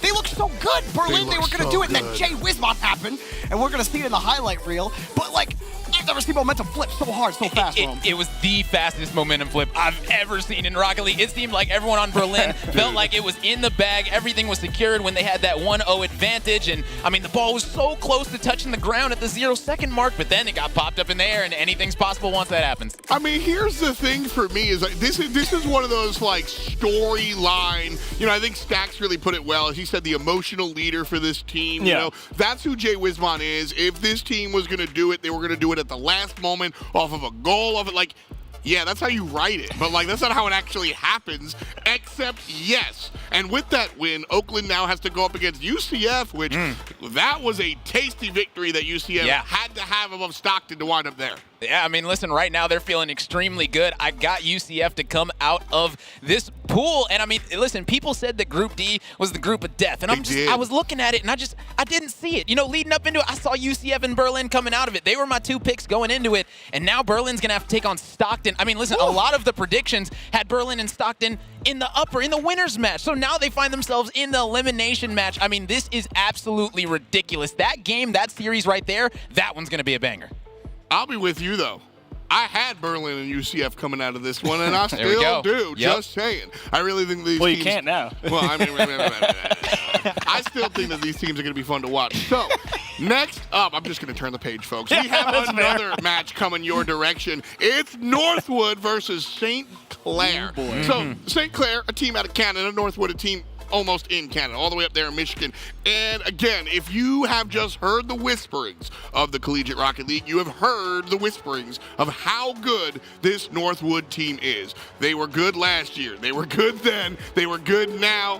They are just one of the teams, if not the team to beat. And a lot of that has to do with their near professional roster. And hockey, one of these guys that absolutely deserves that superlative. Yes, the ultimate triple threat, with hockey definitely being a large contributor to everything that Northwood does. But the best part is you can erase hockey's name and put anybody else on that roster and say the exact same thing. It is an incredibly difficult thing to keep a team like Northwood boxed in for any significant amount of time. They play a lot of offense, and you have to work real hard to not break down. Buddy's up here as well, and he's he's sort of the forgotten player on this roster. Lion Blaze, spoiler alert, he's the third player. They kind of overshadow Buddy a lot, but you don't make it this far by just relying on two players, Jorby. Buddy, I think, is a big part of this squad. I think that Buddy, you nailed it perfectly. He might seem invisible at times, but in reality, with a top team that has an invisible player, they're typically doing a lot of work that doesn't show up on the stat sheet. They're making the hard challenges in midfield. They're stealing the boost. They're getting demos. Those types of things help a top team be a top team. And Lion Blaze, this is the guy that's going to take home all of the big noise. He's the only player that averages at least 1 goal, assist, and save a game. He's one of the top players in this league, full stop. This team has 2 losses, and one of them he wasn't even playing. That's it, period, Rome. Lion Blaze, one of the bigger parts. He's probably the star player on this roster for my money. Oh, yeah. I mean, listen, Lion Blaze, it's going to be all eyes on him right now. We're going to see if he's going to be out on the prowl, hunting, looking for some food, and Saint Clair on the menu right now. We get to see exactly what he's going to be able to do. I mean, listen, this one's going to be a good one. I mean, we can talk about it all day long. I mean, this squad in Northwood, they are the cream of the crop. They recently just went to a CECC land, and guess what? In that land, they ended up taking first as well, but that was without Lion Blaze. I was going to bring that up, though, because land experience. I mean, it matters. They just played in my hometown of Atlanta, and getting a chance to see them do work is a big deal. But they've got to deal with Jay now across the way. He was a big part of what allowed this team to look good on stream earlier on. Comp is not that hard, but you can do what you want. But come out here. He wishes he was. He's throwing W's, man. He's throwing W's. He's can he earn the W is the question, though. Against a team like Northwood, unfortunately, their record doesn't say yes. They're I think 5-17 against Northwood, so it's not pretty. Well, you know what? But you could also, glass half full, glass half empty. Another way of saying that is the only team Saint Clair has ever lost to besides Columbia is Northwood. That is true. That's a spicy And so they're going to lose again? Is that what you're saying? Yeah. I don't know what you're trying to tell me. An early prediction? I'm trying to make it sound a little bit. They only lose to good teams. That's fair. Yeah. I will say this, though, for Saint Clair. They got the, what I call the... No, they just got the bad game out of the way. That's how I'll it was a scrappy one. But I think that's important because your first time on stage, you got those nerves, and especially against the team that you know that you should be beating, getting that win, and then going up and playing Northwood, who you have played so many times. You know this matchup, and while you aren't so successful in it, we have seen this in Rocket League Esports where teams come out, they beat a team that they don't usually do it, and you know the old sports axiom, they're due. I mean, looking at this one, Saint Clair, they are coming in a little bit on a high horse. I mean, they were able to win that reverse sweep. So, I mean, anytime you're coming in off a reverse sweep, you're going to be feeling great. They were down 2-0, able to make that comeback. And, I mean, right now, if they're able to carry that momentum, this game 1 might be a little bit interesting, but in all reality, I don't really see them standing up to this Northwood squad. I think, now I get really into the science of the set, and I think game number 2 is of the utmost importance here, because whether or not Saint Clair are able to get the dub in the first one or not is up in the air. How they respond. If they win number 1 and they follow it up with an emphatic win in number 2, then they have the momentum. And if they lose number 1 and they bounce back for number 2, then they can actually make a statement. But if they lose 2 in a row, I think it might be all that she wrote. I think that for Saint Clair, at least in that matchup against Kit, I felt like early on, and Achieves, you and I were casting it, it was like like it felt like they wanted to be really mechanical, and they were hitting really solid passes. I think they have the confidence to be that kind of team, and Northwood are going to force them to play a fast game. Northwood are a fast team, and that can actually make a team more comfortable when the game is a little faster. And this team does have like decent mechanics. I don't think that this is far and away Northwood's game. Well, somebody brought it up earlier when we were taking a look at Saint Clair that Comp is the second fastest player in the league. So if anybody's going to be able to match what Northwood are throwing. But at the same time, like, yes, Comp may be the second fastest player, but I think your biggest asset in terms of what Saint Clair matches up with is probably, again, still Spoods. Like, Spoods and Lion Blaze are number 1 and number 2 in total points per game on average across all of CRL. They get involved a lot. And the only problem with the issue of what you guys bring up of pace of play is your margin of error shrinks drastically. And that's exactly why a team like Northwood tends to come out on top. The consistency is simply on a different level comparatively to Saint Clair, and that's why you see such a large game disparity of 5 wins for Saint Clair, 17 for Northwood. The consistency is just that much better. And I was talking to Comp just a little bit ago. He said what happened in that kit matchup was, those first 2 games, they really just tried to play their own game, and they said, you know what, let's sit back, let's play their game. Let's go ahead and play their game and feed into that. And that's what they did. And they said, you know what, we're going to go at your pace, and we're going to beat you at it. And that was impressive to be able to turn it around mid-series. So, I mean, listen, if they're able to adjust, if they're able to play fast with Northwood, like I said, this game 1 could get pretty dicey. It absolutely could. That's the question we're going to ask. And in fact, that's the question I'm going to pose to y'all at home. Not just game 1, but the whole thing. Who's taking it? Hashtag NU if you think Northwood University are taking it, and hashtag SCC if it's going to be the Saints that wind up running away with it. I like to have fun up here and go for the crazy stuff, but I am not that crazy. Not this time. I think Northwood, baby. Well, why would you set it up like that if you're not going to pick Saint Clair? For the sake of it. It's like a, a 1-2 punch type deal, I don't want to ever see you in the ring. All right. Listen, Chiefs, give me your prediction here. I got to take Northwood. I think St. Clair get 1, so I'll take Northwood in 4. Okay, I like that. Just because I already know how. Hurry up, Jorby. I already know how Rome's going to pick, okay? I'm going to pick St. Clair, all right? I'm doing it. No one else is going to back this team. I'll back this team, all right? I believe in Jay. He was hitting bangers in their series against Kit. Are Northwood the best team in CRL? Maybe. I don't know. There's also Columbia College, so who knows? But yeah. That is extremely bold out of you. Let me just say, I got St. Clair not winning a game. I got Northwood taking this one 3-0. I'm sorry. St. Clair 5. I love St. Clair. I love what you guys are doing. doing. Love them enough. Shout out to Seb, but I mean, Northwood are just a different beast, man. They are problems. I mean, listen, I'm just going to make it short and sweet. Like I said, I want to St. Clarify that Northwood is going to take this one. So that does it for us on the desk. I think our locked-in points are here. Northwood numero uno. Fans at home overwhelmingly think that Northwood University are going to take it. But it all matters what happens on the pitch. So that's where we're going to go. Northwood and St. Clair face off now.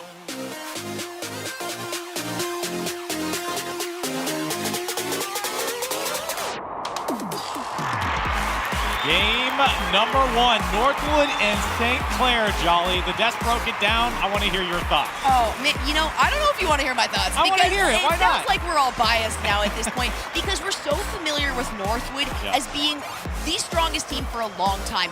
Back-to-back CRL championships, recently winning their CECC plan. I mean, this is a team that thrives on the stage, and I don't think today is going to be any different. No, absolutely not. They're number 1 for a reason. They started off this game here in the first 5 seconds with a fake kickoff.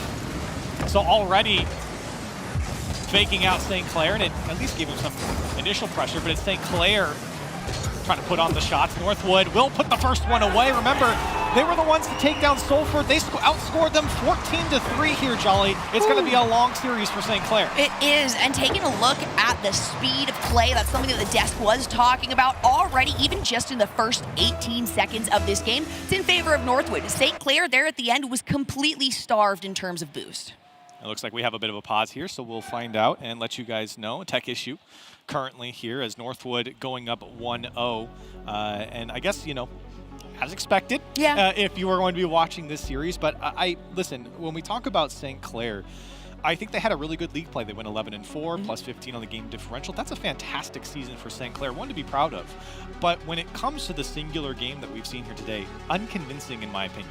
Yeah, that series, I mean, it ended up being a reverse sweep in Saint Clair's favor, but the start of their run in that series is what kind of concerns me. It took a while for that momentum to build for the Saint Clair team, and this is a series where you don't have any opportunity. You have zero buffer room to try to improve because Northwood is going to come out the gates running, and they're not going to hold back any stops. And it's tough when you're going up against a team like Northwood. They look like the main characters right now. they look like they've done this a million times, and in a way they have. They're more comfortable than I am right now. Yeah, same. And they look great too. I mean, look at those jerseys, wonderfully done there.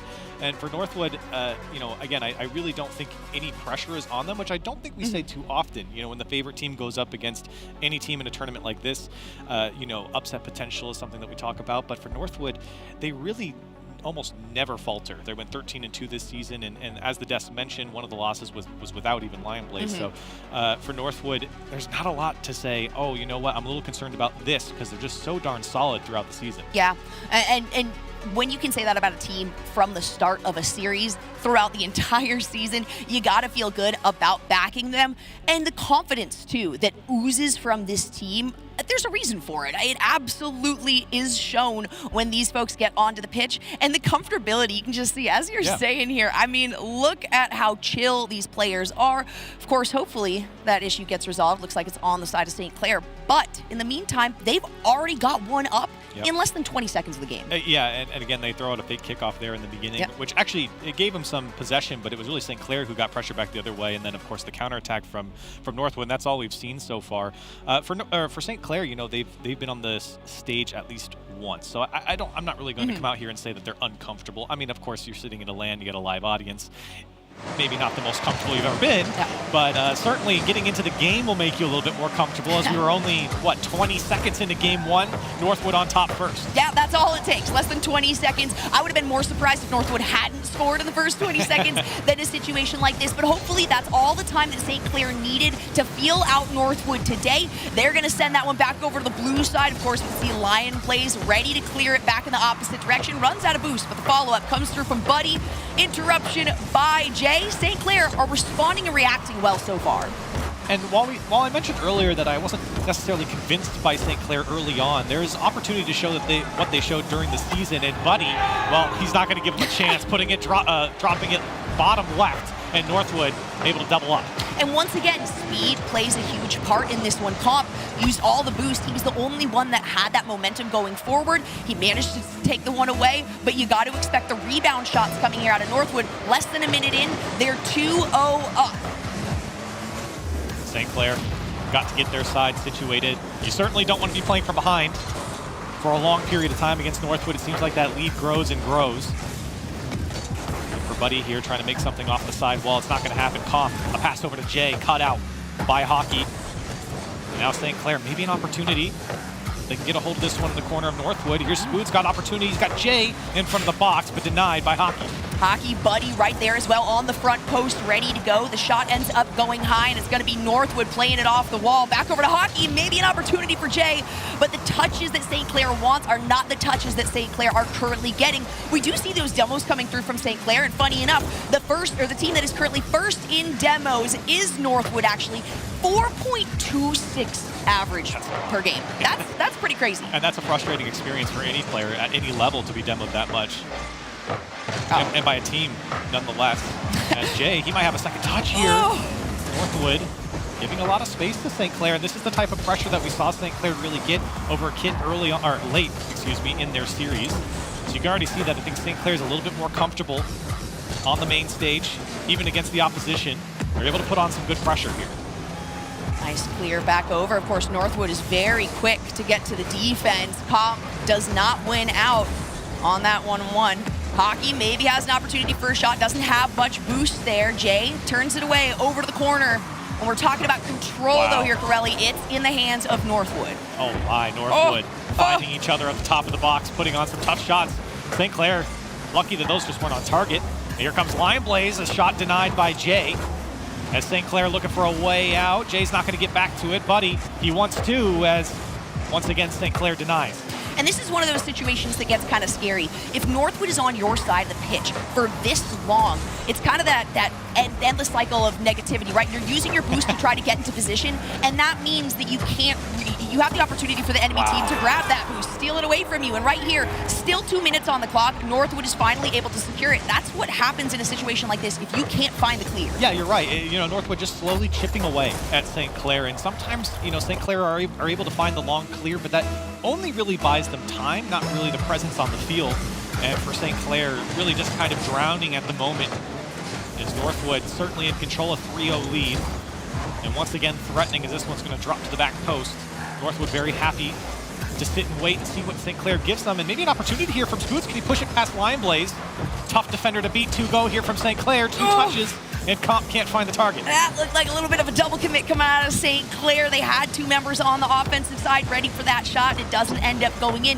And that was one of the things I was going to say about Saint Clair that I like. I like a lot of these pressure plays that they're making, these offensive plays. But so far, we've mostly only seen 1 member move forward. They use all their boost. Maybe there's an opportunity for a snapback, and we see it come through from Spoods. Now only 2 more is what Saint Clair needs to tie this up. Happy to see that one drop. Plenty of time left on the clock, and that was just a big miss from Hockey. And those are the opportunities you have to take care of, because Northwood are not going to miss the ball that much inside of their own box. So for Saint Clair to be there means their positioning is quite good at the moment, and that's not really a surprise. They can get the pressure going, and they're certainly there to receive a mistake from Northwood. And it's those rotations, too, that are cleaning up, are tightening up. The more time we see Saint Clair here on the stage, the better they are looking. That's a fantastic sign from a team like this going up against the anticipated winners, potentially, of the whole series of all of Worlds. Only 1 minute in this first game is left, and Saint Clair, they've got a bit more momentum going in their direction. Northwood looking to get a nail in the coffin. A beautiful save by Comp comes through to ensure that doesn't happen just yet. A much-needed save there from Saint Clair, but here comes Lion Blaze off the ceiling. Got by 1. The defense struggling to get it out, but in the end, it's Comp on the dribble. He's got a net in front of him, 1 man to beat. The demos comes out, but it's almost not there. Buddy plays it off the backboard as Jay looking for space for Saint Clair, and everybody rotating down the sideline. I think Spoots kind of realized it, turned back around, but he doesn't have a ton of boost here. Saint Clair threatening, but just can't break through at the moment. They need a big dunk, and it will be Comp to put it home. 20 seconds. That is more than enough time for Saint Clair to tie this one up, send us into overtime. If you are Northwood right now, you're sweating a little bit. As Saint Clair, a very well-earned comeback here, but they still need 1 more to tie it up. That was a fantastic dunk by Comp. He had all 3 of Northwood in front of him, and yet still was able to break through. The last little bit here, though, is going to determine whether Saint Clair moves forward feeling more confident or a little bit behind the wheel. 10 seconds, it looks like another shot, and there it is. Northwood, they always like to get one last goal in the last few seconds of the game. And Jolly, you rightfully pointed out, that's a great demo there from Lion Blaze. The man on the backboard was the one to make that save, even after the ball went past him. Very important for him to come down from that position. The demo just completely eliminates him on the defensive side. Northwood up 4-2 in a very comfortable game here. Make it 5-2. Why not, Buddy? Another one away, a hat trick for him. Like I said, Northwood, they love to put on points in the last 10 seconds. They love to bounce that ball, ensure it doesn't touch the field, try to log in, and nails in the coffin. That's what they are at this point, but if they pad the stats, Northwood's still going to go for it. So the final seconds will tick down here in game 1. Northwood, certainly a commanding presence here in game 1. Lion Blaze almost went all the way again. Northwood coming up on top. And an expected Game 1 victory here in the end. It's really on Saint Clair, I think, to maybe going back to what Comp said earlier and what Rome pointed out on the desk was trying to play to the pace or to what your opponent's doing. And I think that's something that they're really going to have to figure out here, because it's tough to break and really emulate Northwood in the way they've been playing right now. It's nigh impossible to emulate Northwood of all teams, but the improvement was there coming out of Saint Clair. And again, that is the important part that we're looking for, is adaptability against a team like this. To go down as far as they did, 3-0, Saint Clair at least locking 2 in the last minute. You have to have some confidence in this team at the end of the day. You can see the stats on the board there. 4 shots coming up for Saint Clair, as Northwood certainly putting on the pressure with their 12. And game 1 obviously going over to Northwood, and honestly, I don't think it was the world's worst game from Saint Clair. They had a lot of presence once they got used to the pace of Northwood, but as the devs pointed out, the history is not in their favor. Northwood has won this matchup comfortably almost every single time. And that stage presence as well that we were talking about is also somewhat in favor of Northwood here. They were just at a LAN in May that they ended up taking the first place home, and that's the anticipation for them here today. We're going to have to see how many games we get out of this, though. If you are a fan of Saint Clair, those cheers always help out. They're going to need them. Northwood certainly in command at the moment. The favorites here at CRL. Slime Blaze here tries to make it across the corner as Jay does a great job to clear that one away, but shocking to see that one get so close to the net. Saint Clair are able to get out for now. And they're going to need some midfield presence here. That one coming across, that back foot comes out. Jay will strike first for Saint Clair. Hey, there we go. Kind of reminiscent of the first game, but on the other side of the field here, Saint Clair putting the first one on board, and the speed is absolutely something that they have been able to not quite match maybe on the side of Northwood, but at least begin to build up and maintain. And as long as they don't drop that and continue in the right direction, Saint Clair is looking quite good. Northwood shot over 10 shots, almost 10 and a half shots in the Eastern Conference per game. They shot 12 in this game, number 1. But it's Saint Clair on top first in a beautiful start to game 2 and a much needed start for Saint Clair. Can they keep this going? That's always the question. It is a best of 5, so no matter what, we've at least got the one extra game. Saint Clair needs to maintain this scoreline, and that's hard to do in 4 minutes. It does kind of feel like, though, since the second half of that first game, that Northwood has kind of gone a little bit off kilter. They feel like Northwood, but maybe not Northwood at their very best. And you got to expect the more time that gets locked in these games, the better and better Northwood will also show off.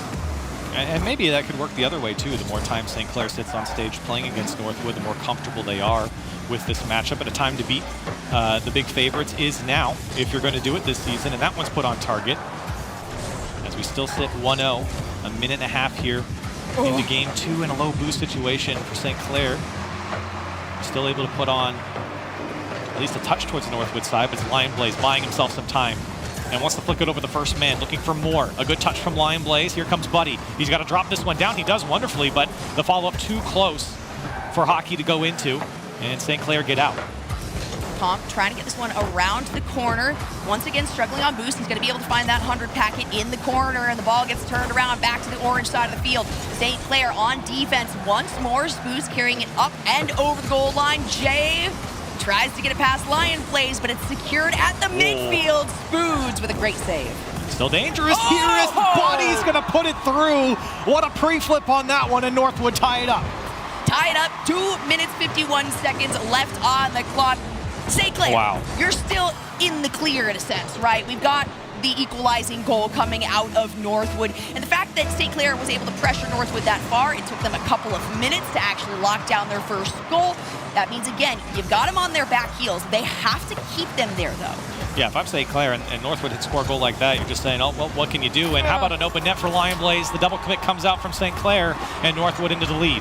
And that's something that we're not going to see from Northwood. You'll notice their rotations, they'll get a little bit looser, a little bit farther apart if they're trying to be incredibly aggressive on a play like that. They send Hockey and Buddy forward, Lion plays towards the back. Saint Clair, on the other hand, is moving much more cohesively as a unit, which does not work well up against a team like Northwood that's so spread across the pitch. And sometimes it just seems like, Saint Clair just not communicating on that ball. That's a great bump, though, by Comp. But Jay gets bumped out of the way by Lion Blaze. On the goal line, that one surely was going in, but a great bump prevents the oncoming attacker. Yeah, you don't need demos for that. You just need the vehicle disruption. It was beautifully done because that absolutely would have been a goal. Another equalizer to come out of Saint Clair. They still have an opportunity here, though. Jay on the play. It's now Comp versus Lion Blaze here. The pop-up, maybe a pass over to Hockey off the wall, but Jay gets the connection on that one, clears it back over the blue side. What a touch from Lion Blaze, my goodness. Coming off that ball and then using his flip to wave dash and stay with it.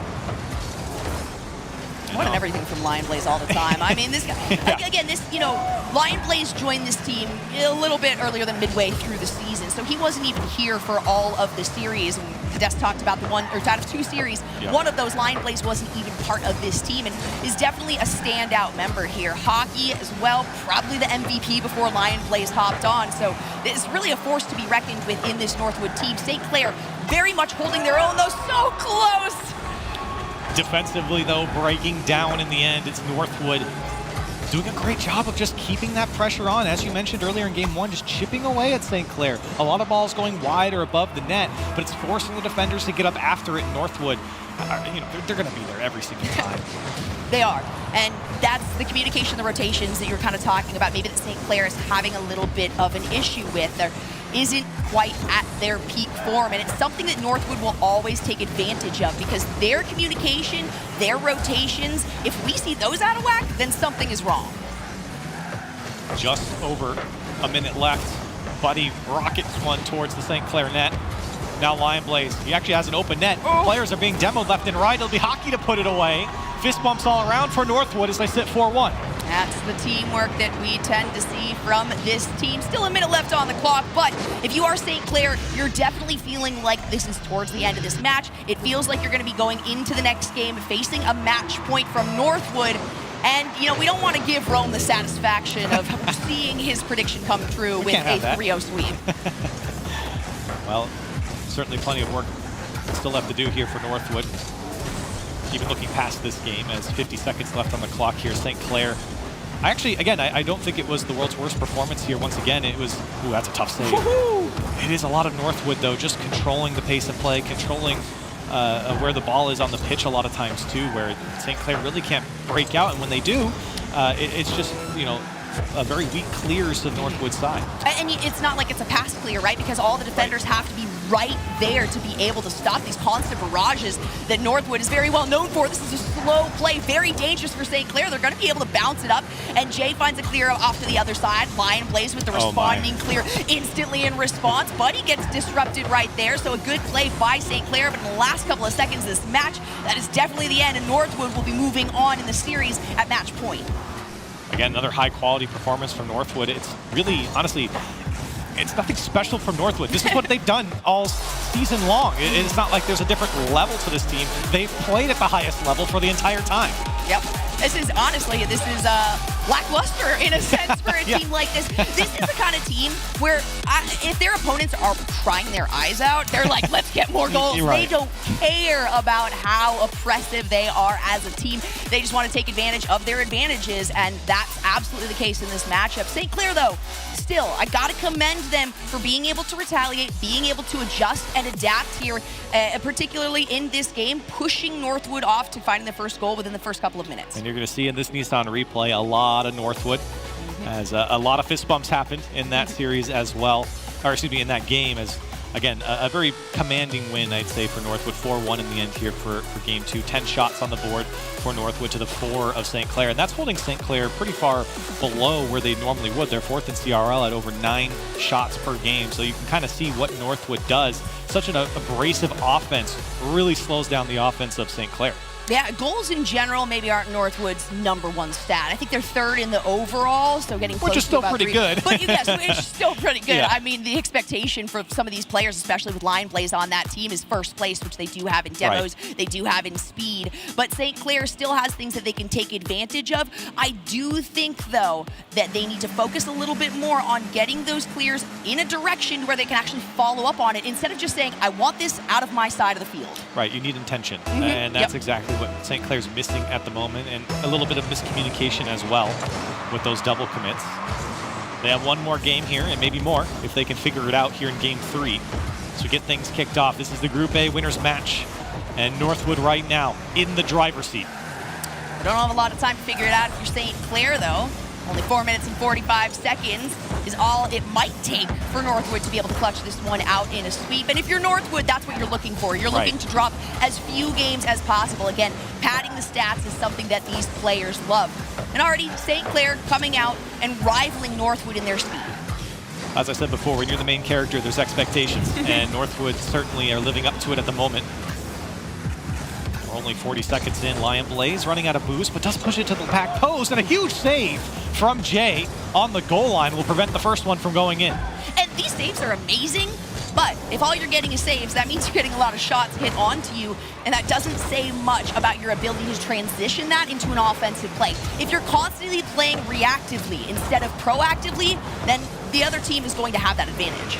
Spood's getting a demo on Buddy. It's been mostly the other way around, at least Northwood getting the demo on St. Clair. That's a great touch from Hockey. It's wide open in the backfield. Northwood on the board first. This is my surprise face right here. This is my surprise face. Northwood, still St. Clair again. First game only took 18 seconds, right? 12, 18 seconds, something like that. So St. Clair is at least pushing Northwood back. And again, adaptability is huge. St. Clair, they're still in the winner's part of this, right? So even if they lose in this series, even if they get swept here and don't feel great about their performance, they are not out of it yet. Yeah, a lot of learnings coming out from this series, I think, for St. Clair. As Buddy gets a great dunk, Jay, again, having to come out. He's been the last man on a lot of these saves for St. Clair. As that one comes off the backboard, and lots of space here for St. Clair. Spoods wants to break out. A good pinch comes out to Comp. He doesn't have a ton of boost here. He'll get the corner. This is a tough pass to make, and Buddy cuts it out. Nice little pinch there, actually forces it in a reverse. Hockey maybe looking for something. Jay, of course, he's going to be the first to get back to that defensive rotation. Buddy steals control.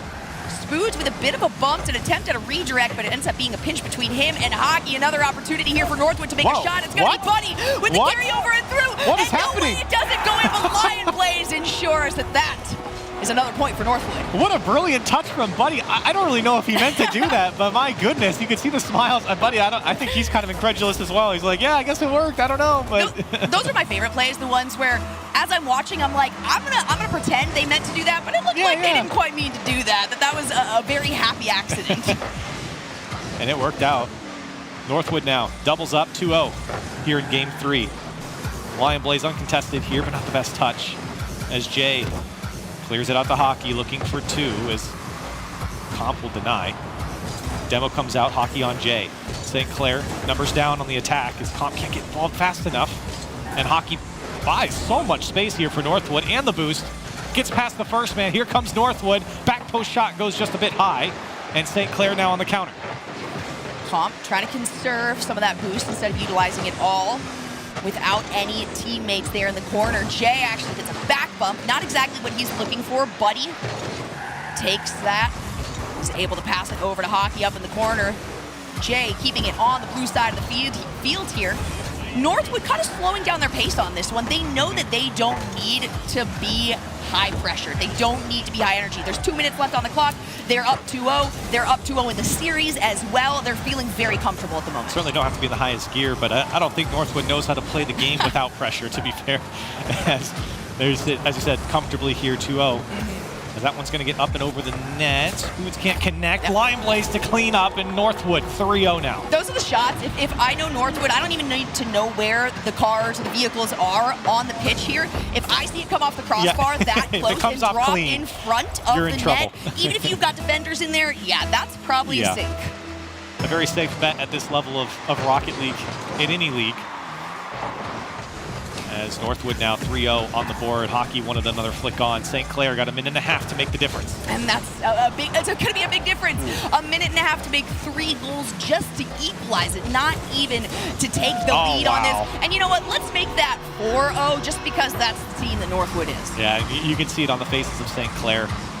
Not a happy series here in 3 games. That one just picked up over the defense of St. Clair. Hockey made it look easy there. 4-0 now, with 1:26 on the clock. And the longer this game goes on, as we see those POV, the cameras for those players, they're more and more relaxed coming from Northwood. The shoulders are lowering. They're leaning farther back in their seats. St. Clair definitely does not have that going for them right now. They're still trying, right? You still have a minute left in this game. Even if you think it's the end, even if you don't think you're going to be able to score the 4, you play as best you can and learn. Because as you mentioned, Crowley, this is a learning opportunity. They're not out with this loss, but certainly one you got to go back and watch if you're St. Clair. Northwood, again, the favorites here. They're probably going to do this against a lot of teams. It's not a St. Clair thing. It's a Northwood thing. St. Clair, honestly, like I said, I keep commending them because they are doing a great job. It sounds like it'd be hard to commend a team that's down 4 goals with 38 seconds on the clock. But at the end of the day, Saint Clair has been showing a lot of promise, and they've been following up on some of these clears. That, more stalwart offense that I was hoping for, maybe a little bit more follow-through, is actually showing up right now in the play from Saint Clair. So adaptability still in the books. Need that consistency of possession from Saint Clair as Northwood, 15 seconds as they march to victory. Comp taking out Lion Blaze hockey on Spoods. Buddy wants one more for the road. Why not? 5 seconds left on the clock. Buddy looking for one in the midfield. It's going to go over Lion Blaze, and Comp going to keep this one up. Maybe one for the road for Saint Clair as hockey denies. And finally touching the ground, Northwood. A very clean 3-0 sweep. Very clean, and I guess, you know what, we'll pat Rome on the head, I suppose. He got the 3-0 sweep prediction right. Many people coming into this probably had that anticipation, to be honest, just knowing Northwood as a team, and also seeing Saint Clair struggle a little bit towards the early part of their first series of the day. Look at the smiling faces on the side of Northwood, though. I mean, these boys, the assumption is that they're going to take it all home, right? I mean, that they are certainly the favorites, and when they got up out of their seats, it was just business. Yeah. And we clocked in, and we're clocking out. And that's exactly what they did. This win for Northwood was not like a shock, right? This was expected for them. So they got up and they said, yep, took care of business today. We'll see you tomorrow. And I feel like that's a very a worthy effort here from Northwood, and certainly expectations met. You're going to see again in the Nissan replay here a lot of Northwood just putting on pressure. I don't know what that was from Buddy, but it worked out. Love it for Lion Blaze on the follow-up, and for Northwood.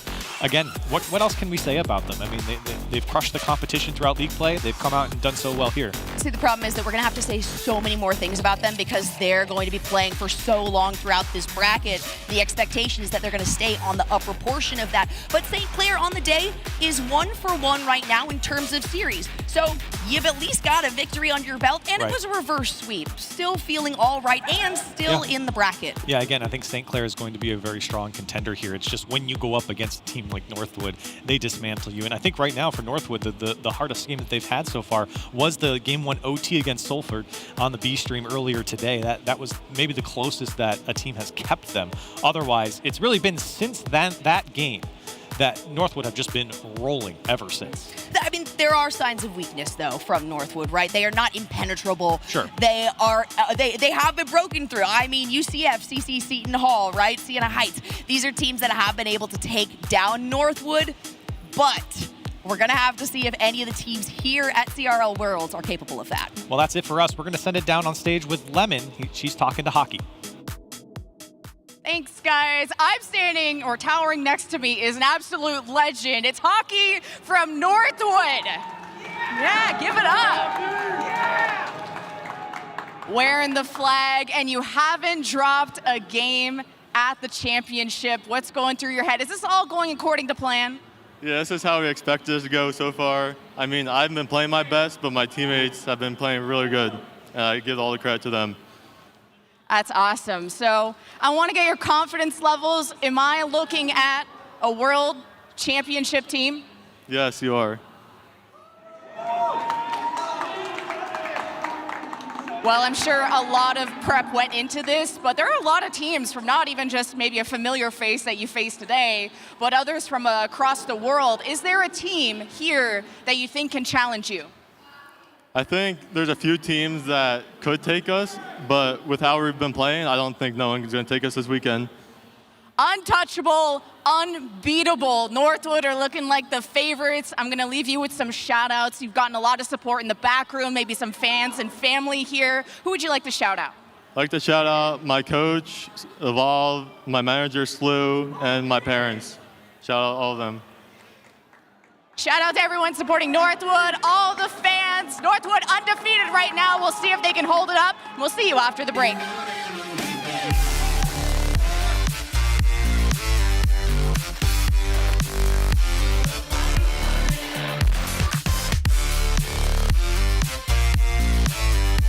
I was putting in the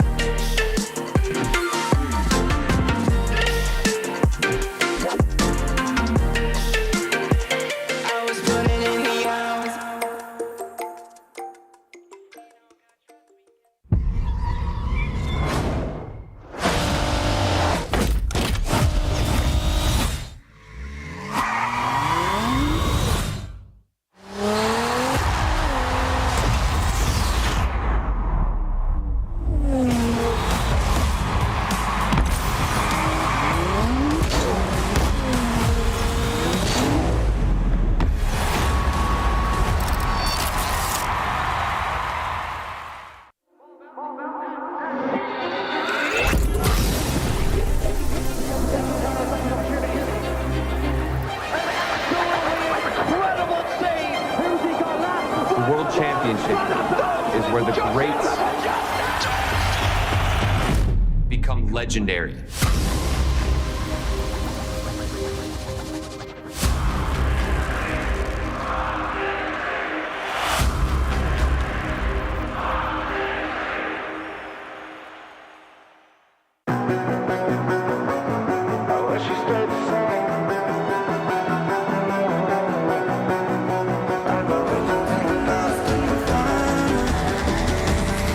But if I'm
welcome back to the desk here at the CRL World Championships, fresh out of Dallas. It's your boy F. Joined here by Tyler Bates, Lemon Kiwi, and of course, Stephen Griffin himself, Tylacto, the man with the plan.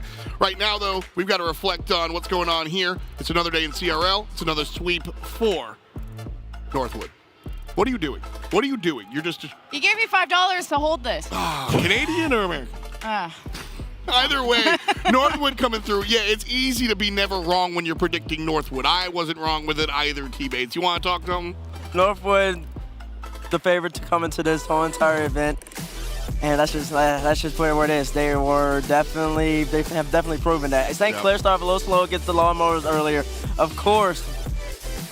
But given all that, it just wasn't enough, man. Northwood, they're just immense. That pressure, there's a point in the game one and game two where the ball was just lived on Saint Clair's side. And there's absolutely nothing they could do.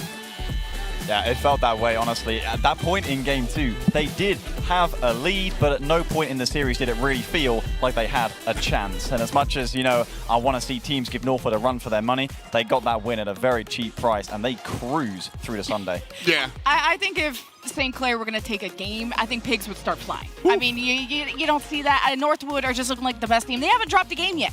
So, I mean, when I interviewed them, you guys saw me on stage, I was like, are you guys world champions? And they were already saying yes. I mean, that's the attitude you've got to have. If you want to be top 5, you got to think you're top 3. If you want to think you're top 3, you got to think you're number 1. If you want to be number 1, you got to think you're the best that ever did it. And that's what we see out of Northwood and their attitude here. They are the first team to qualify into the top 8 bracket with their 3-0 sweep above Saint Clair. And so congratulations to Northwood out of Michigan for punching their ticket to Championship Sunday. We've got the elimination match down and slated. We'll be dealing with Salford versus Kit tomorrow, as well as the decider match, Northwood versus the winner of that one for sure. And with Group B, we turn the page to our next matchup. Earlier today, Penn State out of nowhere took down Portsmouth, and that left Portsmouth on the bottom side waiting for UNLV to wind up as the loser versus UTA. So, top side, we've got Penn State now going head-to-head against the UT Arlington squad. And this one, I think, is going to be an exciting matchup. So I have a lot of stock in this Penn State team. They didn't make CRL, but they have looked fantastic pretty much everywhere outside of the league itself. And UT Arlington, I think, are a great litmus test. Is Penn State the real deal, or did they get lucky at the LCQ? This is where we find out what's up. We're going to introduce our squads here and say hello to Bran. He'll be repping Penn State. Strong player here on his side of things, and we'll be taking a look at what he does. Certainly so. That's the combination on Penn State, as I have to still let it sink in the fact that they did take down Portsmouth in a Game 5 in front of my very eyes. Their first ever loss on Champions Field this season, and it's these guys who delivered it to them with a little ribbon and a little nice pretty little tie. They were having a great time around the back, and you know what, F-Dot? They were so loud doing it. They were having a great time, and against the home favorites here, they'll love that storyline as well. That's a big deal to me, is the idea, you know, how many expectations are out here, what's going on. Well, at the end of the day, you know, we see Cam Bam here, and this is a squad that they did work. They took down some strong teams to make it here, taking down SDSU as well as Akron, which in all actuality, Lemon, Akron was one of the stronger teams to take a look at once upon a time, and so to get through them here to make it 2 worlds, that's a big deal. I know, it was just, it's been said so many times, it's historic that this team wasn't in the CRL, made it through the LCQ, had a great performance in their first game, even upsetting my friend Tylacto here. Guys, so you don't have to, again, sure. I don't. You know, Brando had an MVP-like performance there from Penn State. That was really great, and you're pointing out F-Dot other teams like San Diego that didn't get to make it here because of Penn State. So there is a lot to prove for them. Across the way, UT Arlington.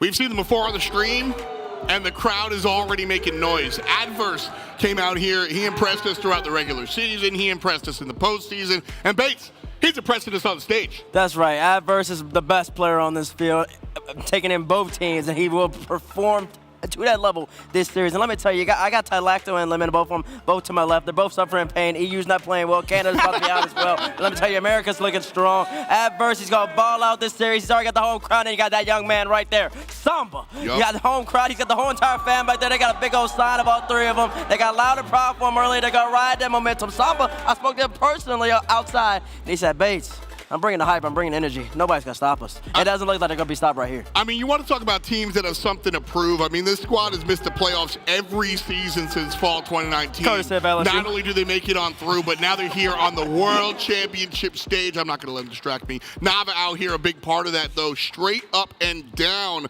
I said it before. This is the glue guy. I think he's so important here. Everybody likes to look at at Adverse and Samba, but Nava, I think you can't do it without him. Yeah, well, look at that posture. I mean, he's got the game relief, he's bro. folded and ready to fold other teams at this tournament. Look how close he is. He's so close to the monitor. I mean, I'm from Vegas, and I saw UTA fold UNLV, and I became a UTA fan after that series. Yep. Okay. I got to cheer for the winning teams. I don't like to be wrong, you know? Here's my thing, though. I have loved watching UTA throughout the regular season, but there is something fun about a team like Penn State coming literally out of nowhere. Shout outs to Randy Orton. Just like, bam, here we are. We're doing our thing. But are they going to be able to RKO the opponent is the question that I pose to y'all at home. Give me the hashtags. Hashtag PSU if you think Penn State's going to be able to take it, or hashtag UTA if the hometown heroes are going to be able to find their victory one more time. I'm going to start to the left of me when we go with our predictions. And so, Mr. Bates. Let me go all the way to the end. I gotta hear Fraud Lacto. I got to hear Fraud Lacto pick this. Fine. Tylacto, you go. I mean, Penn State did bring out the steel chair in order to take down Portsmouth, and as much as the home team looked fantastic earlier, I feel like they were untested against UNLV. I don't even think UNLV showed up to the setups. That wasn't even them playing on the computers. Like, UTA weren't tested. Penn State, my goodness, were they tested in Game 5, and they are underdogs coming into this, but I am going to go with them. All right. Wow. How about you, Lemon? Well, he's changed teams. So have I. I've given up not given up truly on UNLV, but the way that UTA absolutely folded them in that first game, it was incredible. I got to go with UTA. They look like the executors. There you go, Lemon. There you go, Lemon. Listen, I held up the Fraud Lacto sign for a reason. He doesn't know what he's talking about. He came over here hyping up EU. EU's already packing their bag space, so they're about to go home. And let me tell you, Penn State might be up top. They're playing great. But you hear that crowd. You hear them boys and them women and everybody else in that crowd. They're going to hype for UTA. Samba's about the ball out. Adverse is about the ball out. And the novice can be well-spoken. And you're going to have a UTA W by the time this is over. All right, that's a lot of heat coming to my left, but I gotta cool it down a little bit because I am going for the unknown variable. Listen, what does that mean? Penn State, it's simply spoken, they didn't run through the league. They didn't run through nothing. We have all the stats in the world about one of these teams, but when it comes to Penn State, there ain't nothing. So let's see what happens on the field. Penn State out of the LCQ, can they make it happen, or can the UTA squad find the victory? Who'd you pick? I told you Penn State. I'm not hiding. I think it's Penn State, and I think I want to see the game now.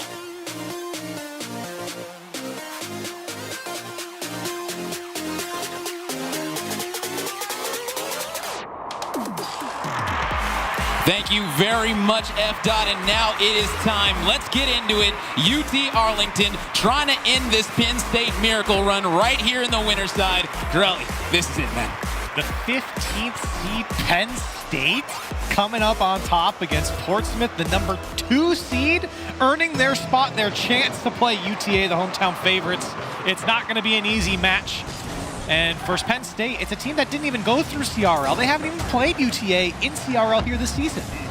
Yeah, I mean, that really means that anything can happen. I mean, coming into this one, UTA, they're going to be feeling good coming off of that 3-0 victory. Anytime you come off a 3-0, you're going to be having that hot momentum and just want to ride that streak into this next match because they looked so hot against UNLV. If they can keep that going right here against Penn State, I mean, sky's the limit. Yeah, I mean, let's remember, UTA outscored UNLV 9-3. UTA, in the first 30 seconds, put their first one away. Yet again, able to find something off the rip.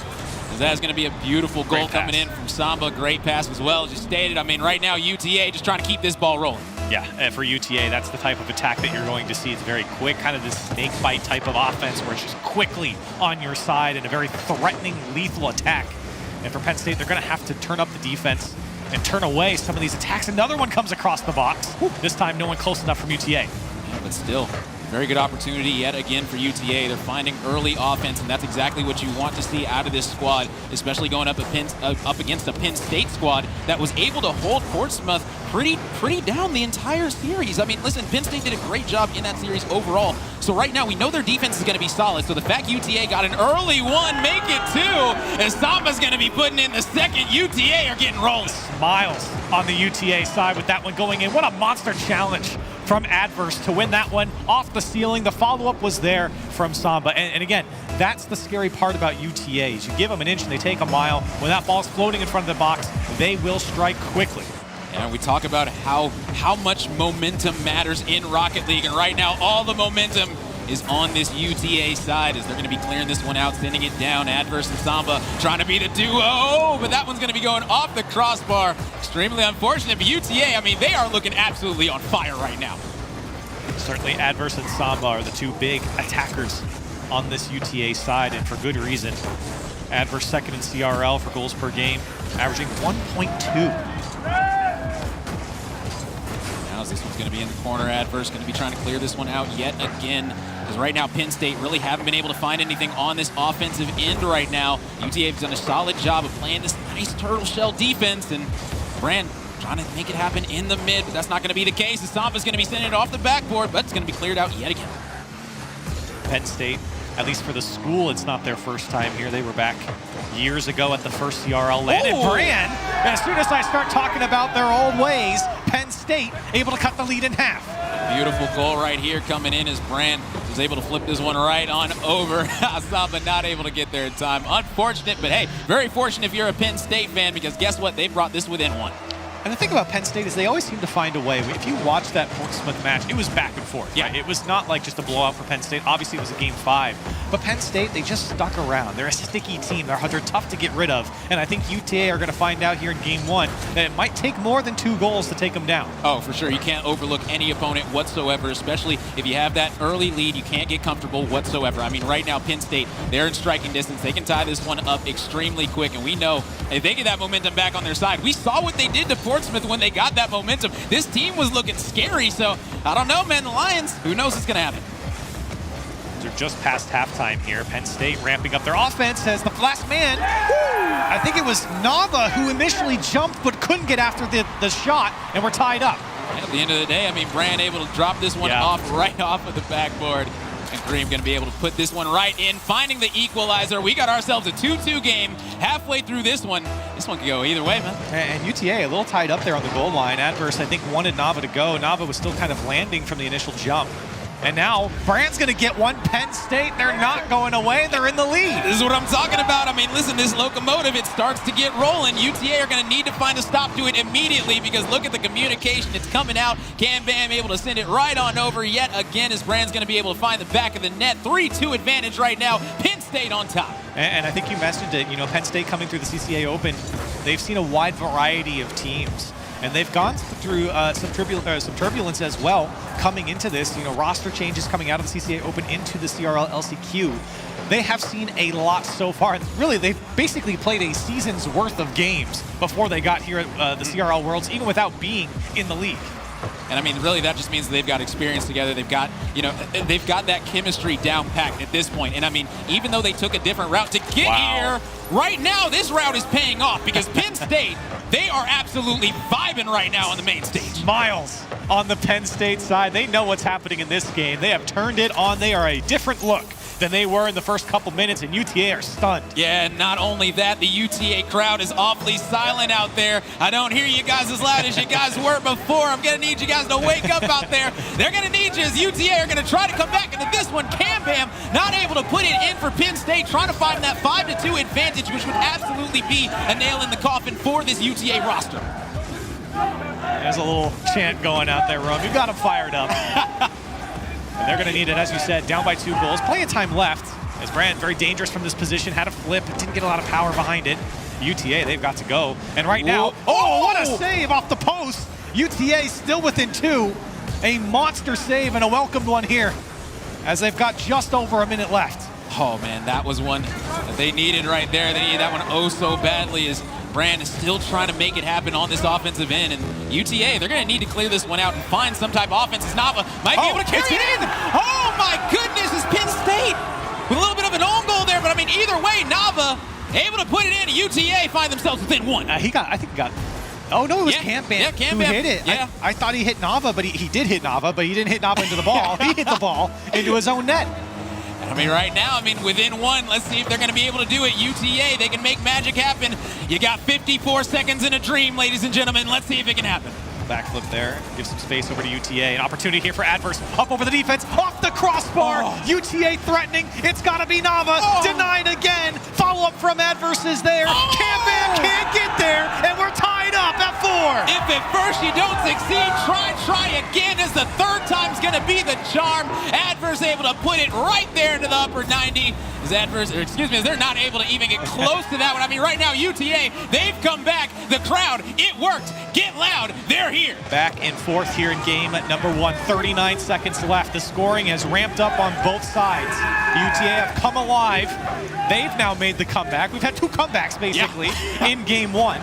And this next goal could be the final one. Samba couldn't get there. And Nava just trying to keep it dangerous for UTA. And, I mean, right now, this is the big thing about this. This is such a big game of swings. First 2 goals go the way of UTA, then 4 in a row for Penn State. Now 2 back again for UTA. Tie game, 13 seconds left. Who's going to be able to come out on top right now? This one's going to be popped up yet again. 8 seconds remaining. Let's make it happen. Big clear down here for UTA, but they can't hold on to it. It could be Penn State with the last chance. Samba, a weak clear. This one's certainly going into the ground. It's a game 1 overtime. I mean, listen, we wouldn't have it any other way. And the fact that it's a 4-4 overtime, I mean, listen, high scoring. High scoring overtimes is exactly what we want to see, because usually that means that the overtime isn't going to last all that long. As Brand trying to make this one happen, but not able to, as Nava is going to be back yet again to clear this one out. And I mean, right here is where you got to play mistake-free. Any little mistake, any little error, it's over. Like, simple as that. I mean, both of these teams are going to absolutely punish there you. It is. And that's going to be Kareem able to find it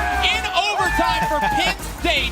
23 seconds in. And he's loving that. He was looking out on the crowd, but look at the pass from Brand. It got caught by Samba as well. Gave it a little extra power. And UTA stunned here in game 1 after a dominating start.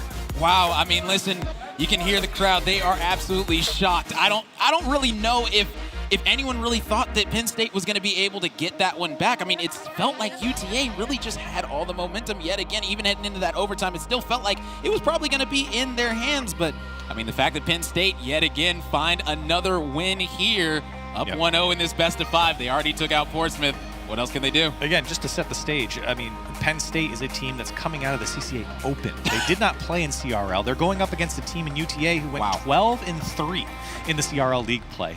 Penn State now have already taken down one of EU's favorites. They're trying to take down one of NA's with UTA. In game 1, going their way, high scoring, 9 in total. And Penn State, this was not an easy win, but look, This I think shows that Penn State have been tested. We talked about what they did CCA Open, LCQ. They've proven themselves here now with their first series and the first game in this one. Yeah, I mean that's the thing. Ty Lacto, he spoke about it. Penn State, they won 3-2 in their first series, so they're going to be coming in with not really a chip on their shoulder, but more like an awareness. They understand, like, they're ready. They're coming in ready for this one. On the other side, UTA, they had a 3-0 and a relatively easier 3-0. So I mean, maybe they just came in a little bit on their high horse. I don't know, maybe they just were a little bit overconfident, but I'll tell you one thing, Penn State, they're definitely not overconfident. They are feeling absolutely incredible heading in this game number 2. Again, they just don't go away. They stick in these series where, I think a lot of people would count them out. They put on a good attack here. It seems like they always find some pressure. They never seem to be out-pressured too much by the other side. They are able to kind of find their ways, find the cracks in the defense, and have been very lethal so far here. Right now, Adverse not able to drop it down low into there. Nava's going to be putting it right back in, but Kareem able to send this one out yet again. And my goodness, UTA were almost able to strike extremely quick. Great saves on the defensive side there. Kareem given some space here by Samba. The respect coming out as a Rule 1, I believe, there is in the corner. I couldn't tell who it was initially, but Adverse, little 360 on it. Didn't really do much with it. Didn't have a lot of boost. But it looked cool. But it looked cool, and that's what's important sometimes. There you go. It's Worlds. You got to go for the style points. That's what Worlds is all about right now. As a flip reset's going to be trying to come through. Adverse going to be trying to clear this one yet again. It's Cam-Bam and Nava in the corner in the Rule 1. There they are. This is the gameplay that we've come for. People travel around the world, Rome, and this is what they get to see. Oh yeah, I mean, listen, they came all the way from Pennsylvania just to, have a little love tap in the front. I mean, listen, honestly, shout out to both of these squads right now. I mean, 1-0 advantage for Penn State, but UTA, I mean, we know what they're capable of right here, right now. If they start to get rolling, this crowd starts to get behind them, and now they're not even running into each other. They're just sitting there. And listen, we're all about love here at Rocket League. I mean, giving each other a little bit of smooch over there in the corner. Might be it. And that is going to end up paying off for Penn State as, I mean, UTA, you're trying all the strategies, but it's not working right now. Penn State are making you pay for it. They're making you pay for it. Maybe the third man would have come and helped there for UTA, but nowhere to be found. Penn State able to strike first. Listen, situations like that, you just got to chalk it up as a mistake. I don't think UTA are going to do that ever again this entire weekend. They're going to be good to go. They're playing straight up. Penn State, they're challenging yet again. We got an open goal, but no, it's going to be Brand back extremely fast. Yeah. That was an impressive play right there because UTA, they were looking good to strike back. Yeah, a bit of a fast break there from UTA. Wanted to quickly go on the counter, and now Samba still trying to keep control. It's Cam Bam, low boost. To find a way out, but UTA not making it easy. Now Nava wants to go for the bump. UTA dangerous here. Needs one up. It's Samba to the far side. Gonna drop it down, and we're tied up. And that right there is an absolutely clean goal. You talk about the beautiful pass off the backboard, and then it's all Samba, ladies and gentlemen, as he's able to juke out the defense. Yeah. We got ourselves a tie game. They found the equalizer. Beautiful shot there from Samba. Well placed. Just enough power to sneak by the defense there. And UTA, a great attack. That all started from Nava chasing down that first man and just trying to push him out of the way. Didn't have to get the demo. Opened up space for UTA, and they earned themselves a goal. Right now, I mean, let's see exactly what UTA are going to be able to do to build off of this momentum that they have been able to find right here. As we're halfway through this one, we're all knotted up at one apiece. And I mean, right now, if you're talking momentum, I don't think either team has it right now. In all honesty, I feel like both of these squads, this is such an even series. Like both of these first two games have been literally deadlocked. I mean, we talked about in game one, both teams made a comeback by 2 goals. So, I mean, what else do you want from these guys? And they went to overtime. Yeah. And the thing is that Penn State was down 4-2. Or they were down, they lost the last 2 goals heading into that overtime. So the fact they were able to find the first goal in overtime, that was massive. It's literally, we had 5 momentum changes in game 1. So I don't even think anyone's going to have momentum right now in this game number 2. 1-1, 2 minutes left. Let's see who's going to be able to find the answer. Plenty of time to build on a lead. If one were to get it, could be adverse. Tough shot. But he's a guy who could hit it. Yeah. And unfortunately not coming up with it this time. There's a minute 40 left on the clock here. Cam Bam looking for just some space. Gets a demo. And then takes the corner boost. But it'll be UTA on the attack. It'll be Samba to make him pay. UTA in the lead. Beautiful shot coming in yet again. You saw the demo come out, and after that, Samba said, oh, I'll take that one as that one goes up. Essentially a free net as he's able to put that one in. 2-1 advantage right now for UTA. Crowd, get loud. And Penn State certainly learning their lesson to not give the space over to Samba. There's been so many times that he's just been uncontested in the air. He has been swatting them here in this game. And I mean, right now, UTA are really making the most out of the opportunities that Penn State are giving them. Penn State aren't giving them many opportunities, but the ones that UTA are getting, they are capitalizing to the utmost right here in this game number 2. And Penn State, they're going to need to find something extremely quick as we've only got 75 seconds remaining, ladies and gentlemen, in this one. So UTA are looking to tie this one up at 1 apiece. Great clear there from Brand, and maybe an opportunity here for Penn State. Not the best clear as it comes off the post. Follow up there. Adverse got bumped, and Kareem couldn't get there in time. A good demo might keep the attack on for Penn State. It certainly did. Tough angle. Save, but only for the moment. Cam Bam comes through. We're tied up. Oh, Nava wasn't able to keep it out of the net. You can see him thinking, how am I going to stop this one? Cam Bam found that. Cam Bam able to force it in. That was an absolutely beautiful play. As you stated, we're all knotted up 2 apiece. 56 seconds remaining. It's the same situation as last game. Tie game, 1 minute left. Now who's going to find the answer first? I mean, that's really the question. Overtime certainly looming between these two teams with the way they've been playing. It has been so tight. As now adverse. Well, he's not going to find it through the first man. Nava, maybe not the best touch. Penn State now, an opportunity to counter. Unfortunately, can't hold on to it. UTA forced to work from their back wall. It's Cam Bam, contested by Nava. And now Penn State on the attack and denied once again. UTA all over Penn State, slowing them down and just winning those challenges. Solid defense coming out when they need it the most. I mean, UTA, if they can keep this one up, they should be able to find an answer. As Adverse trying to center this one. It's going to be cleared out yet again by Kambam this time. Nava's got to get back as we've got 8 seconds left in this one. Here we go. Golden goal scenario. Brand maybe one off the backboard, and that's not a bad idea for Penn State, but not enough time for the counter. Penn State sent the house, but another overtime here in game 2. We're 2 for 2 in overtimes, and I am loving every second of it. And right now, I mean, Penn State, they were able to find the answer first in the last overtime. Let's see if UTA can end that run right here. Leave this one in a 1-1 scenario. I mean, listen, they are definitely itching for it. They do not want to go down 0-2 after coming off of a 3-0 win. A little UTA chant there in the first 10 seconds of game 2 overtime.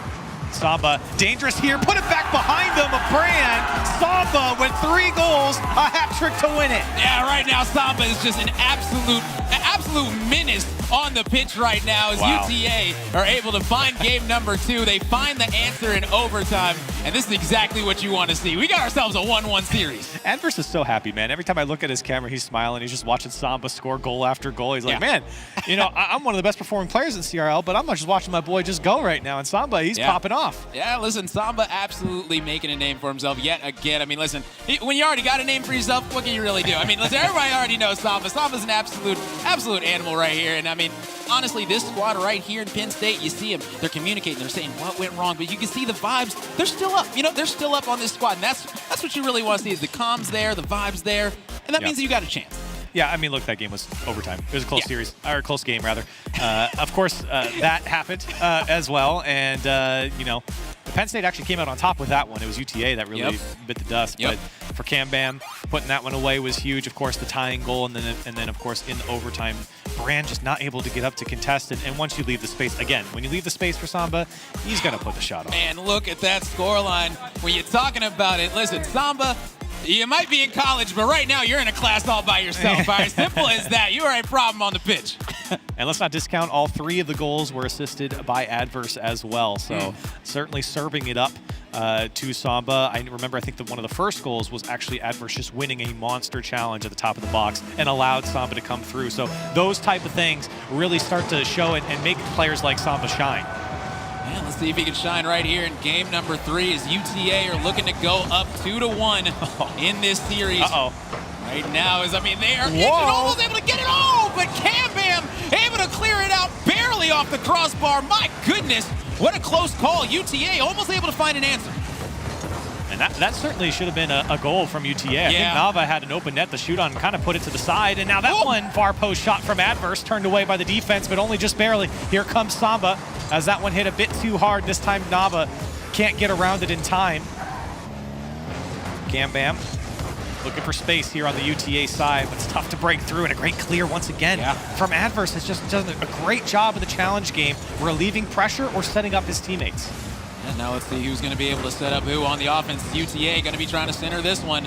Adverse going to need to get back, though, as Brand trying to air dribble this one downfield. Going to be cleared out to the left, sent away as UTA's defense still holding pretty strong. Right now, Penn State haven't really been able to find anything in this first minute on the offensive side, but it's been the Penn State defense that's been holding strong. Oh man, Samba able to clear this one out. What a beautiful save right there. Ooh, tough ball there. Brand, great poise behind it to realize that one could squeak through, and a couple of good challenges. Still sitting in the middle of the field, and Penn State trying to find their footing. It really is UTA that's going up and meeting it first. You can feel the pace is really starting to slow down with these teams. Listen, those first 2 games, things are flying back and forth on the pitch, but right here in this game number 3, you can see these teams starting to settle in. I feel like they found that comfort zone with their opponent right now, and I mean, honestly, both these teams are playing so good. It's so back and forth. I will say I feel like UTA have the slight advantage right now, but it is barely an advantage.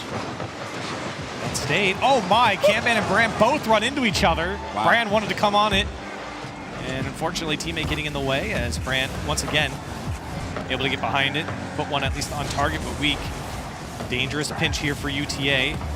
It's Kambam, I don't think recognized that the defender wasn't going to get the touch. Now Brand, who's to work with, looking for the bump, didn't find it. Samba will delete Kareem, and Kambam doing a good job of just keeping Penn State in the mix, not letting UTA out, not letting them counter. Yeah, they're giving themselves chances right now, and as long as they're able to keep it on this UTA half, they're going to be feeling good, but that's going to be Samba with the demo on the Kambam. And I mean, this is going to be a potential play as Adverse able to put it off the backboard, but nobody's going to be there to put it home. UTA hunting still. Adverse, another challenge that keeps Penn State in. It takes 2, but now Samba to deny. Still scoreless. Not something we've seen here in this series so far. Our first game had 9 goals in total. Yeah, this is a polar opposite of game 1 right now. I mean, listen, game 1 was all offense, right here, all defense. Simple as that. We got to find who's going to be able to break the mold. Oh, my goodness! Are you kidding me?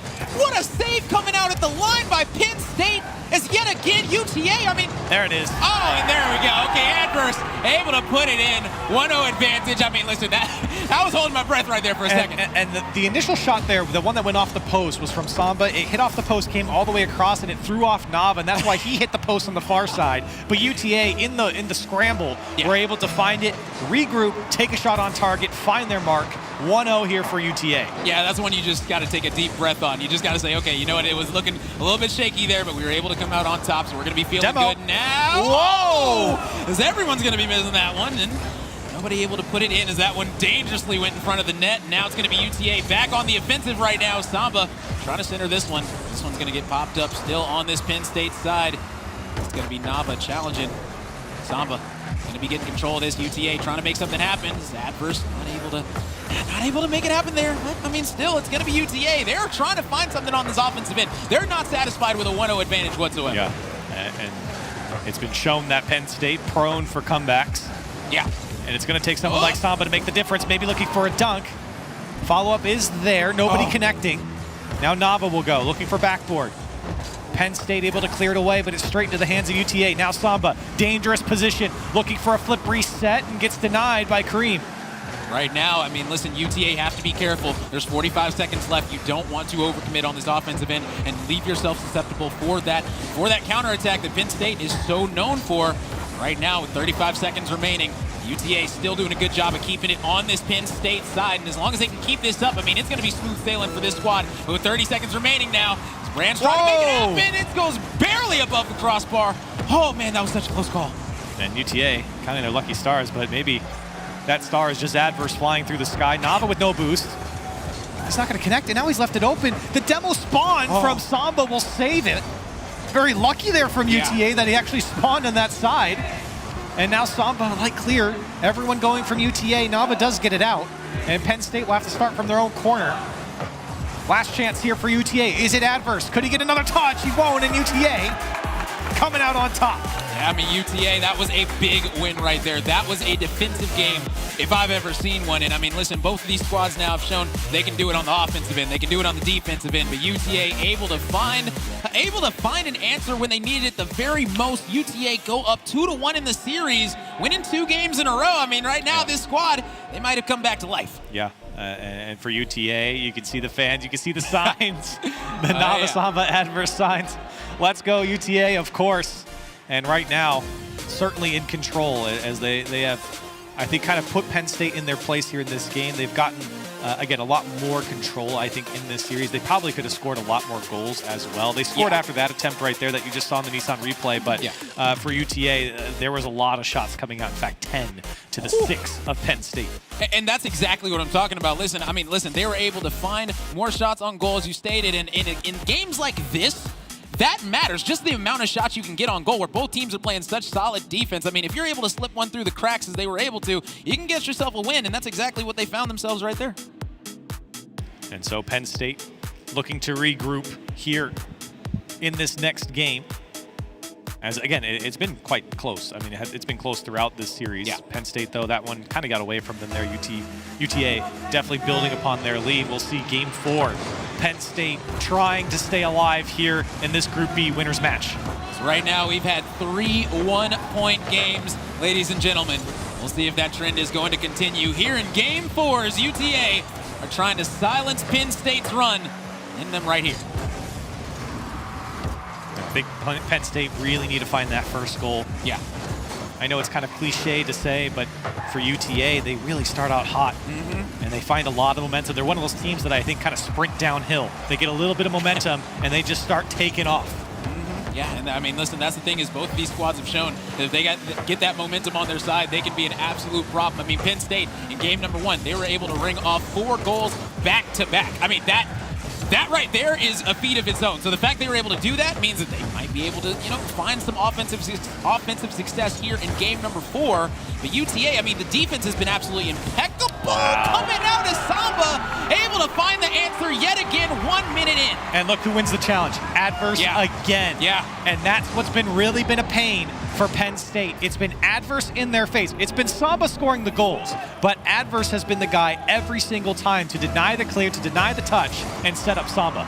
I mean, listen, that's exactly what you want to see. It's a team game for a reason. Teamwork makes the dream work. It's said so many times, but it is so true. As right now, UTA find themselves with the advantage. And I mean, with 4 minutes left, there's plenty of time remaining. UTA, I don't really see them getting comfortable. And that's the reason why, because Brand able to find an answer. We've got ourselves an equal game. And with all the talk I've had about UTA and their challenge game, for this one to come off the back wall and players being so late to that one, it's just uncharacteristic from UTA. Penn State just able to capitalize on UTA being slower and a tied game. It seems like a little bit of a miscommunication coming out on the side of UTA there, but I mean, ooh, man, is that one's going to be going. Tough one. Yeah, off the post. It's going to be centered again.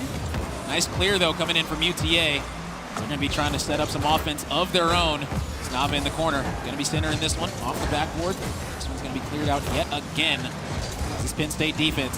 They are not trying to keep this one on their side whatsoever. They say, you know what, let's keep it on this UTA side, because UTA are finding opportunities. As we stated, 10 shots in the last game. Only 2 were able to go in, but still 10, like they got to bring that number down. Certainly don't want to be feeling that pressure throughout a series. Oh, yeah. Adverse and Samba. This is the duo up top for UTA. It has been lethal as Green will just take out Adverse, send them back to the orange side. I mean, looking at this right now, I mean, a lot of people would say that, whoever ends up losing this match, I mean, they've got a matchup on their hands, because, I mean, we might be looking at Penn State having to go up against Portsmouth again. Yeah. And they beat them once. You beat them in a game 5. But can you beat them again in the lower elimination series? I mean, that's going to be a big tell. Well, they're certainly not out of this game quite yet. Yeah. Half a game left to play, still tied up. Nava not able to connect. That's a back post shot and almost caught Cam Bam off guard. He had a backflip to get back to that one, but Penn State keep it clean. And they're able to get out. As that one actually is played off of Nava. And Samba have to saving his own teammate's shot. And still Penn State. Not a lot of pressure here. UTA very comfortable on defense, but they've just kind of been throwing the ball away. Now a pass back to Cam Bam. This one off the back wall. Follow up there is from Kareem, but he couldn't connect. The defense was ready for it, but a great look there for Penn State. Yeah, I mean, listen, Kareem had it all set up perfectly, just wasn't able to put the right touch on it, try to find the back of the net. And we still got ourselves a tie game. 2 minutes remaining in this one. And I feel like we're literally just singing the same song over and over again. We get to this point in the game, it's a tie game. Oh, and that boost. Man, is Samba not able to get there. Man, the sandwich comes in on the wall, but they're not able to connect. Is this one going all the way? And now Brand is able to make it happen. No, as Samba on the defensive end yet again is going to be able to hold the line, not letting anything come through. But Cam able to find the double tap, and that's going to be Penn State going up 2-1 on UTA game 4. Yeah, I can see him. He's like, yeah, that's pretty good. Yeah, I like that one. I like it when I score. It looks pretty good. And for Penn State, yeah, that's exactly what you need, especially when you make the big save on the goal line. Yeah. When you're racing back to the other side, you counter and put one on. That's demoralizing for UTA. Oh, man, and right now, Penn State, they are going to be feeling so good. They're going to say, you know what, let's take this one back to another Game 5 where we were able to find success against Portsmouth. The question is, can they repeat that performance? If they can force it, they are a minute away. Doing that right here, right now, but it is going to be the offensive UTA that's going to be pressuring Samba, going to be trying to make it happen. Dream going to be going up, but nobody's going to be there for it on the side of Penn State. And still, it's going to be UTA with possession. Oh, my goodness. Cam Bam, what? Unfortunate, but Samba, regardless, able to find it. We got ourselves a tie game. Oh, that's just an unlucky bounce. That's just an unlucky bounce. What can you do, right? You're playing the ball above the net. It should just come off the wall and out. Instead, down towards your car. And an accidental own goal. Samba with the credit. He's been the one to fire off the shots for UTA, all tied up with less than a minute to go. 4th game in a row with this scenario. I mean, listen, This is exactly what we're asking for when we're talking about CRL Worlds. I mean, listen, the fact that all these games are within 1 point. They're coming down to the wire. We're getting all these overtimes. This is absolutely beautiful, Rocket League, and this is absolutely anyone's game right now. The UTA on the defensive, or on the offensive, excuse me, gonna need to try to make something happen with 30 seconds remaining if they want to end this series right here. It does feel like UTA has gotten the better of Penn State offensively, yet we sit tied.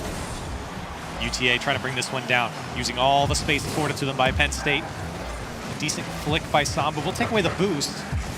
Now Nava looking for more. Adverse having to get out. Very physical there in the box. The final 10 seconds upon us. Still tied. Maybe one more look here for UTA. Do they have one more shot? It's Adverse. Follow-up is there. So close for Samba. Penn State stay alive here overtime. And we got ourselves a third overtime in 4 games. This right here is CRL, ladies and gentlemen. Let's see exactly if Penn State are going to be able to find an early answer. No, the defense from UTA is still going to be strong as they are holding the line here early in this overtime. Penn State would love to steal this game away. UTA, they certainly have had many chances here to build a better lead. Adverse pushes it by. It's going to be a tough angle. Nava went. Adverse wanted to pull off. Here's Samba. Not a lot of boost here to work with. UTA, they're circling the Penn State side. Yeah. They just don't have the resources to attack. Circling like sharks in the water right now. Just need to find the exact moment. This might be it. Samba's not able to find the correct touch. Unfortunate, but you can see the play is there, and now Bram, is he going to be able to put it in? Oh my goodness. And that's going to be a game 5, ladies and gentlemen, as Penn State find the answer in overtime. Oh my goodness, Brand having to pick up the pad. I mean, he needed that pad. Yeah. Nava and Samba were chasing after him. Kind of an awkward situation, but it works out perfectly for Penn State. You need the boost, you need to score, you need to find a way to make it happen, and Penn State are able to do that. We got ourselves a game 5. Oh my goodness, this literally is the best case scenario. I mean, listen, it's the winner's side, and it's a game 5 to decide who ends up taking it and making it out of groups officially. I mean, this doesn't get better than this, man. I want to go back to what we were talking about, or what I said in the first game, and getting into the first game, was that Penn State, they do not go away. And I think this is going to be a theme, and no matter any series, upper, lower, or in the championship, they will come back in a series. I guarantee we will see plenty more game 5s coming out from Penn State.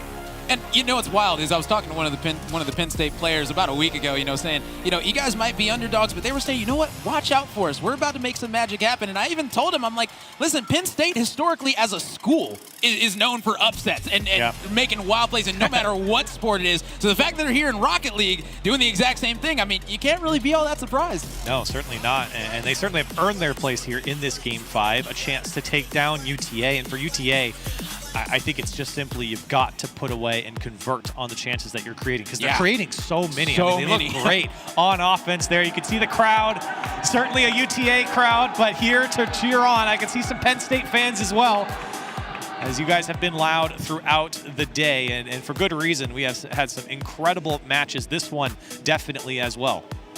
I mean, right now, this is exactly what everyone in the crowd is just absolutely wanting. I mean, out of CRL right here. I mean, it's a game 5. You're rooting for your favorite squad. I mean, there's a whole lot of people here, as you said, pulling for UT Arlington. And I mean, in game 5, if they can make some magic happen, this crowd, they are going to absolutely explode.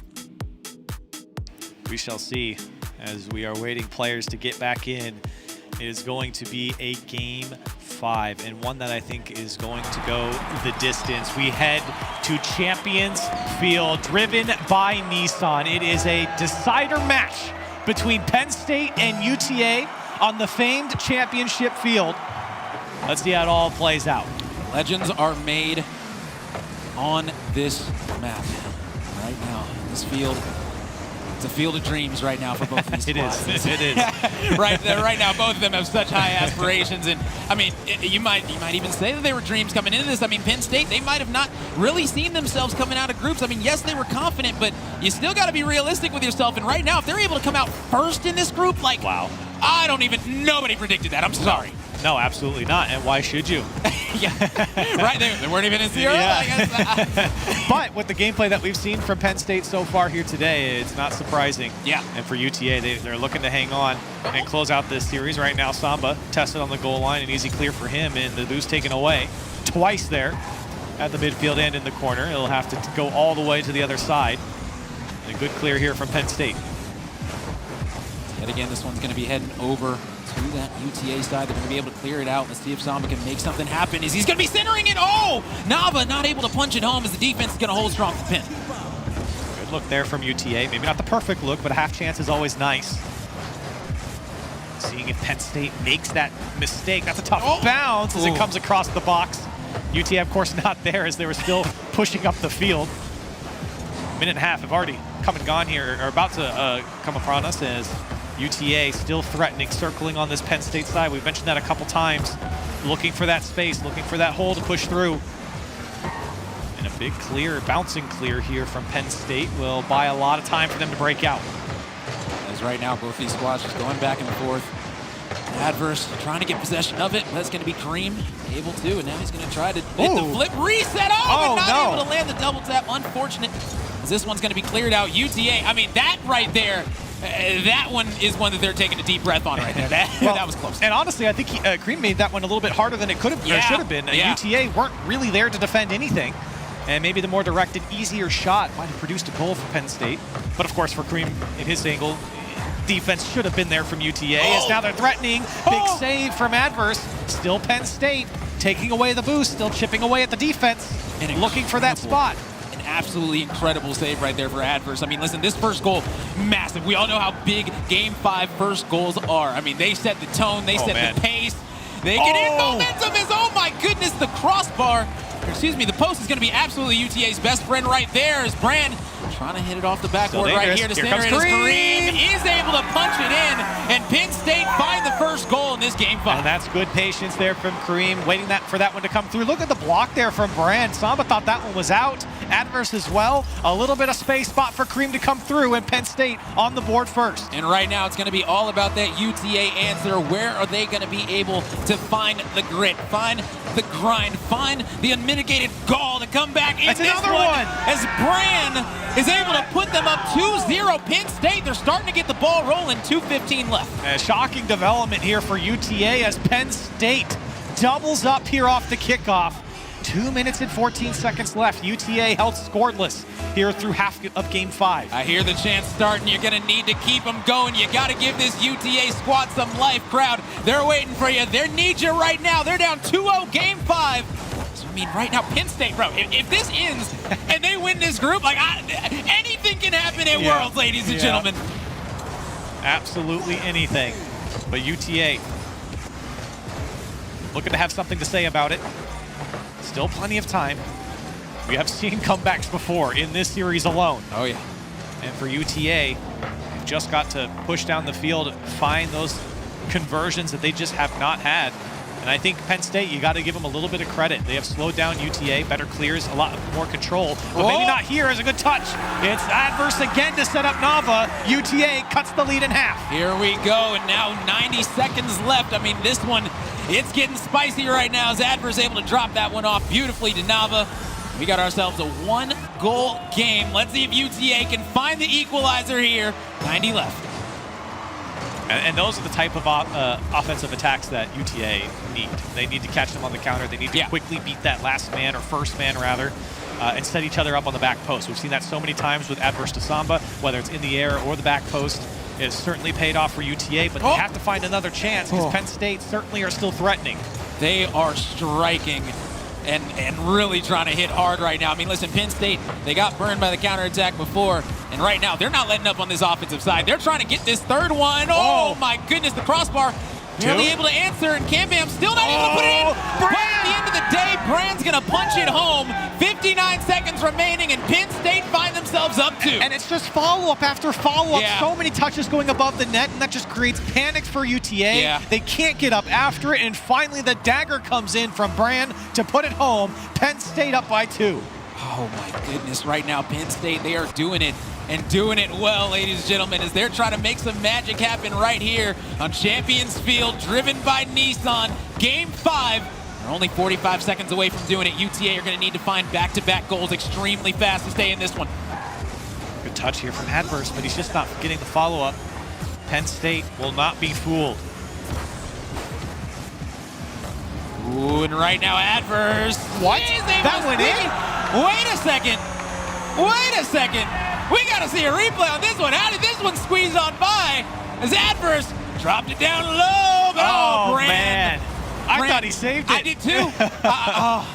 That was so close.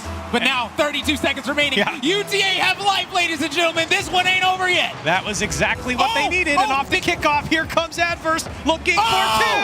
He's there! Tie game! There we go! UTA able to find back-to-back goals within 20 seconds. And like I said, anything can happen on Champions Field. Wow. Game 5, ladies and gentlemen. 3-3 tie game.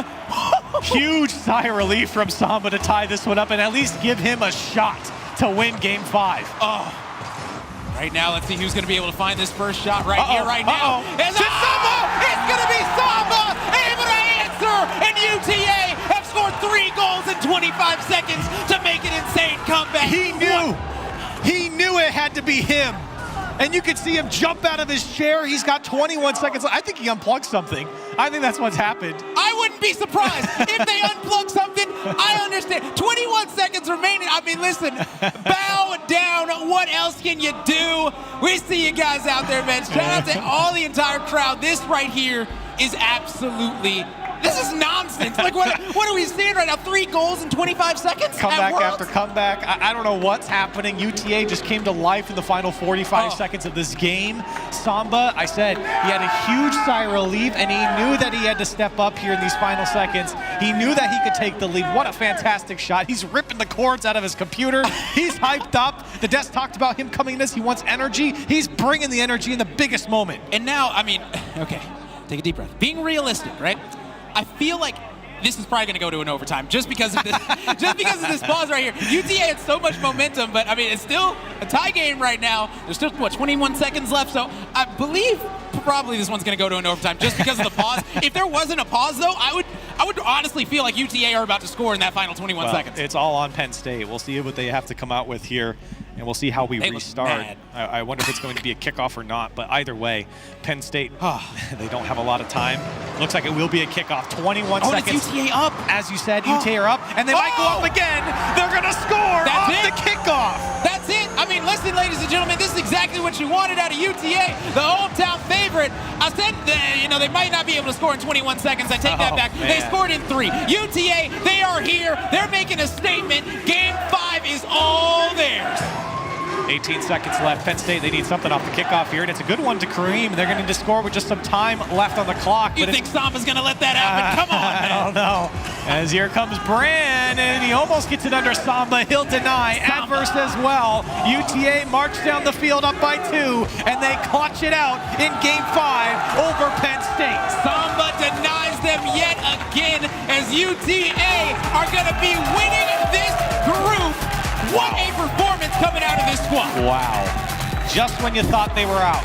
Just when you thought they didn't have it in them. Just when you thought Penn State was going to upset the whole side of the bracket, or their group rather, UTA come back into it. And it was that big man there walking away, Samba, to come up huge there in those final seconds. And listen, you can see the look on those players' faces. They understand what kind of a series that was. That was an absolute banger of a matchup. Shout out to the whole crowd. You guys were going wild that whole entire series, so shout out to y'all for bringing the energy and really bringing the energy for this UTA squad to come back. That was a masterclass of a comeback. And shout out to Penn State. This was a tough match. They have had tough matches all day, of course, being a lower seed, but they have played their teams close. They got the win over Portsmouth and a Game 5 loss to UTA. Penn State, if I'm looking around from other sides of the groups, I'm looking at Penn State and I'm saying, I hope I don't see that team later on. Yeah, because this team is scary, and you just gave up 4 goals within a 28-second window. 4 goals, that's a goal every 7 seconds. That should never happen in the world. So Penn State, they're going to be so mad about that Game 5. They understand they let that one slip away. Wow. And I mean, listen, you talk about how Berlin let one slip away earlier. This might be an even worse slip, in my opinion. You're seeing these last 2 goals in Nissan replay. Here it was Samba and then Adverse. Samba to take the lead, Adverse to put this game away off the kickoff. And you can see there from UTA. Samba actually only had 1 shot in that game, which is shocking because he had basically the game-winning shot. He was the one to put it into the lead, and them into the lead. Listen, game-winning shot, that is the most important one. So shout out to him for being able to punch it home. I mean, That was ridiculous. I mean, listen, from top to bottom, that series was everything that we wanted, everything we could ask for, and now Penn State winning the group, nobody's bracket. I did not see one bracket. Aside from maybe, you know, some of the parents of some Penn State players, you know, nobody had Penn State winning this group. Fans. I'm sorry, nobody did. All right, well, look, we've said our piece about this match. Let's go ahead down on stage with Jorby. He's standing with Samba. And I'm here with Samba. I gotta say, well, the crowd's been behind you guys all day so far, but that was an absolutely insane series. The cheering MVP, man. How are you feeling just after that crazy game 5? Are you guys not entertained? I love it. They're clearly entertained, Samba. But I want to get into your head a little bit because that game 5 didn't really start out the way you guys wanted to. What was going on? What was going on in the comms when you were down 3-1 and then you mounted that comeback? We're always like, there's always a chance. There's always time. We're like, we got this. No need to rush it. We still had a minute left. When Avers scored that goal, we're like, don't rush this. You know, don't overcommit. And, you know, it's just the positive mindset. Nalva and Avers have great mindsets, and it helps me out so much. I say, for UTA, how does it feel to have an entire crowd backing you almost every single time? Even when you guys were down, they were chanting UTA. What's that like for the team and the mental? It's awesome. I heard them twice when we were like down by 2 goals, just chanting us, and it's so awesome. We have so many fans, all the family, all the friends. We love you guys. Well, Samba, you've been absolutely popping off, man. This crowd definitely going to be excited to see you. I'm excited to see UTA for the rest of the weekend, but that's Samba, and we'll see you guys later.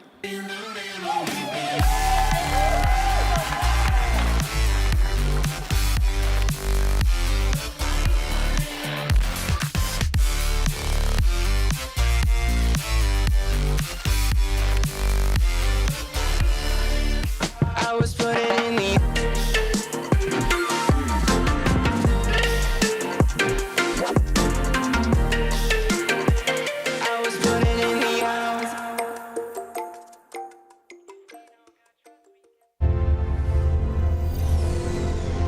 In the future, we'll travel to incredible places with the help of magical technology. But what about today?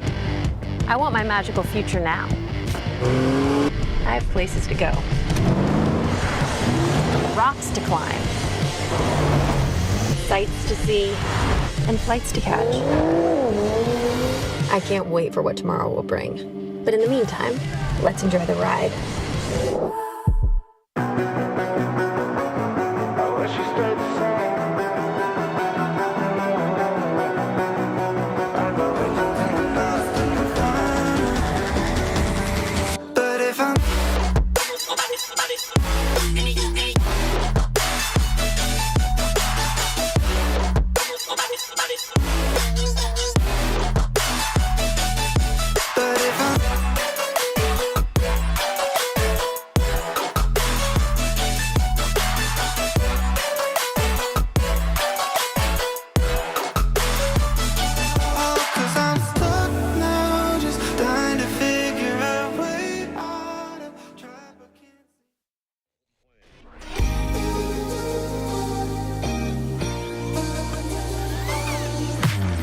Too many faces in the crowd, but I think that I see you. One too many days got me changing up the way that I need you. Now we're both at a bar, acting like it's not hard, trying to feel something different. Talk to somebody new, kinda wish it was you, kinda numb to the feeling. Now that you're gone, they say time should heal, but it's been and I can't seem to move on. I can't seem to move on. I can't seem to. I can't seem to.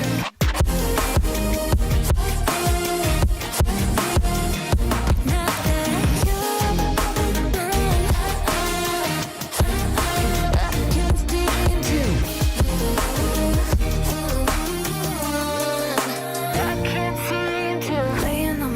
thinking about all the things that we've been through. From 24/7 to pretending like I never met you. it's all for the best, cause I know we're a mess every time we're together. Going out of my mind, and I wish I could lie, tell you that it gets better. Now that you're gone, they say time should heal, but it's been too long. Couple months where I can't seem to move on. I can't seem to move on. I can't seem to.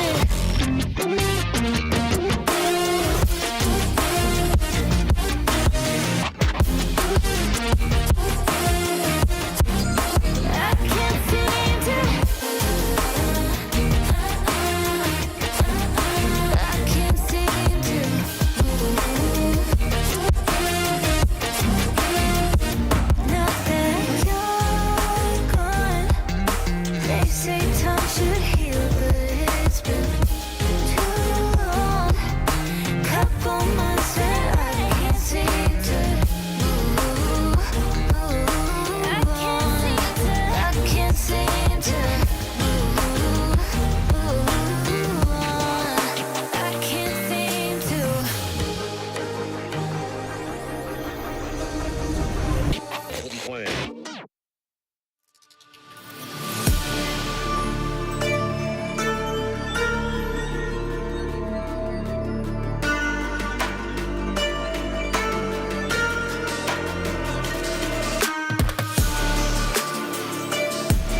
You lift me off of the ground. I close my eyes and I wait for the come down. I used to live in the now. Now I'm wiser to think that we are bulletproof. Teens with thicker skin, now we just bruise. We were hopeless and we're hopeless now, but I remember we threw our face in the air singing. I remember when we were kids, never scared, yeah. And the sky went dark, we used our hearts to guide us. You showed me you care, and I remember, yeah, I remember.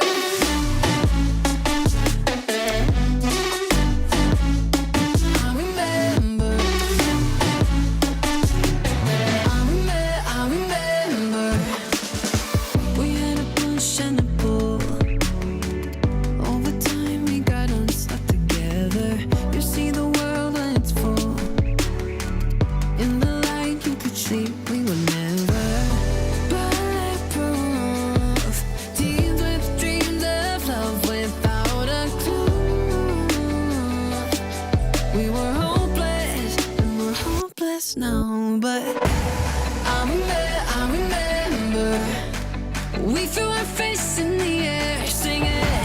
I remember when we were kids, never scared, yeah. And the sky went dark, we used our hearts to guide us. You showed me you care, and I remember, yeah, I remember.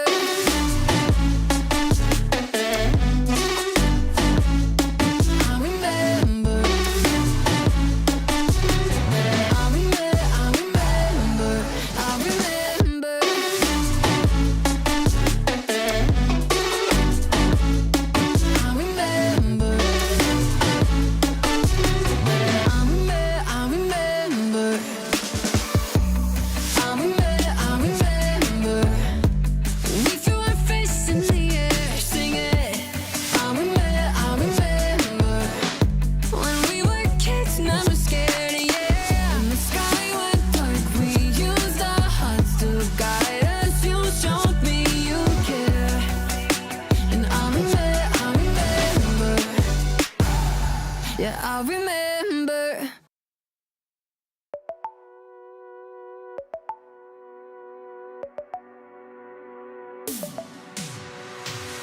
Your lips are stained with fiction.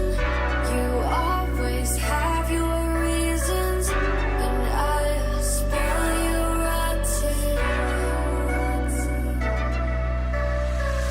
Your hands are sealed in pockets. You fill them with your secrets. To you, I am nothing. I am.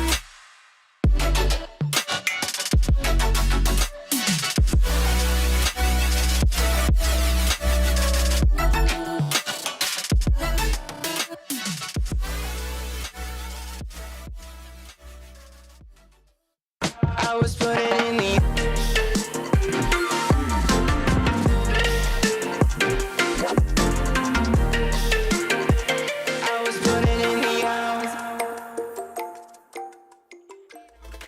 What's good and welcome back. It's the CRL World Championship and we are almost done with the day. 2 matches remain as we bang out the rest of this excellent matchup. I'm still F. That's still Base. We got Jolly and Stacks holding down the rest of the fort, and we absolutely have to reflect. Usually I like to tease the next matchups. All right, this UTA match was insane. Penn State brought exactly what I wanted. Listen, I wanted a dub for Penn State, but I got my money's worth out of this one. I think we all did. We got our money's worth and more. And more from out of this matchup. UTA started off hot early. Kareem said, no, we're taking game 1. And ever since then, it was a back-and-forth matchup all the way to the very end.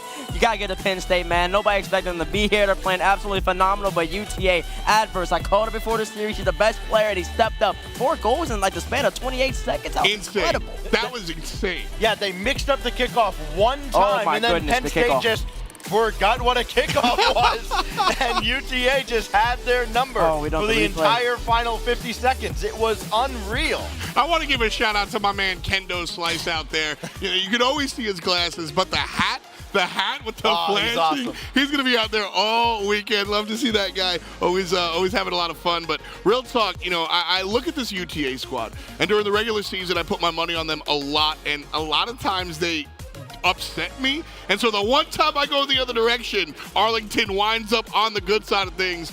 I don't know what I'm saying, but I'm saying it. So UTA winds up with the dub over Penn State. That puts Penn State in the decider match tomorrow. And Portsmouth UNLV is we will see that as well. So fun stuff going on as far as Group B is concerned. But we have, as I said, 2 more matches remaining. And our penultimate one will be in Group C. We've got Keel, who had just taken down Valleyfield. They're going head-to-head against Columbia, one of the stronger teams in this bracket overall. One of the stronger teams, but you know what? Keel is basically EU's final hope in the upper part of this bracket. So you gotta know that these players up there, they're trying to bring it home for everybody that is an EU fan out on the docket. And Columbia, they're used to winning. The assumption is that they're gonna make it through to this upper side of the bracket, but honestly, this is one of my favorite matches of the night, to be honest. I mean, regular season, we're talking about an undefeated squad, 15-0. Columbia has all the superlative you can give. #1 in goals per game, #1 in pick a stat, throw a dart. You're probably going to wind up being correct. This squad has absolutely nothing to prove, and that can sometimes be a detriment. But Bates, on a stage like this, I won't hear it. I think Cosmic Flippy and the boys, this is what they wanted the entire year, dude. Yeah, listen, this is what they're made for this. Yeah. They are completely made for this. That UTA team we just saw, they beat them. Yep. The only team that they've lost to is Northwood in the bracket reset of the championship, man. They are made for this. I understand people try to bring up all these subliminal lands and all these little lands that happen and then lose. They might lose in those lands, but those lands are just practice. There's a reason it's called the CRL World Championship. There's a reason this is sponsored by Psyonix, and that young man right there is mechanical. He is one of the most slept-on players in this league. He is a top 5 player in this league, maybe even top 3. And I actually think that maybe one day he can even make a run for making it pro. There's something I worry about, though, with Columbia in that they have to go against a team that, you know, actually plays defense that they didn't see at all throughout the entire Western Conference League play. Like, it's easy to go 15-0 when the net is open 80% of the time. The Tigers play defense. Well, also, the only defense the Tigers played was against themselves. What are you talking about? Well, here's a secondary point, though, and I'm gonna hit the stats again. They use the most boost out of any team on this stage, which means they're getting more boost, which means they're controlling the pitch. So how are you going to play defense if you just don't get a chance to? Well, and when you have stats of you're leading in goals scored and also fewest goals scored against, that means the speed of the team is coming in clutch. So they're all over the pitch, and that's exactly what you need to have here. Demos taken is also another one of their highest stats, but that falls in line with the speedy play. Real quick, on the other side, we've got Keel, and we saw dudes just before. K3, that's your captain. K3, the man with a plan. You saw how he led his troops earlier. You got dudes on the KBM, repping the KBM players. Personally, I don't think KBM players are that good, but dudes is turning that narrative around right now. He's killing it. And K3 in the middle, representing everybody in Europe. He's a great player in himself, great captain. That's somebody that they fall back on when they're going against rough, they're going against tough. They always know that K3's there to always bring them through. Yeah, but you know who my guy is? Potty, who had a phenomenal start to their series with Valleyfield. I expect him to try and get a quick start again. He's going to need to. I mean, everybody's got to be flying right out of the gates because as much as we talk about, okay, Columbia hasn't seen a team that plays defense quite like Keel, I don't think Keel's gone up against a team like this. Columbia was something weird at one point, like 45-4 at one point during league play. It was some stupid number. Level greatness. That's just incredible stuff. And I don't think that Keel can maybe keep up with what Columbia is doing because Columbia's done it to a lot of teams, guys. Yeah. And I don't like their chances. These are two kind of newer teams, though, if you think about it, at least the composition of them. Keel recently adding dues to the main team, and this is Columbia's first year with the Rocket League team. CC has been around for a long time in esports. In fact, a few years ago, they pretty much reigned supreme across a few different titles. So considering sort of the youth that's within this team, you have to also assume that there's a lot of room to grow, right? And we're going to be seeing that here on stage during these series. That's what we're looking for sure. We're looking across at how these teams are able to kind of... What? That ain't true at all.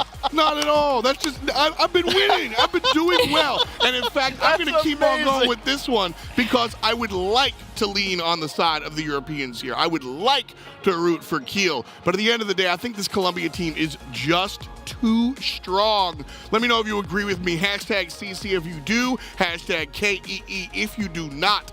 But like I said, I have to separate my, what do they say? The soul pick versus the brain pick. I got to separate them this time. I'm going to lock my vote in here for Colombia, but I will say it's upsettingly so.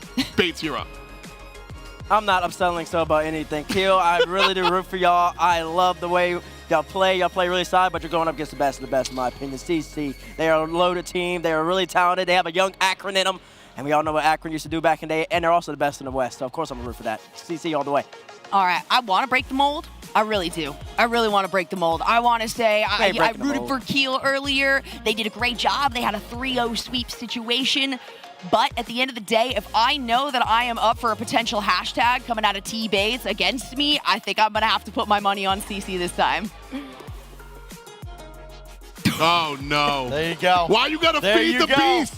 Listen, Keel played some really good defense earlier against Valleyfield. Who kept bricking.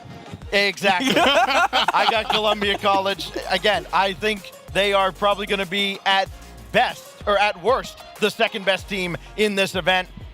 I got Columbia. Got the Cougars. I think that's the smart money for sure. Columbia has done a heck of a lot, and honestly, Cosmic Flippy might just be my favorite player in the league. That said, the fans out here, they are almost cut down the middle. 49, 51%. Let's see what happens on the pitch. We've got England versus America one last time. Let's go.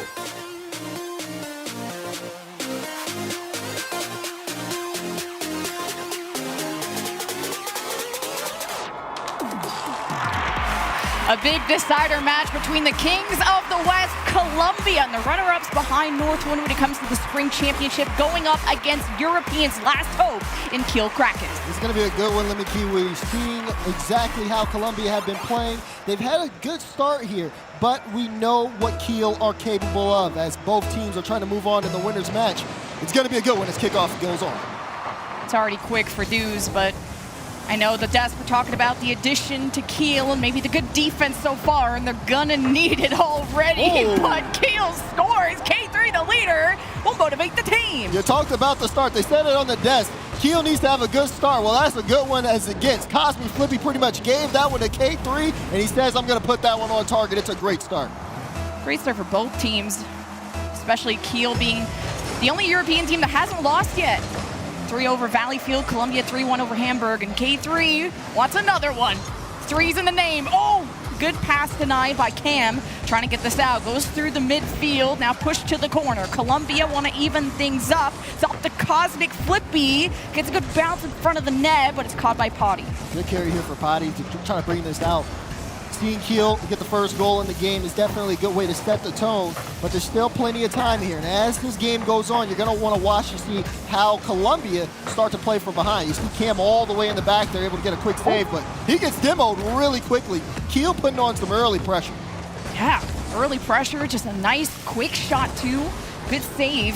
You see that? They're trying to match the pace, and Columbia will tie it up. I see the Cosmic Flippy. This is such a good redirect here. You see him sitting on the corner. Cryptic, the shot's a little off. Back flips into a beautiful angle, and Columbia get their first goal of the series. He puts Terry in reverse and makes it happen, so Columbia are still in the picture. A little wobbly off the start. A good friend Ty Lacto was saying, oh, I don't know. The copium was there, right? Columbia maybe looked shaky in there, but you got to put the stocks in the Keel. Not a lot of expectations around Keel actually taking the series, but it could be close. And we've seen upsets already on day one. It's getting close for Columbia. Ball crossing in front of the net. Cosmic, Flippy, and Cam working to keep this in to trap Keel. Keel trying to extend out and finally make space. Gives a little space here, and you see Keel when they do have some freedom, especially in the air, they are able to push things forward. But look, here's another pass, a shot, oh, but it's off the crossbar. Could have been a chance for Columbia to get their second. They might have another chance here, but that touch is off from Cosmic Flippy, and Cryptic will have to keep this in for the time being. Already seeing the effects of that Keel defense. Columbia keeping them in, though. Keel are not out of the woods yet unless Potty can clear. And man, Columbia are just controlling the midfield and bringing this offense right back for Columbia. Cryptic setting up a bounce over to Cam. For midfield control again. Keel trying so desperately to clear it. This maybe gets away from Cosmic Flippy. It is dangerous in front of the net. And what a save by Cryptic. Very, very close chances. This one's going to roll all the way downfield and in, though. And Cam picked apart the defense and gave Columbia the lead. That's all you got to do is hope and pray and get on your knees. Thanks to Deuce. Well, I don't even know if he got a touch, but at the end of the day, Columbia are back in the driver's seat, as they are always comfortable in being so, a Titan in North America. But Keel, they can turn this around. They're only down by 1. The defense already into play. Deuce not passing it to the right person, at least, as Columbia chase it down. See Keel here with a great drive upfield. They're able to get this ball onto the back wall of Columbia really well, but things start to slow down when they're in the offensive front, and they get a little too ahead of themselves. It's the reason why they got scored on in that last drive. All it took was Cam to put that one on target, and Keel just caught overextending. Now, as we approach the bottom half of this game, you're going to want to look at Keel and say, okay, how can they kind of reset and get things going? Because they've been playing a good 50 game. It's been working out well for them. But that being said, they still ended up giving up 2 goals here. And now they have to play for behind. I mean, both teams kind of came out the pitch swinging. It's very aggressive off the start, and I felt like now we have a more measured approach. And Cam off the backboard. Is there a follow-up? Cryptic waits for his moment. Goes off again. Cosmic Flippy misses the touch. Cam with the rally. Cosmic Flippy trying to direct this back into the net. And it still doesn't go in. A chance here. Oh, no. Deuce out of boost. He's trying to keep this one alive. You see Potty coming up. Follow-up touch from K3, looking for the top left corner, but sails that too high. And here comes the counterattack. It's been working well for Columbia. Will it work here? Dudes with a stretch, but that ball not on target. Things will kind of settle here in the midfield. But Keel, they cannot continue to give Columbia these strong counterattacks toward their side because they can only stop them for so long as Cosmic Flippy's going to put in another one. Columbia with a 2-goal lead. Columbia eventually will punish. And yeah, I'm seeing Cam use the speed to get ahead and how quickly Columbia can turn a play on its head. Only up by 2 goals, a minute and a half. Now Keel haven't scored since that first half, so gotta see if they can turn it around. That's true. They haven't scored. They have had some close chances, though. That being said, close isn't good enough here. They got to be able to get that one in the back of the net. So, minute 17 left here. And for Keel, it's just about making these drives count. Especially, oh, you see a fake from Deuce. Deuce trying to do it all himself, but just saved on the goal line. So many cooks in that kitchen of the net of Columbia, and look how quickly the counterattack comes off the backboard. Cosmic Flippy not allowed to take a shot. Keel trying to read the play, intercept it. Demos going forward. Cam and Cryptic now trapping Keel, 3-on-2. Cosmic Flippy in front of the net, hoping to pass this through, and he shoots, and it's off the cross. So close there. Columbia looking to add another one in, but this just kind of goes to show how threatening they look when they get things going here on the offensive front. It took a little while for them. They had a rough start, but with the last 30 seconds left coming up here, it just seems like this game is all Columbia. Keel, that was a triple commit on the side. Now they all got to race back. Columbia just have been on offense for some time, and they kind of went back for boost only for a few seconds just to put Keel back in this seat, the hot seat for game 1. 20 seconds remaining, and it's been Columbia owning this ball, but K3 backhands Cryptic. Now you've got Keel with some space to work with. Can they take advantage of this moment? But time going away. The pass goes in 7 seconds. Keel are only down by 1. And yeah, you're right, 7 seconds left here, but look at this. They still play it down as the clock ticks. Deuce, perfect pass from K3, and he gets so much power behind that, so hard to save. They gotta make something work here on this kickoff. Has to be quick by Keel. Chinoff off the kickoff, Potty off the back wall. Cam's already ready, knew that Keel were gonna get desperate for this. K3 wanted to touch, just a second too late. The ball's still on the, in the air. Potty has it though, getting towards the net. Deuce is diving for it off the backboard. Who's on the right side? K3 on the goal line. It's tied. 0-second play from Keel. Like I said, they don't stop until the ball hits the ground. down. They keep it up, and the defense from Columbia was unprepared. We have overtime in game one. Closer than a lot of people thought, but especially Tylacto thought Keel. They had to stand up for Europe, and so they are against the Kings of the West of Columbia. Game one already heating up. Dews with a shot. Good block by Cryptic. Columbia hoping to turn this play around. But Potty with also a good challenge up in the air. Demos. Messes up the momentum of Columbia. Now Demo's coming in. Keel might be relieved for now. So low. Only 23 boosts on the entire Keel team. They're stuck in the back end, but the shot from Cosmic Flippy not working here either. And still, Keel in a really tough spot. It's going to be hard for them to get out. That pinch will buy them some time to pick up boost, but that means they won't be able to use the ball. It's a free one off the backboard, but no one from Columbia even tries to go up and put a shot on. They're playing so defensively here in OT. You just don't want to make a mistake and ruin the game one. Cam, Columbia, moving forward. K3, not letting them get the chance. Potty going up in the air. Cryptic trying to read it. Redirects to the left side. He has a lot of space to work with. Columbia, the counterattack. But Keel's speed is too much to handle sometimes. Columbia, though, still have the ball.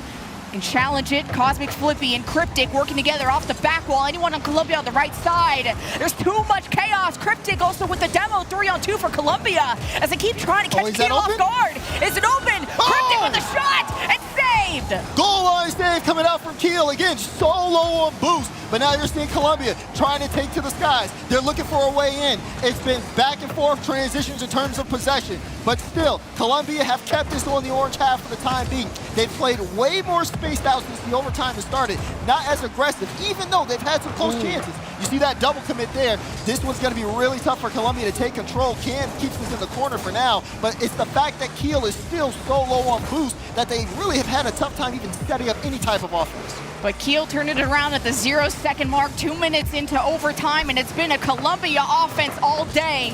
Cosmic Flippy pops it over to Cam. Dew's not going to make that pass easy as Keel had for maybe an offense, but it's so tough for them to hold on. Cryptic with a long clear. It's going towards the backboard. Cryptic will execute, and Columbia will take game one. And you can see the frustration there from K3. He was going his way back. Cam said toodaloo with the demo, and it was an open lane for Cryptic. Great start here for Columbia. They battle back and take the OT win. Well, you know the boys from Columbia, they got the confidence. They can talk a lot, but sometimes they either 3-0 or sometimes when that attitude doesn't put them in the right position, they can wobble and they can shake even against teams that they should be able to beat. Now, Columbia may want to assess that the fact that this game one went into overtime and think about how they can make this a more decisive win for game two. Yeah, you got to think for Keel here, even though it's an overtime loss, that was still really close. You're talking about 2 back-to-back goals in the final 10 seconds. The effort that Keel put into that first game was phenomenal. You see some of the plays there. I mean, that was beautiful. Great shot from K3, but he couldn't do it all. Once he was taken out the play, it was an open net, and they're going to have to put in a little bit more work here. But like I said, that's still a very close scoreline for them. I mean, also, we got a lot of goals. That was 7 goals that game. I know. I mean, we're singing the praises of K3, #1 in our hearts, and even hearing his name in the other series of how much effort, how much he's hustling for this team is making for a great series. I casted a 3-0 earlier today, and now I'm not getting those vibes today.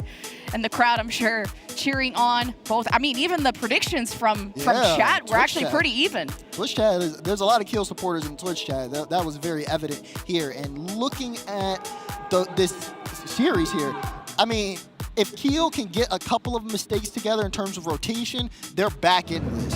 It's up to Columbia to be able to come out and set the tone early, because even with some of the offense that we saw from them, there were times where someone just wouldn't be there when it'd be a free shot chance, as well as also they kind of had a little bit of panic when the ball was on their goal line. And this is the Columbia who beat UNLV, who beat UTA, big favorites into this tournament. So they're kind of representing North America almost, especially alongside Northwood, who I'm sure is their rival to beat at the championship. But you first got to deal with Europe. You have to deal with Keel, and you got to do it cleaner than you did in game one. It's been a nice series, though. Cam setting up Columbia for success, but K3 is always getting in their way. You see Keel, great start here, at least in the first minute. Able to get the ball upfield and set up some good drives. And then, of course, when Columbia push upfield, it doesn't necessarily seem like there's too much more control there. Almost some demo plays going and forcing a little bit of a double commit on the Columbia end. But Everything seems to be in Keel control. Boost is there for them. Chances out in front. You almost saw a chance for K3 to get a shot. The defense has been pretty good too. This has been much better than game 1 for them. Yeah, Keel actually started with the first goal of game 1, and it was a quick response by Columbia, and you see how it was just so quick at the start of game 1. Second half, things slowed down, and you had much more patient and calculated touches. Now off the back wall, can Keel calculate this one? The patience, the pass, and Cryptic shuts down both. I like the patience like you're talking about, and of course, going for that low pass, trying to throw off the defense. Almost worked out for Keel, but Columbia is still set and ready. Now again, still tied up here, as Keel have been looking for a way in. We haven't seen too many shot chances. This one looks like it could be the first one for Columbia, but Cryptic doesn't want to go for it. Smart on him because, again, he was last back, needs to be there for his team. Columbia is still looking for a way past this Keel defense. Yeah, Columbia are fine with maybe let Keel play their game and be able to counterattack after that like they did in game 1. Shots a little bit high. Cam thought he had a chance. K3 gets above 1. Now Keel, what's the offense looking like? They got kind of trapped at the end of that overtime. Cosmic Flippy, good enough touch to not let that drop in front of the net. K3 is going to stop that momentum. Now Keel, unable to put too many more shots there into this first half, as Columbia are still not too comfortable either, not able to hold on to much control. Potty getting ready, but not able to get through. You saw Potty line up for the flip reset there. This one in midfield. Does Deuce get there? He does! And lo and behold, Keel find a way through to get their first goal. You see Columbia just stunned after that one. Cosmic Flippy let that one get above him, and it's fine. Keel, had the first goal last time. Columbia, they always answer the phone, and they never let this get to their heads at least too far. That's some high-quality Columbia coping. Twitch chat, you're welcome.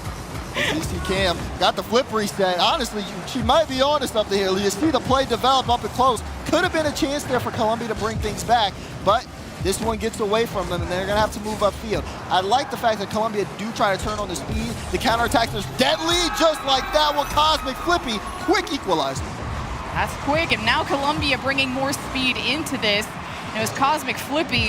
Was it even his own team? It was Dude. I mean, it's Cam, it's Waldo, whoever. As long as you score, it's all that matters. 1-1. I still enjoy, though, that type of shot, because either way, there's so many options on how that's going to go in. Oh, we almost saw a quicker response there coming out from Keel. Immediately off the kickoff, they put a shot on Columbia, as well as they work on the counterattack. Sometimes they leave things open. Cam, though, taking no chances. A strong double touch from Cam. The CCC, Cam and Cryptic working together, and it's just so cool to watch.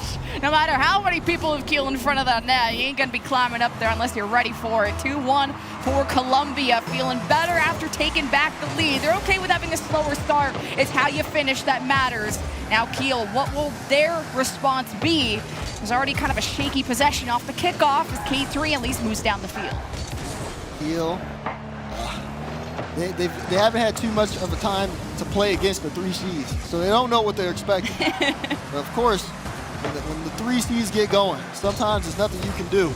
You see this one play straight down to Cam. He's going to play that one, take the corner boost. Cosmic Flippy in the back with 0, but look, Cam trying to do things all by himself. He gets that one all the way to the back wall, and now Columbia have a chance here to kind of control the pace of the midfield. But you see K3, the demo opens up some space, and they got to go all the way back and play this from the back wall.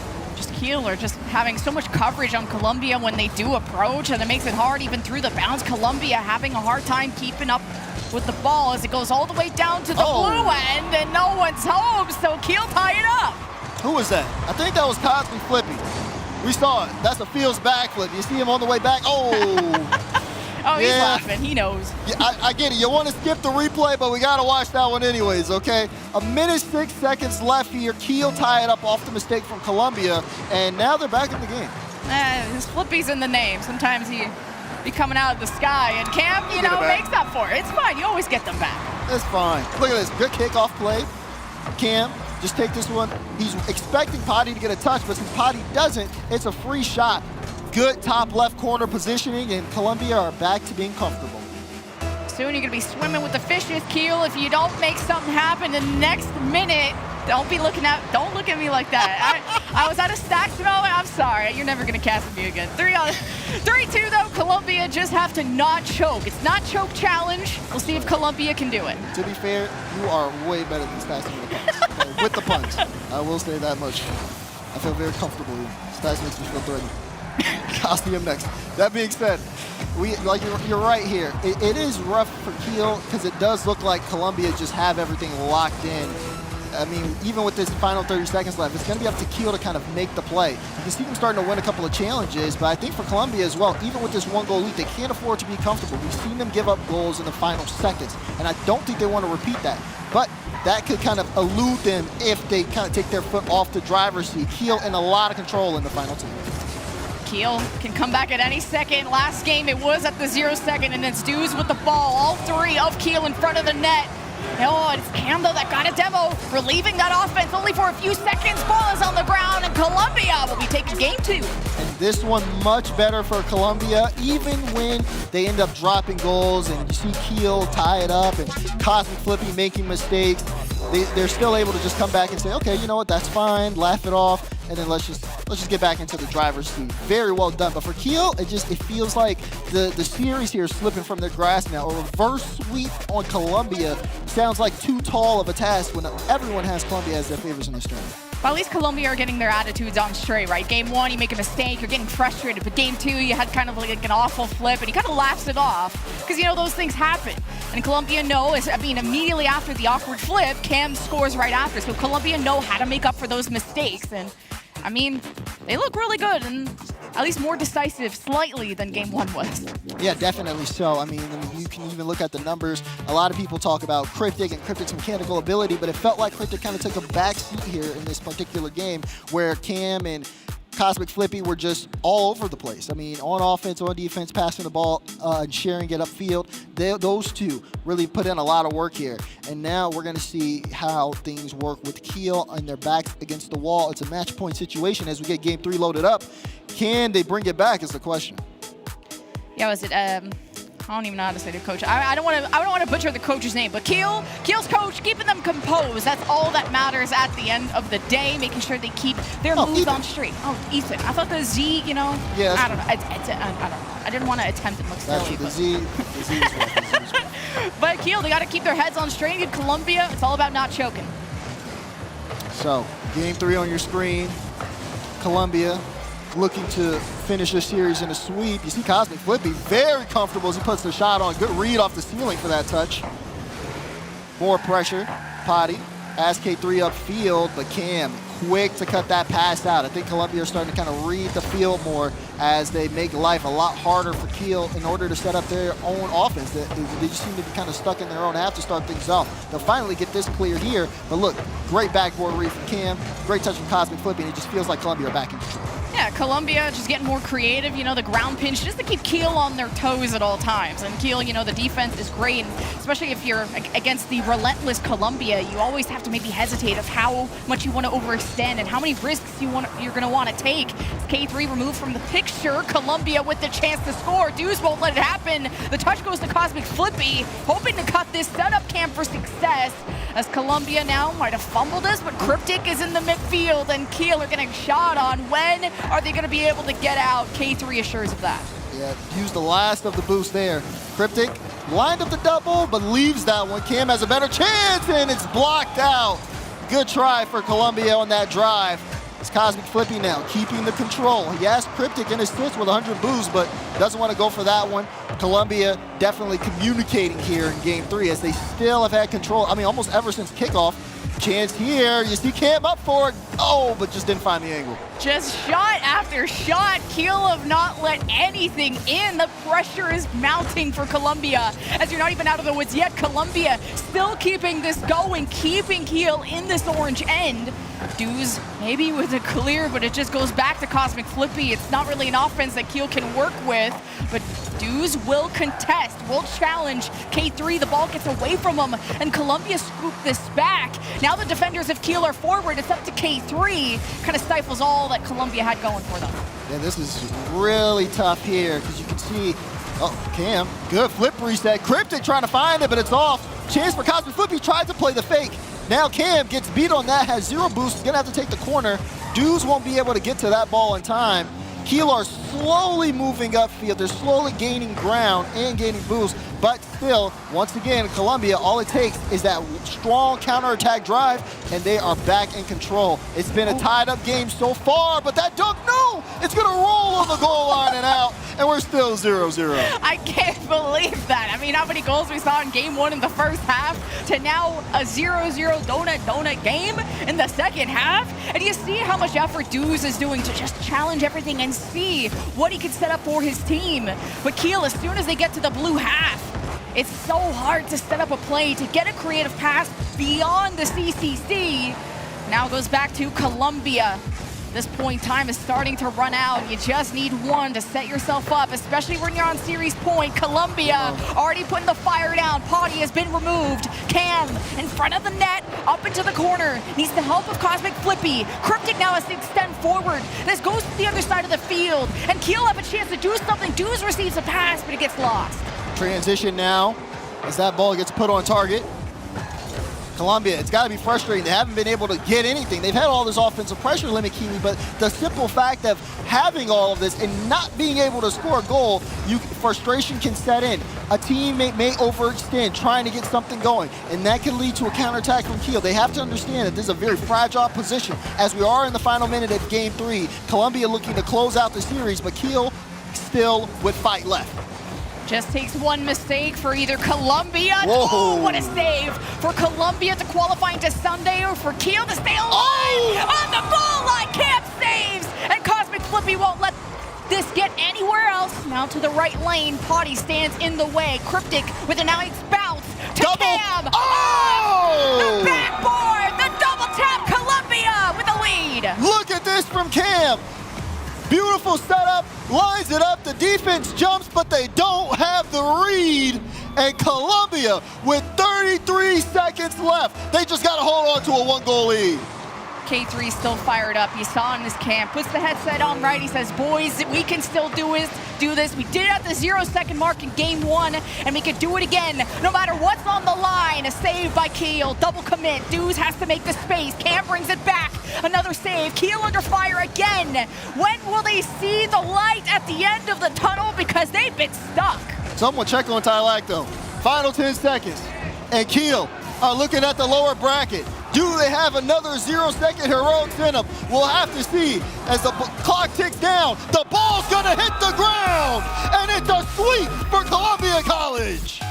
EU's last hope now join the rest of them in the lower bracket. But if you're European fans, don't you worry your cute little faces. Tomorrow, we'll have the lower bracket to see who will make it into Sunday, but Columbia can rest easy. Coach, real proud of everyone, feeling confident after that one especially. Yeah, this is big for Columbia. You know, you come in and, you know, obviously lots of respect to Keel and their victories earlier on in the tournament. But that being said, even with what we saw from Keel, Columbia, once they kind of got the stage jitters out in game 1, so to speak, it was just all locked down, all Columbia pressure, all the time. And with this win here, I mean, teams have to look out moving forward in the rest of the tournament, because this squad is nothing to play around with. I mean, all the squads are in North America, well, you know, besides UNLV, but we don't talk about that. But, you know, we got UTA, Northwood, and now even Columbia just looking more and more consistent and really taking it to EU. And I know the NA versus EU story is always funny, but there's still some hope for EU tomorrow, as we'll get a pulse check on Tylacto in a little bit to see if he's still okay. We need to make sure he's okay. That's all I know, because I know this one definitely does hurt. Keel did look strong going into this matchup. They even had the chat vote with them as well. But that being said, it didn't necessarily work out for them in this series. So we'll have to see them in the lower bracket as well as the rest of the European teams at the CRL World Championship. Whew, it's been quite a day so far. It is what it is. Then there's the home turf advantage for, you know, teams like UTA get fired up by the crowd. You saw how much that made a difference. And EU teams, this is, you know, completely different country, different world to be in. I don't even know jet lag, how everyone's feeling coming into the weekend, but I'm sure the pressure is on now that you're in the lower bracket, and it's your last chance to do anything at the World Championship. That's exactly right. So, yeah, maybe they got a little bit of jet lag. I know one person who isn't jet lagged, is T-Base. We're going to send it over to him for an interview. Thank you, Dazzler. And Well, well, well. The man that I'm standing with, the man who's been carrying CRL content all year long, Mr. Cosmic Flippy. Cosmic, how are we feeling? Amazing right now, absolutely amazing. I love that, Cosmic. Now, I told you, you've been carrying content all year long. I want you to look directly into that camera and tell the world how you feel and how CC is gonna win it all. This LAN, this World Championship is CC's baby. You hear the crowd, they're backing that all the way. And let me tell you, Cosmic, you just played Keel, they're pretty good EU players. You've been having the opportunity to scrim against other Europeans as well. How has EU been shaping up? I know they're on the lower bracket right now, unfortunately. But let the people know, as a player. EU? EU who?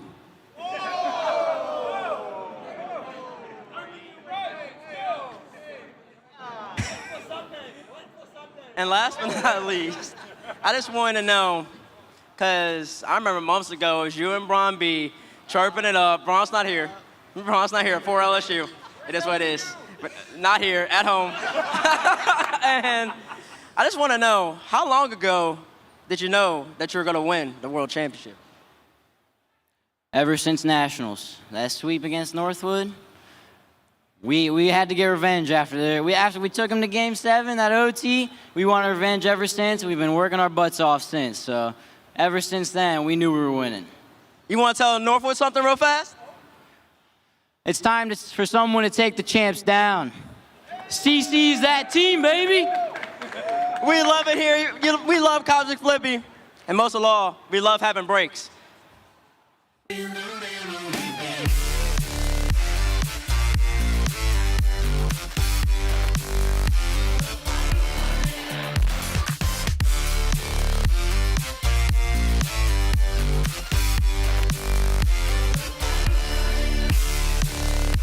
I was putting in the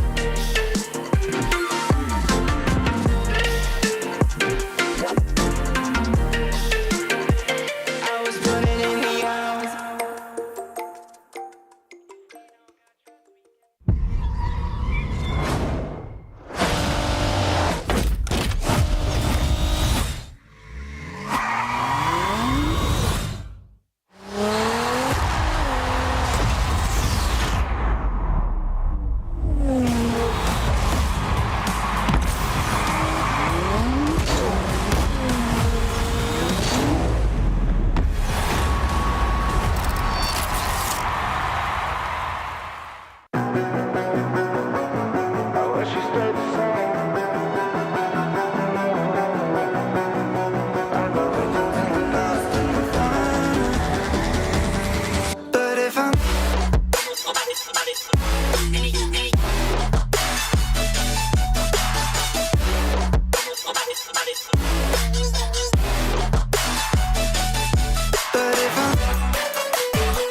company, stop blowing up my phone.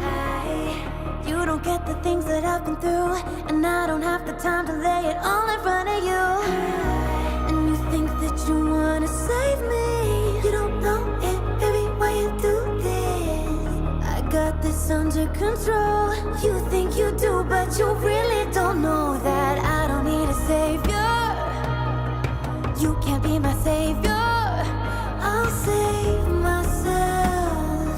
I'll save myself. No, I don't need a savior. You can't be my savior. I'll save myself. I'll save myself.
feeling like we've been here before. We're both so broke, that's something that'll keep us afloat. Don't walk too slow, we can't keep falling deeper again.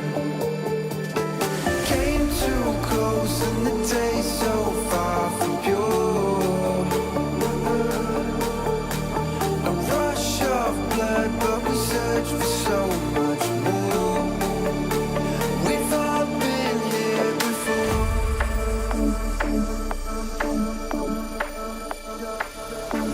We've all been here before.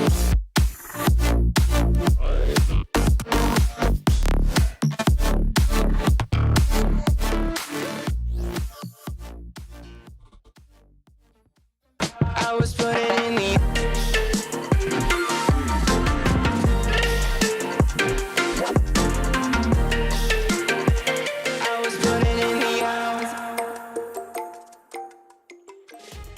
Welcome back to the CRL World Championship, and we are almost done with day number 1. I'm F. Dot.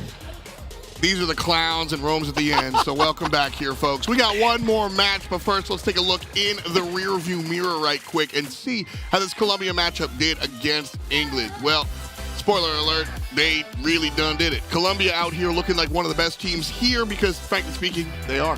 They are. They're probably the most mechanical team here. I was talking to Potty, I believe, after the matchup, and he was just saying they just kept going for double touches, kept taking their boost, and every single time it looked like Keel had a little bit of momentum. Colombia would just hit him with one backboard double touch, two backboard double touch. Look at Canvas, automatic every single time.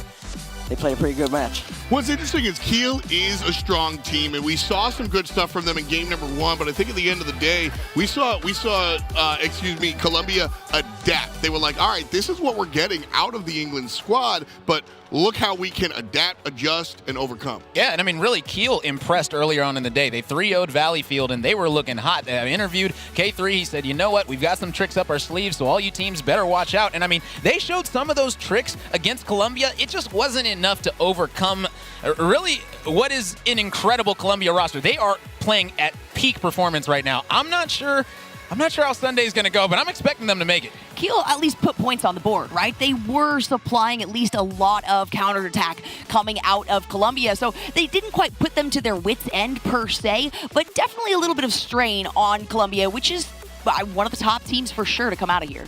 Tomorrow we start saying goodbye to folks, and Keel will have to deal with either Hamburg or Valleyfield, depending on how that elimination match goes. And honestly, that matchup could be pretty interesting. I think Keel could wind up on the good side of either of those. Yeah, Keel's not worried. And if I was Keel, I wouldn't be worried. Hamburg and Valleyfield, both good, solid teams, but Keel's just better. Keel deserves to be in that elimination come Sunday. And there's a little bit of a rivalry between Hamburg and Keel in general, so if we do end up getting that matchup, it just adds a lot more to the story behind it. Oh, gosh.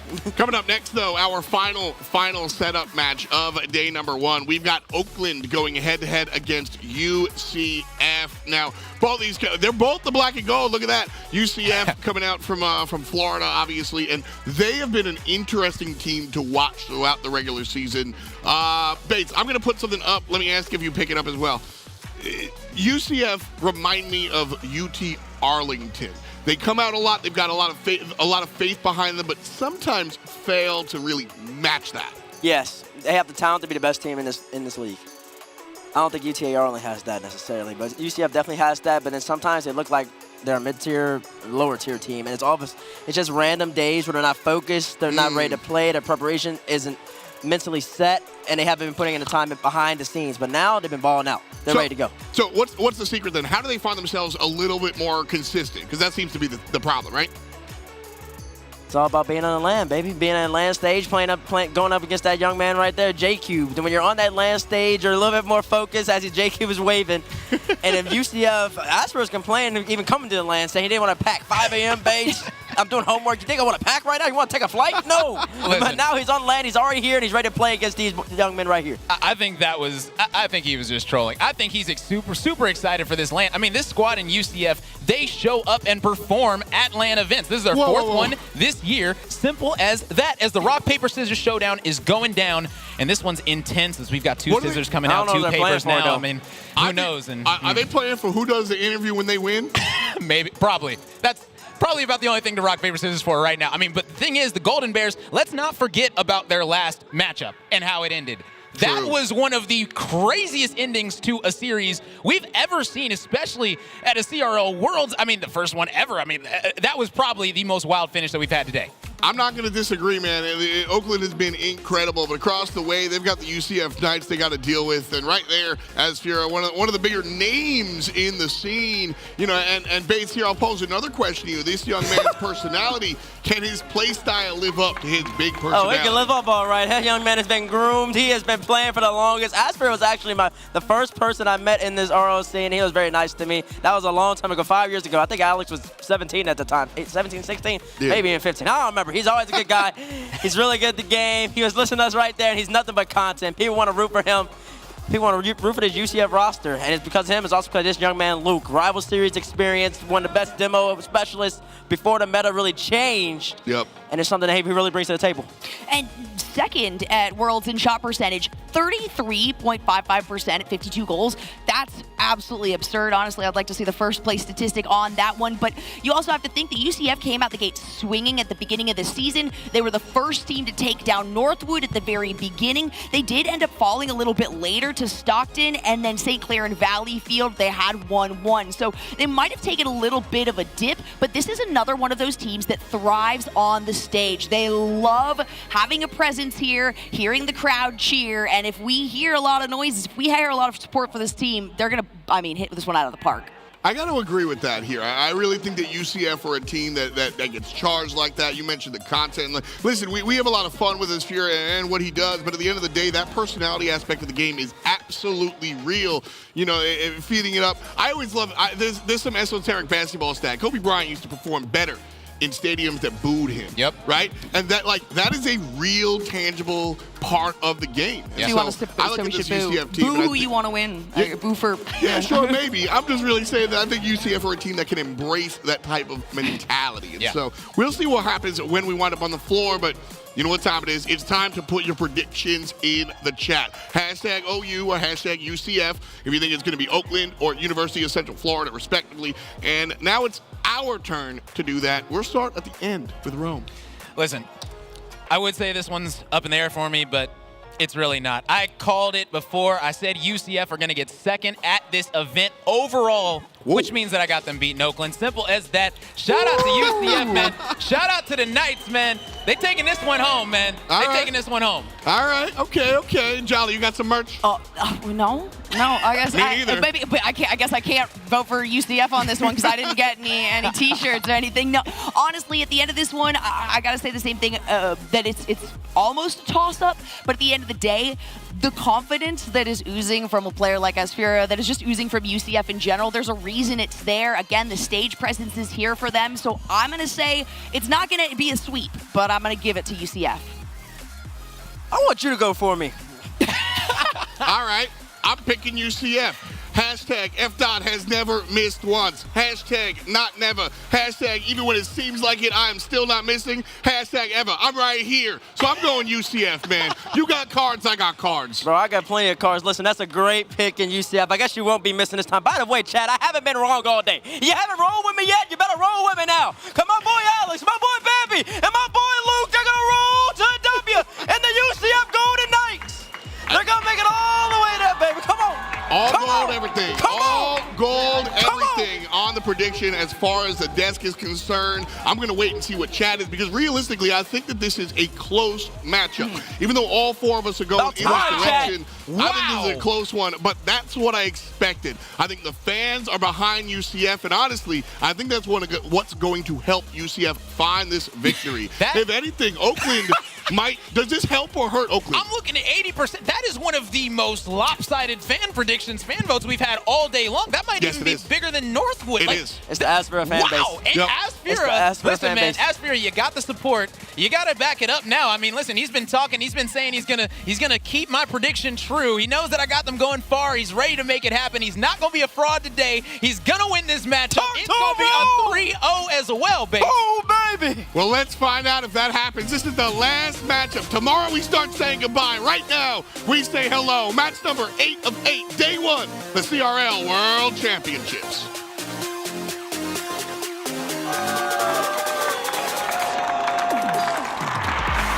Well. Oh, boy. DeMar, here we go. One more match to put a team into Championship Sunday. The loser goes down into that elimination match, the decider for the group, and they have a long wait ahead of them tomorrow. The goal, to not play tomorrow. UCF, Oakland, here we go. Who would have thought UCF and Oakland would be your winners matchup in this group? I know, right? It got flipped upside down. That's right. But there were some UCF supporters, and the UCF does look like they are showing up today. So let's see if they can keep it going against an Oakland team that has found energy, where it looks as if there were none left. To be able to battle things back the way they did, I mean, you know they got to be feeling like they're on cloud nine. Bambi coming in. There's the follow-up from Asfura. Here comes Luke, and Raz coming in from the back to make sure there is no third follow-up. And then Jay Wismont just stuffed. Nothing in the tank. Needed some help coming in. That's a problem because Asfura's challenge kind of beats two there, and everybody's got to scramble back to the blue half of the field. Got to see from UCF, again, what does that counterattack play style look like? They can't bunch up too much. How much freedom does Luke have to set things up? Oh, a missed touch there from Oakland, and UCF will pick up their first goal. Now you watch Raz here, and he finally shows a little emotion after he got the half flip, but his momentum was completely stopped. And it's Bambi scoring first. They kind of caught him off guard. UCF, great victory earlier today over Stockton. They go all 5 games. Asfura was very pumped. First thing he did after getting done with that series, Daz, he came right to you. That's right. And it looks like he's trying to do it again. All Asfura has to make sure he does is not choke. But seeing what Oakland has done, I mean, their matchup, of course, that we ended up seeing earlier on today. Game 5, Rise, 0-second heroics, and then they won it in overtime with a great kickoff effort. I mean, these guys can battle it back all the way through. I've seen JQ in the cams, on the stage. He's feeding into the audience. It's worked out so well for them. JQ there to block Luke. And it looked like kind of another failed effort there out of Oakland, trying to move down the field together. Jay Cube throwing one back in the corner. They're going to rely heavily on Jay Wismont when clutch time rolls around. He was incredible in late game situations for Oakland in their win over Berlin earlier. As Luke comes in for the challenge, here comes Bambi in the air. Might have had the flip reset just a little wide. And now, as Fura's got to kind of wait for that to come in directly to him, he can follow this up out of the corner, and nothing there as Jay Wismont shut him down. You see, though, exactly how UCF are looking when they're out in front, right? Lots of pressure, lots of bumps. Maybe even got a demo on Rise as the clear was coming out. All of this has worked so well in the Knights' favor. Oakland has been struggling in terms of getting the ball upfield and setting up some good challenges, especially when you got Luke taking out the back half. They're trying to make Oakland as uncomfortable as possible so they can get this counterattack working in a strong stride. The UCF Knights motto, charge on. It's somewhat prominently displayed on all of their merch as well, on their jersey, right on the sleeve. As Luke in a real tough spot. Roz was charging in, Jay Wismont as well. Here comes Jay Cube. Everybody just comes up empty. Eventually somebody will touch the ball. It's Bambi with Asfura running downfield, trying to get in Roz's way. And the boost steal from UCF could put Oakland in a real tricky spot. Asfura cuts in here. Bambi just a little bit late. Luke will turn around on one, but Bambi gonna be crossing in front, and that will kill off the play as Oakland does finally get the clear. And that's a big break for the Golden Grizzlies, Daz, because it was looking a little scary after that boost start. It did. I mean, you saw some opportunities there for UCF to pick up their second goal, but just barely did they end up coming out with this one. But still, one goal lead. Yeah, this is what they do. They hang around, and teams have found out constantly, you cannot let Oakland hang around. That's right. It's the same thing with Valleyfield. As Bambi got around Jay Wismont, and Bambi will score. He's got both for the Knights. Yeah, look at this great recovery there from Bambi. The flip reset. Jay Wiz wasn't expecting it. Right over his head, and Raj is struggling to get back there in time. 2 goals here for UCF, and it's just really been on some of these plays where Oakland doesn't expect UCF to have an extra touch or anything like that. Oakland has been keeping this one low for a while, but now it's starting to get out of hand. Asfura picks up a goal as well. That's been a theme all day with kickoffs completely changing the complexion of not just a game or a series, but the whole tournament. It's how Oakland got here with their 0-second goal and then the kickoff goal immediately after to close out Game 5. A wild turn of events that had the Golden Grizzlies move past Berlin, and now they give up a kickoff goal here. Jay cubed all the way across. The pass intended for him did not make it. And with the final minute here, UCF doing exactly what you have to do against a team like Oakland. Put them away when you have the chance. And they've certainly done it here in Game 1. Yeah, the way it's looking here for Oakland, I mean, all they need is one, and Roz can't pick it up. Jay will find it, and they do get on the board scoring-wise here late. And there's always that window. You go back to what we just saw between Arlington and Penn State. Anything can happen with a kickoff with this much time left. 38 seconds. They need a big one. Jay Wismont going straight through. And as Fura went up the wall, didn't get contact, and Bambi had to make the save, falling away to the backboard. And Jay Wismont had to put things in reverse. That slows down his momentum, slows down the whole team, because as Jay Wismont goes, so too goes Oakland. As Fura now killing time. That kicked out in front, and it's just a little bit high and wide. Roz, another follow-up, nothing there, and time's gonna run out here on Oakland. They gave it a look here. Got one on the board at least, but they're gonna run out of time. UCF holds on for Game 1. Well done here for UCF. Almost one more for Oakland as that one will hit the ground. It'll be UCF taking Game 1. The Knights started off very strong here, Stacks, and honestly, you know, it looked like they almost had Oakland figured out. Yep. But you started to see Oakland kind of get back into things a little bit late here. And of course, it was pretty low scoring for a bit too as well. As soon as, you know, you saw the first or the second goal, then the third one came quickly after. But besides that, most of this game was kind of spent back and forth trading possessions. If Oakland understand, okay, we can get these guys on the ropes, and some of our drives, if we just get a couple of touches going our way, we could be in advantageous positions. I think we have a different Game 2 ahead of us.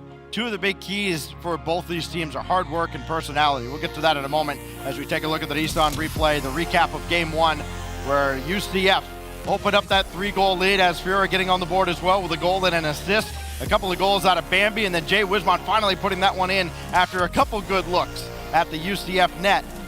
3-1, the end result for UCF, but we go back to all the hard work and personality of both these teams. I mean, you got a lot of fan favorites there. It's hard. You can't possibly not cheer for someone like Jay Cubed. As Fura, just a wealth of charisma there as well, and all the work that these guys put into their respective programs. Jay Cubed almost building it from the ground up, basically, at Oakland University. And this core group at UCF, they've been there from the very beginning. Now we go to Game 2, and a chance for either of these programs to take the next step here at the World Championship. Close touch there to start us off. And there's a lot of superstars here in their own right, yes. Stacks, all on the field. It's great to see them be able to kind of show their stuff on the stage. Right now, UCF has been taking control of things, but you saw Oakland again with some chances, or it's also some breath of life coming in with some of their offense. Can they fix some of the mistakes that ended up leading them to lose Game 1, as Aquadome has been continuing on so far? First 40 seconds gone by, and Oakland a little bit, you know, more I'd say offense focused here at the beginning. We saw the old splice car for a couple of moments in Game 1, the little throwback to Jay Wismont's pro career. It's Bambi up the ladder. As Fura, the demo, opened the way, and Bambi couldn't score on the open net from the ceiling. Missed opportunity gives Oakland some new life here early in Game 2. Yeah, and they can take advantage. A-Cube gets blocked. You gotta put that on if you're Bambi's. He looks for a double there. Jay Wiz ends up picking that one out. There was a chance there for UCF. Oakland was really low on boost, but they weren't able to capitalize.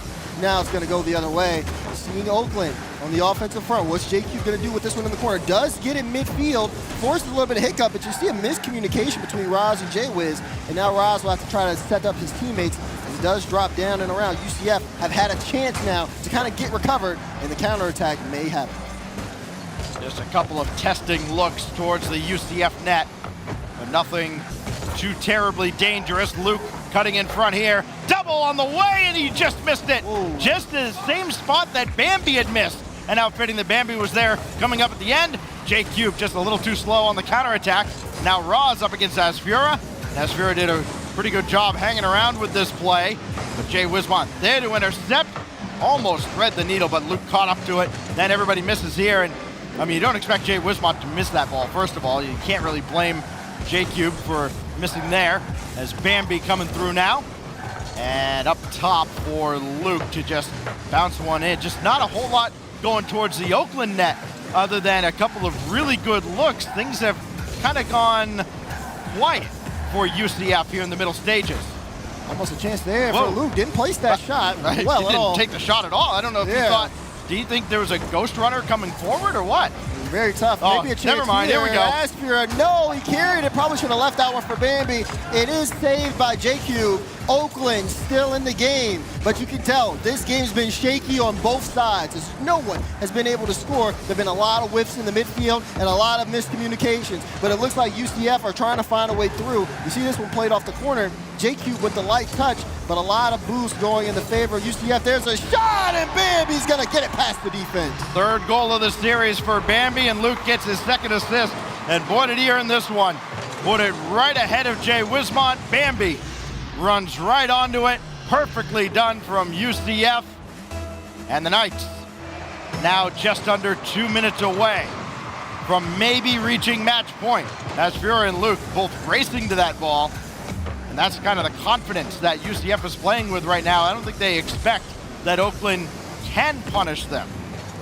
It's been really tough for Oakland to kind of get any of these drives being successful for them. And seeing them slowly start to give away possession and give up space on the field has been tough. That one is going to go off the post. It was a close one, but not enough just yet. Oakland have more work to do as they're down by 1 with 1:20 left. I wonder if these goals are regulation size. We've seen so many miss on that exact spot.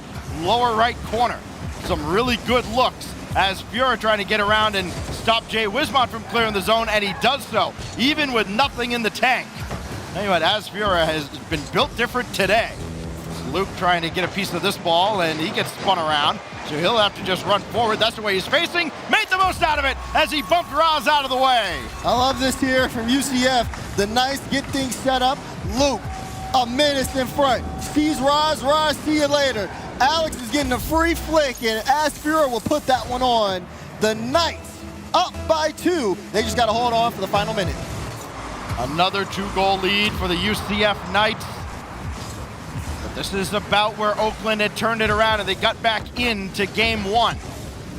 Asfura wasting time. A lot in the tank. Lob one over towards Bambi. Jay Wismont there to meet it. I don't blame Bambi for not jumping. He's never going to get there. And another ball sent all the way down to the corner. Every time that ball crosses the center line, makes that task that much tougher for Oakland to erase another 2-goal deficit. Another one sent through. J-Cube just missed on the timing.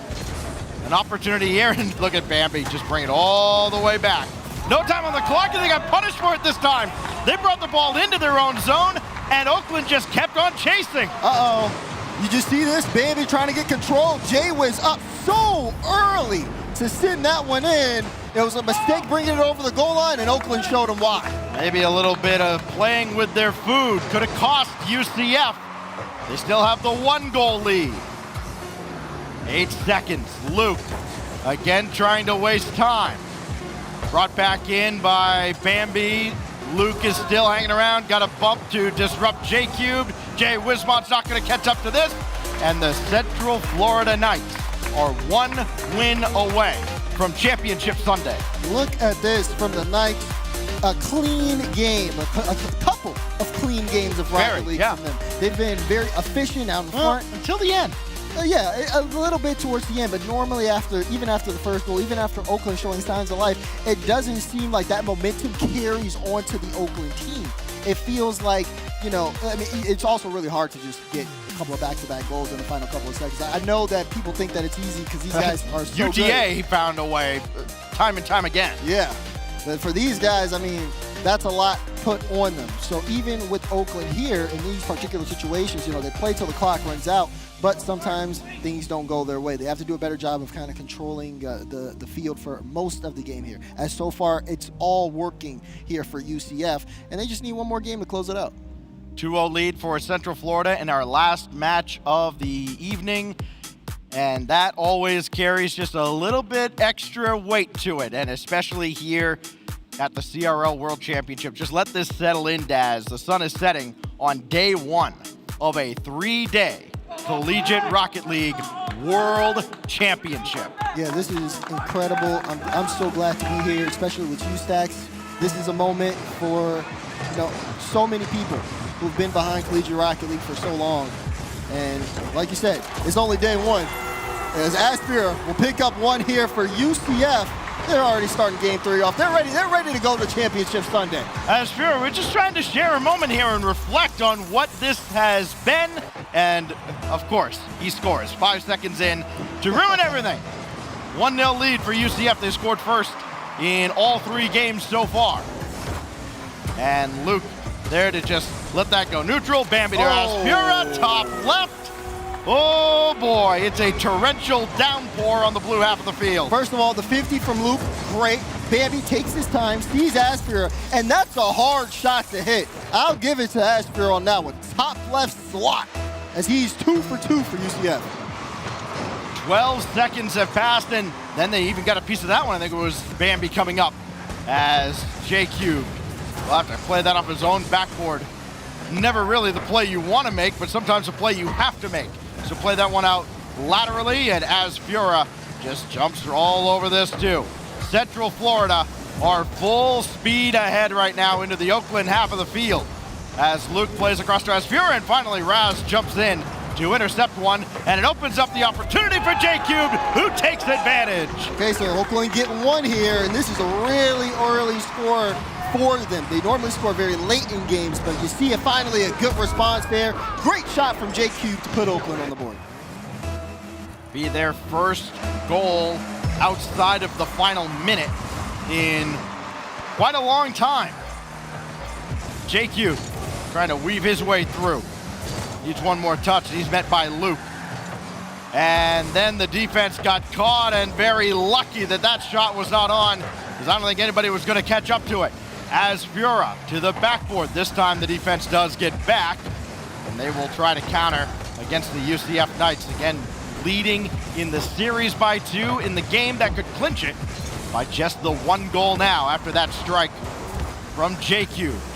Yeah, even though J-Cube got that goal, Oakland still, it feels like, of course, they're playing from behind, just not necessarily controlling the ball too well. They're giving UCF a lot of space, and it feels like they have to play the counterattack, so to speak, as UCF has still had a lot of offensive control. They kept the ball on Oakland's half, solid pressure. As a counter tries to come out there, you see the shot come through, but Luke able to get a good touch into the midfield. 2 of the better stories of the latter stages of this CRL season, Oakland and UCF, battling for a spot in the top 8. Wismont coming around, intercepted by Aspira. J-Cube just throwing one towards the net, hoping anything good can come out of it. And that's a good ball by Luke, hitting Bambi. Aspira downfield, led him a little too far. And then the pop out for Luke coming on. And anyway, it wasn't the prettiest passing play, but it got the job done from UCF. I mean, UCF was low on boost for this drive here. Aspira pops it out. Luke had a full tank, and I mean, that's just straight speed there from Luke. Very fast up to the ball. You got to think, these 3 players on this team, so much experience, not just in Collegiate Rocket League, but of course also in the pro team as well.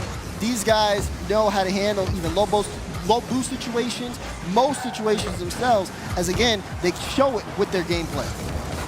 Got the old zookeeper Bambi, more recently with Accelerate. Now it's Fura. A pro in his own mind, I'm sure. He'll set one up for Bambi. After that one was taken away by Roz, it just fell right to Bambi, and the lead is 3. Now look at this. Good control from Aspira, forces Roz to make a touch out to his teammate, and it's a clean, open shot for Bambi. UCF Knights have just taken this game, this series, and decided that it's theirs. And for Oakland, the drive that we saw from them earlier, it just seems like that candle's flame has gone out. The same UCF team that led the Eastern Conference for so long this past spring split.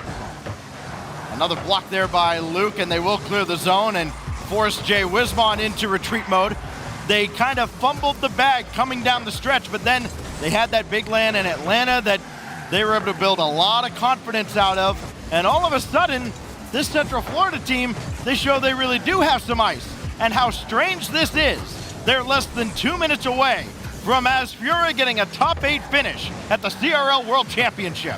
He'll be sitting by the pool tomorrow, that's for sure. Yes, he will. The way this is looking, UCF have just figured things out here. And not only in this particular matchup, but in their group, as this is a definitely earned victory. And I mean, of course, not to call Oakland out, but they're down by 3 stacks with 1:30. They got to get something going here very, very soon. They don't have that much time left on the clock if they want to have a chance to come back in this game.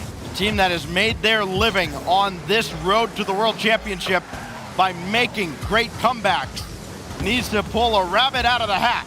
Jay Wismont tracking this. It's available in front, and J-Cube skies one up. Roz is there trying to do all he can to make it available for Jay Wismont. Nothing's there. This is going to be well wide, but again, UCF got to feel like they don't need anything else, and they'll get one anyways. I think they got a little help from Roz there, and that shot again, missing bottom right, but this time finds its way in. Yeah, you know, just that. Okay. Okay, yeah, we that one might not be on the Nissan replay after this game.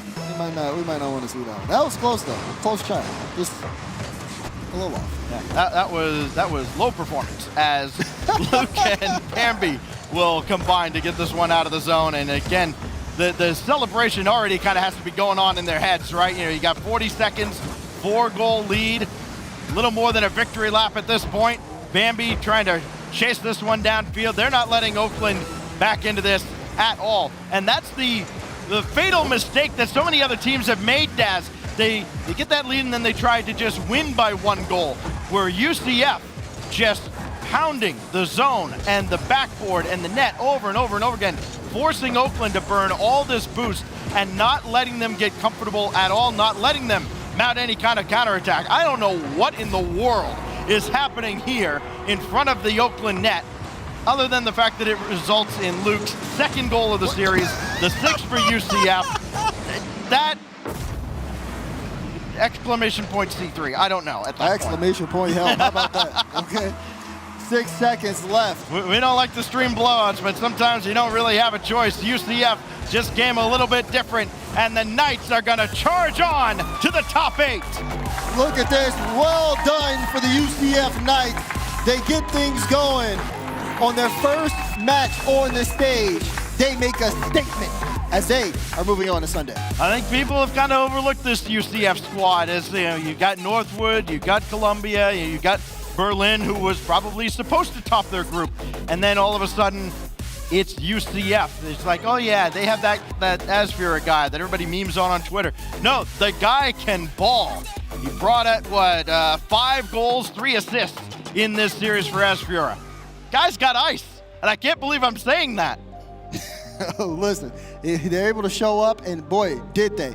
Now, of course, even for on the other side of things for Oakland, yes, you know, they end up losing this series, but they're not out. They're just joining every other team that we're going to end up seeing tomorrow in the lower bracket. Too.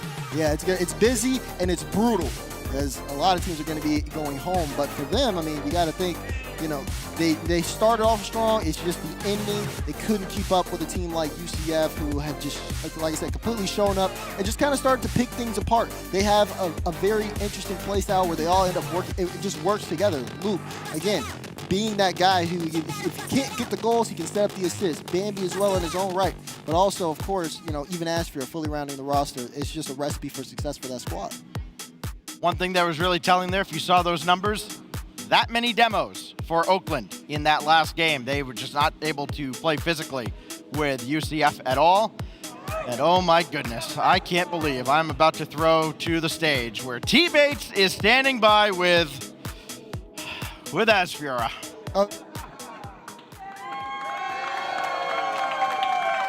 Well. Look who the captain dragged in, Alex. Aspira, not a fraud no more. Getting dubs on the main stage. Alex, how's it feel playing at the CRL World Championship? Man, it feels cool. It feels cool. Not bad. Just cool? Yeah. Wow, I expected more. I guess it's just cool, everyone. Basically, Alex, people don't know your story. You've been grinding forever. You had a lot of moments trying to get it up to the top, didn't make it to the pro level, took a little step back. Now you got the UCF, now you're grinding, you got the earrings, you got the whole fit, you got your baller shorts on. What do you want to tell to the people who might want to give up one day, but you didn't, and now you're here? Don't give up.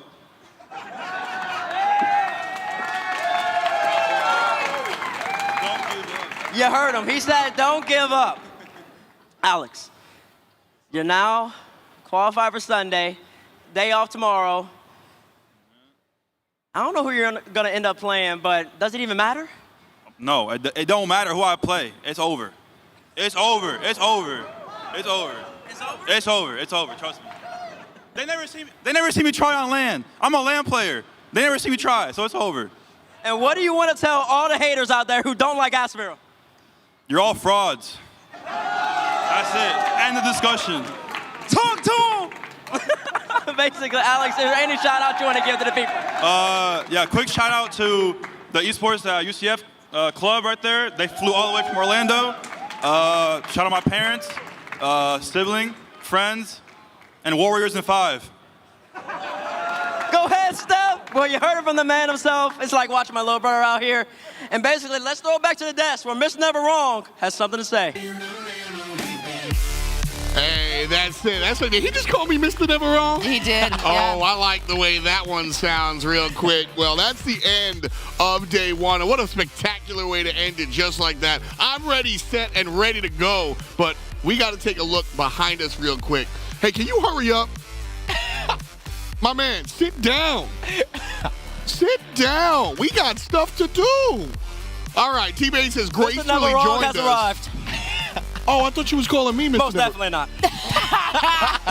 Most definitely not. I was going to say, have you gotten a compliment like that ever from him?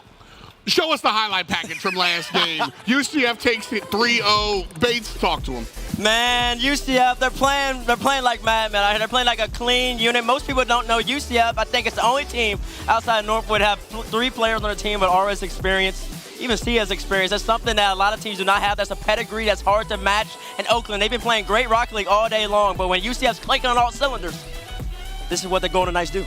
It really is, you know, and this is a squad that we got a chance to kind of watch rise through the ranks of the regular season here at Rome, and seeing them work out this way and absolutely slay the competition here. I think this was, you know, Aspira likes to have fun, but he's right. We haven't seen him try on land. I think this is what we get. I mean, realistically, a lot of people called this the group of death. Now, if you're thinking of a group of death, you're not thinking that the winner's final in that group is going to be a 3-0 sweep. But guess what? That's what UCF did today. Why? Because they're the big dogs at this event. And that's why I said they're going way further than all of y'all predicted at the start of this tournament. I had them getting second overall to Northwood, and I'm sticking by it. Hey, this team is the real deal on land. Hey, F-Dot. Rome had UCF going further than all of us, so just in case you didn't know. I was unfamiliar. I didn't realize that, actually. I mean, listen, they're proving it here every single game. Oakland, like, they didn't even look, was that even a fight they put up? Like, come on, man, UCF are the real deal, man. Come on. They were playing with their food towards the end. Absolutely. Padding stats, like I said. And this is a team that thrives on the stage. There's proof of it right there. Yeah. And Aspira, he's not a guy that's going to talk smack and then not show up on stage tomorrow. They haven't lost a game on stage, Bates. They lost a game on the side, but not on main stage. They ain't lose a game yet, so they ain't lost on the main stage. Like he said, you ain't never seen me try on land. I'm starting to believe him. I don't think he's a fraud. I think he's onto something.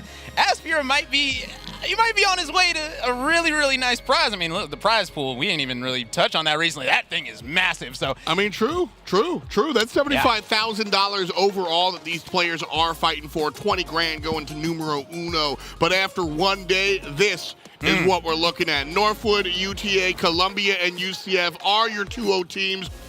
We'll see y'all on Sunday. Everybody else we will see tomorrow. Each of these groups, we will say goodbye to 2 players, or 2 teams rather, tomorrow. let's take a look. Group A, we've got the elimination match of Salford and Kit, and then the decider match of Saint Clair versus that team. And so that one's going to be interesting. Two EU teams going head-to-head. Yeah, I was going to say tomorrow is going to be an EU day.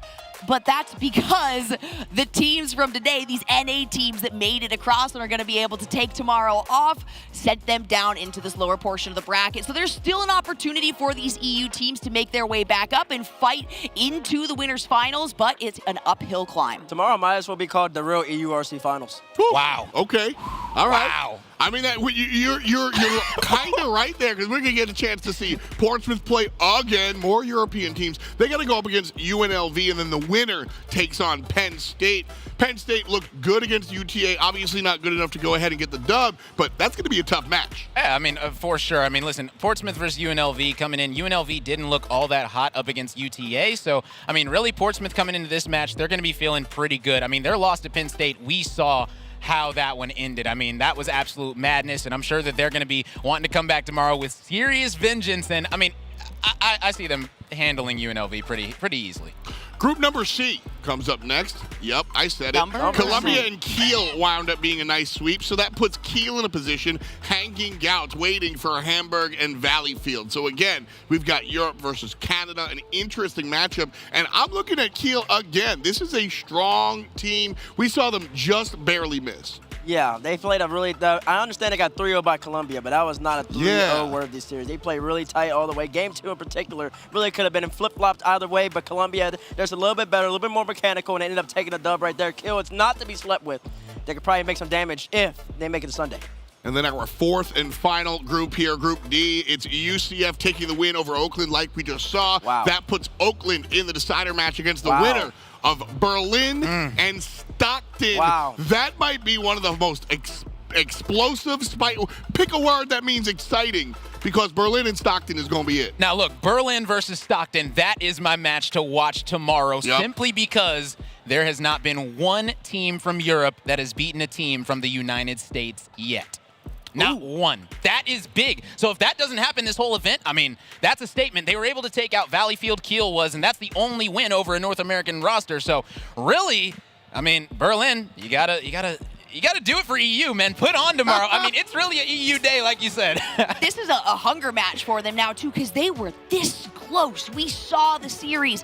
We saw the 8 seconds of overtime that led into the goal, and just the faces of these players on stage. I can guarantee you that is just going to give them more drive in their game tomorrow, and they are my standout team right now. Keel and Berlin, they're kind of the surviving factor for EU, I think. I think so as well. Everybody's got to put on for the city, as the song has said. So we'll see who winds up on the top side, EU or NA.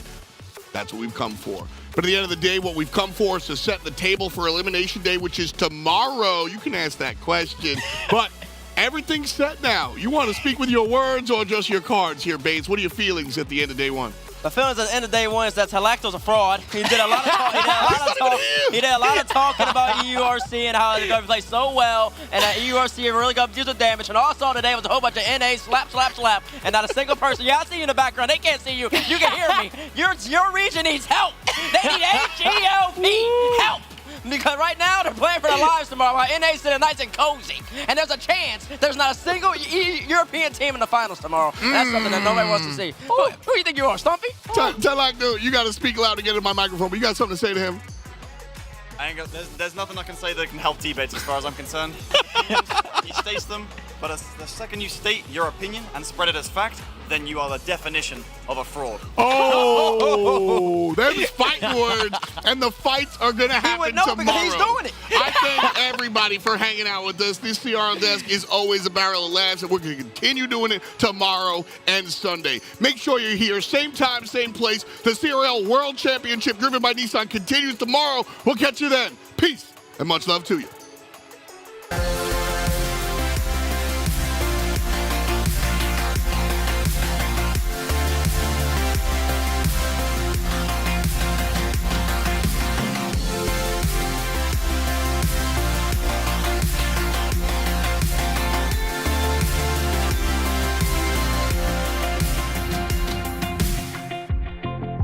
Photo of you in my mind.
Stop.